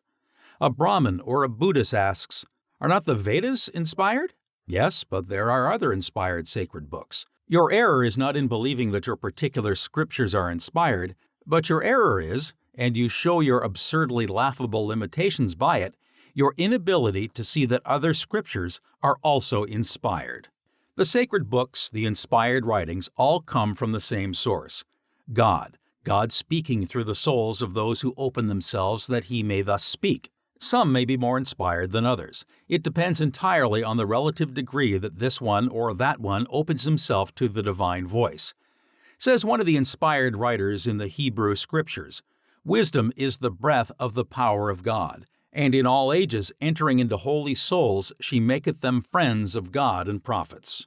Let us not be among the number so dwarfed, so limited, so bigoted as to think that the infinite God has revealed Himself to one little handful of His children, in one little quarter of the globe, and at one particular period of time. This isn't the pattern by which God works. Of a truth I perceive that God is no respecter of persons, but in every nation he that revereth God and worketh righteousness is accepted of Him, says the Christian Bible. When we fully realize this truth, we will then see that it makes but little difference what particular form of religion one holds to, but it does make a tremendous difference how true he is to the vital principles of this one. In the degree that we love self less and love truth more, in that degree we will care less about converting people to our particular way of thinking, but all the more we will care to aid them in coming into the full realization of truth through the channels best adapted to them. The doctrine of our Master, says the Chinese, consisted solely in integrity of heart. We will find as we search that this is the doctrine of everyone who is at all worthy the name of Master. The great fundamental principles of all religions are the same. They differ only in their minor details according to the various degrees of enfoldment of different people. I am sometimes asked, "To what religion do you belong?" What religion? Why, bless you, there is only one religion, the religion of the living God. There are, of course, the various creeds of the same religion arising from the various interpretations of different people, but they are all of minor importance. The more unfolded the soul, the less important do these minor differences become. There are also, of course, the various so-called religions. There is, in reality, however, but one religion. The moment we lose sight of this great fact, we depart from the real, vital spirit of true religion and allow ourselves to be limited and bound by form. In the degree that we do this, we build fences around ourselves which keep others away from us, and which also prevent our coming into the realization of universal truth. There is nothing worthy of the name of truth that is not universal. There is only one religion. Whatever road I take joins the highway that leads to thee, says the inspired writer in the Persian Scriptures. Broad is the carpet God has spread, and beautiful the colors He has given it. The pure man respects every form of faith, says the Buddhist. My doctrine makes no difference between high and low, rich and poor. Like the sky, it has room for all, and like the water, it washes all alike. The broad-minded see the truth in different religions. The narrow-minded see only the differences, says the Chinese. The Hindu has said, "The narrow-minded ask, is this man a stranger, or is he of our tribe? But to those in whom love dwells, the whole world is but one family. Altar flowers are of many species, but all worship is one. Heaven is a palace with many doors, and each may enter in his own way. Are we not all children of one Father?" says the Christian. God has made of one blood all nations to dwell on the face of the earth. It was a latter-day seer who said, "That which was profitable to the soul of man, the Father revealed to the ancients. That which is profitable to the soul of man today, revealeth he this day. It was Tennyson who said, I dreamed that stone by stone I reared a sacred fane, a temple, neither pagoda, mosque, nor church, but loftier, simpler, always open-doored to every breath from heaven, and truth and peace and love and justice came and dwelt therein. Religion, in its true sense, is the most joyous thing the human soul can know, and when the real religion is realized, we will find that it will be an agent of peace, of joy, and of happiness, and never an agent of gloomy, long-faced sadness. It will then be attractive to all and repulsive to none. Let our churches grasp these great truths. Let them give their time and attention to bringing people into a knowledge of their true selves, into a knowledge of their relations, of their oneness with the infinite God, and such joy will be the result. And such crowds will flock to them that their very walls will seem almost to burst, and such songs of joy will continually pour forth as will make all people in love with the religion that makes for everyday life, and hence the religion that is true and vital. Adequacy for life, adequacy for everyday life here and now, must be the test of all true religion. If it does not bear this test, then it simply is not religion. We need an everyday, a this-world religion. All time spent in connection with any other is worse than wasted. The eternal life that we are now living will be well lived if we take good care of each little period of time as it presents itself day after day. If we fail in doing this, we fail in everything. Entering now into the realization of the highest riches. I hear the question, what can be said in a concrete way in regard to the method of coming into this realization? The facts underlying it are indeed most beautiful and true. But how can we actualize in ourselves the realization that carries with it such wonderful results? The method is not difficult if we do not of ourselves make it difficult. The principal word to be used is the word open. Simply to open your mind and heart to this divine inflow which is waiting only for the opening of the gate that it may enter. It is like opening the gate of the trough which conducts the water from the reservoir above into the field below.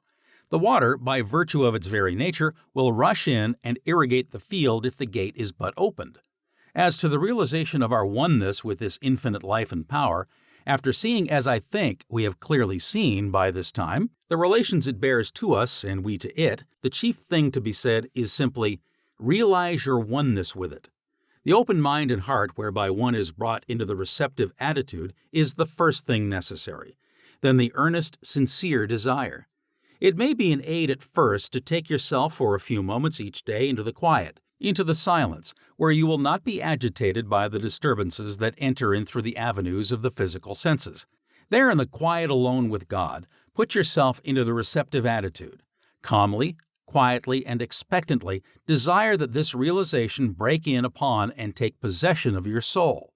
As it breaks in upon and takes possession of the soul, it will manifest itself to your mind, and from this you will feel its manifestations in every part of your body. Then, in the degree that you open yourself to it, you will feel a quiet, peaceful, illuminating power that will harmonize body, soul, and mind, and that will then harmonize these with all the world. You are now on the mountaintop, and the voice of God is speaking to you. Then, as you descend, carry this realization with you. Live in it, waking, working, thinking, walking, sleeping. In this way, although you may not be continually on the mountaintop, you will nevertheless be continually living in the realization of all the beauty and inspiration and power you have felt there. Moreover, the time will come when in the busy office or on the noisy street you can enter into the silence by simply drawing the mantle of your own thoughts about you and realizing that there and everywhere the spirit of infinite life, love, wisdom, peace, power, and plenty is guiding, keeping, protecting, leading you. This is the spirit of continual prayer. This is to pray without ceasing. This is to know and to walk with God. This it is to find the Christ within. This is the new birth, the second birth. First that which is natural, then that which is spiritual. It is thus that the old man Adam is put off and the new man Christ is put on. This it is to be saved unto life eternal, whatever one's form of belief or faith may be, for it is life eternal to know God. The sweet by and by will be a song of the past. We will create a new song, the beautiful eternal now. This is the realization that you and I can come into this very day, this very hour, this very minute, if we desire and if we will it. And if now we merely set our faces in the right direction, it is then but a matter of time until we come into the full splendors of this complete realization.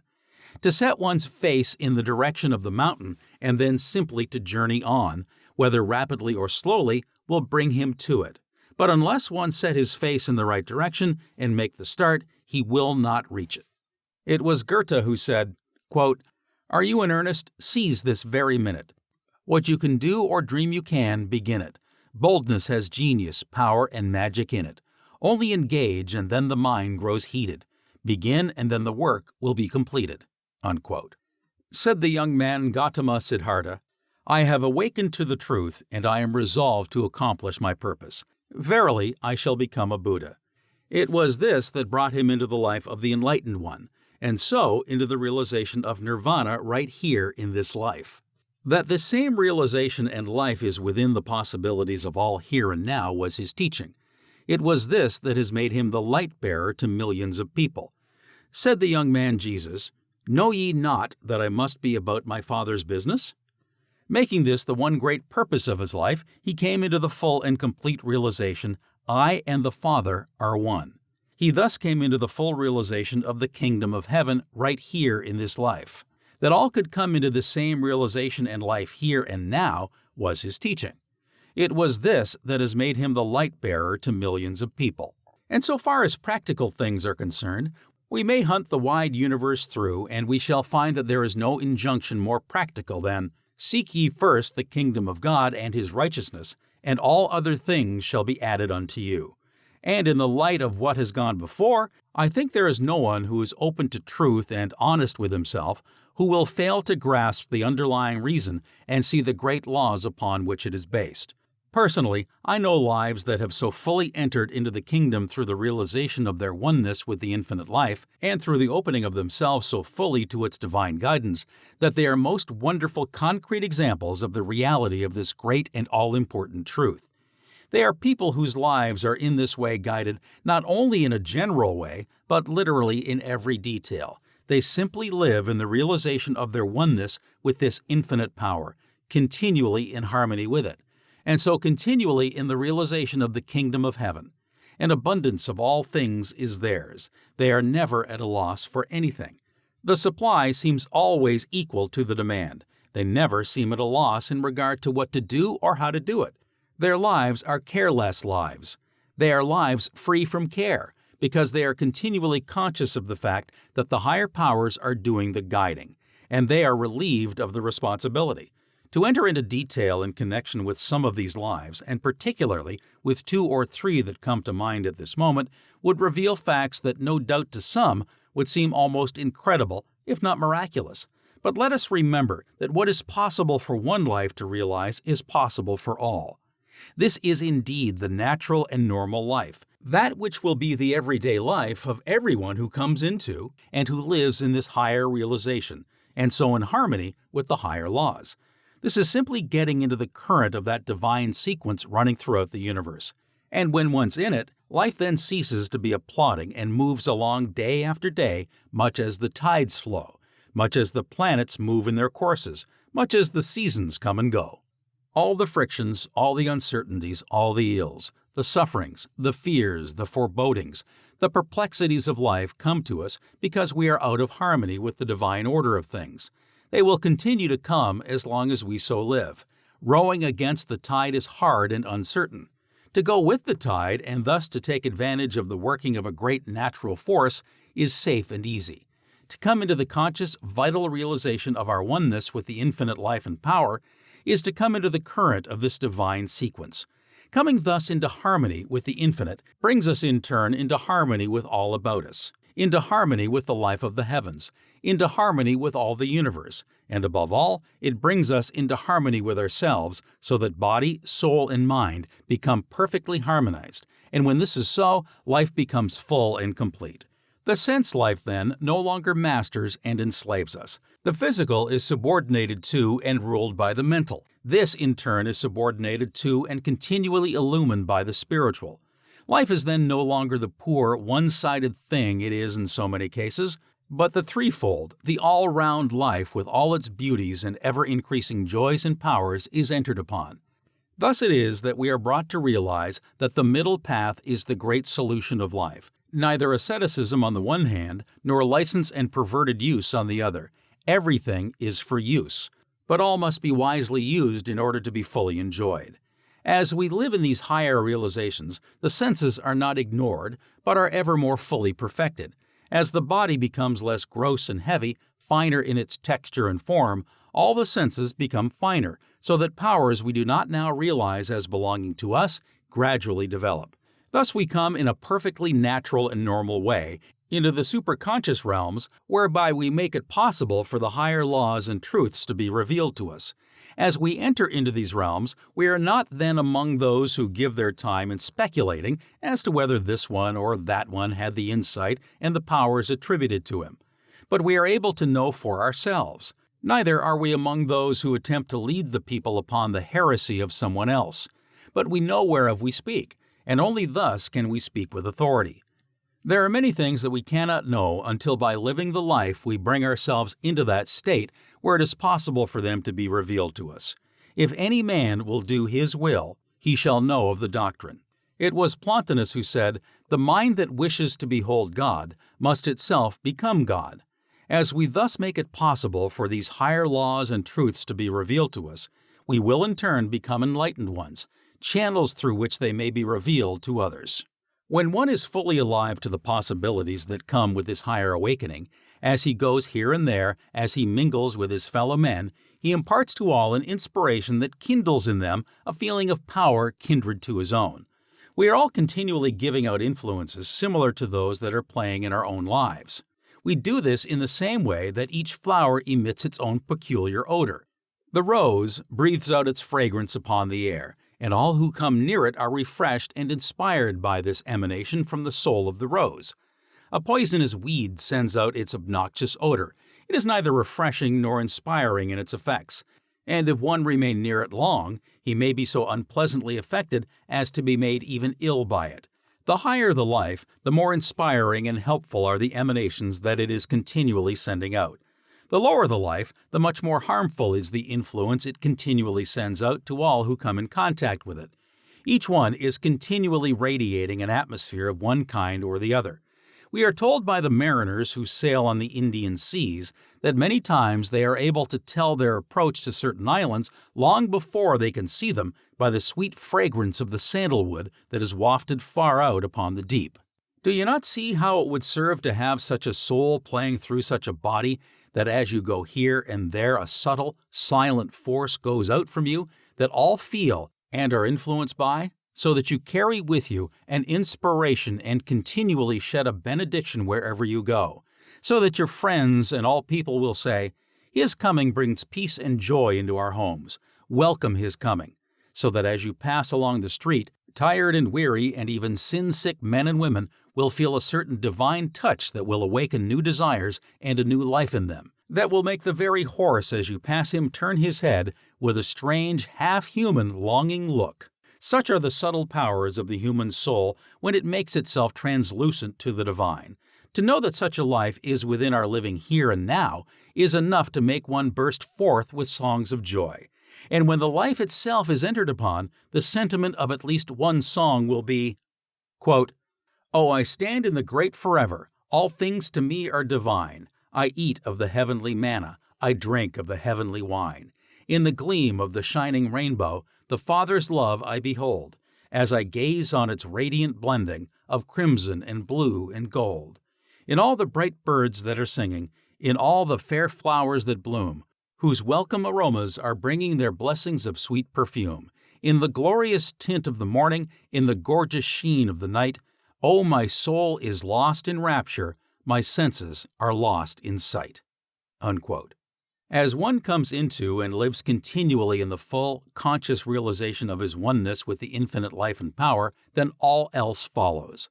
This it is that brings the realization of such splendors and beauties and joys as a life that is thus related with the infinite power alone can know. This it is to come into the realization of heaven's richest treasures while walking the earth. This it is to bring heaven down to earth, or rather to bring earth up to heaven. This it is to exchange weakness and impotence for strength, sorrows and sighings for joy, fears and forebodings for faith, longings for realizations. This it is to come into fullness of peace, power, and plenty. This it is to be in tune with the infinite. I hope that you've enjoyed this presentation, and please remember to subscribe to receive notifications of upcoming recordings. And remember that the views and opinions expressed in this book belong to the author and may not always reflect those of Master Key Society or its affiliates. This recording is a production of the Master Key Society. The video and audio is copyright 2023, Master Key Society.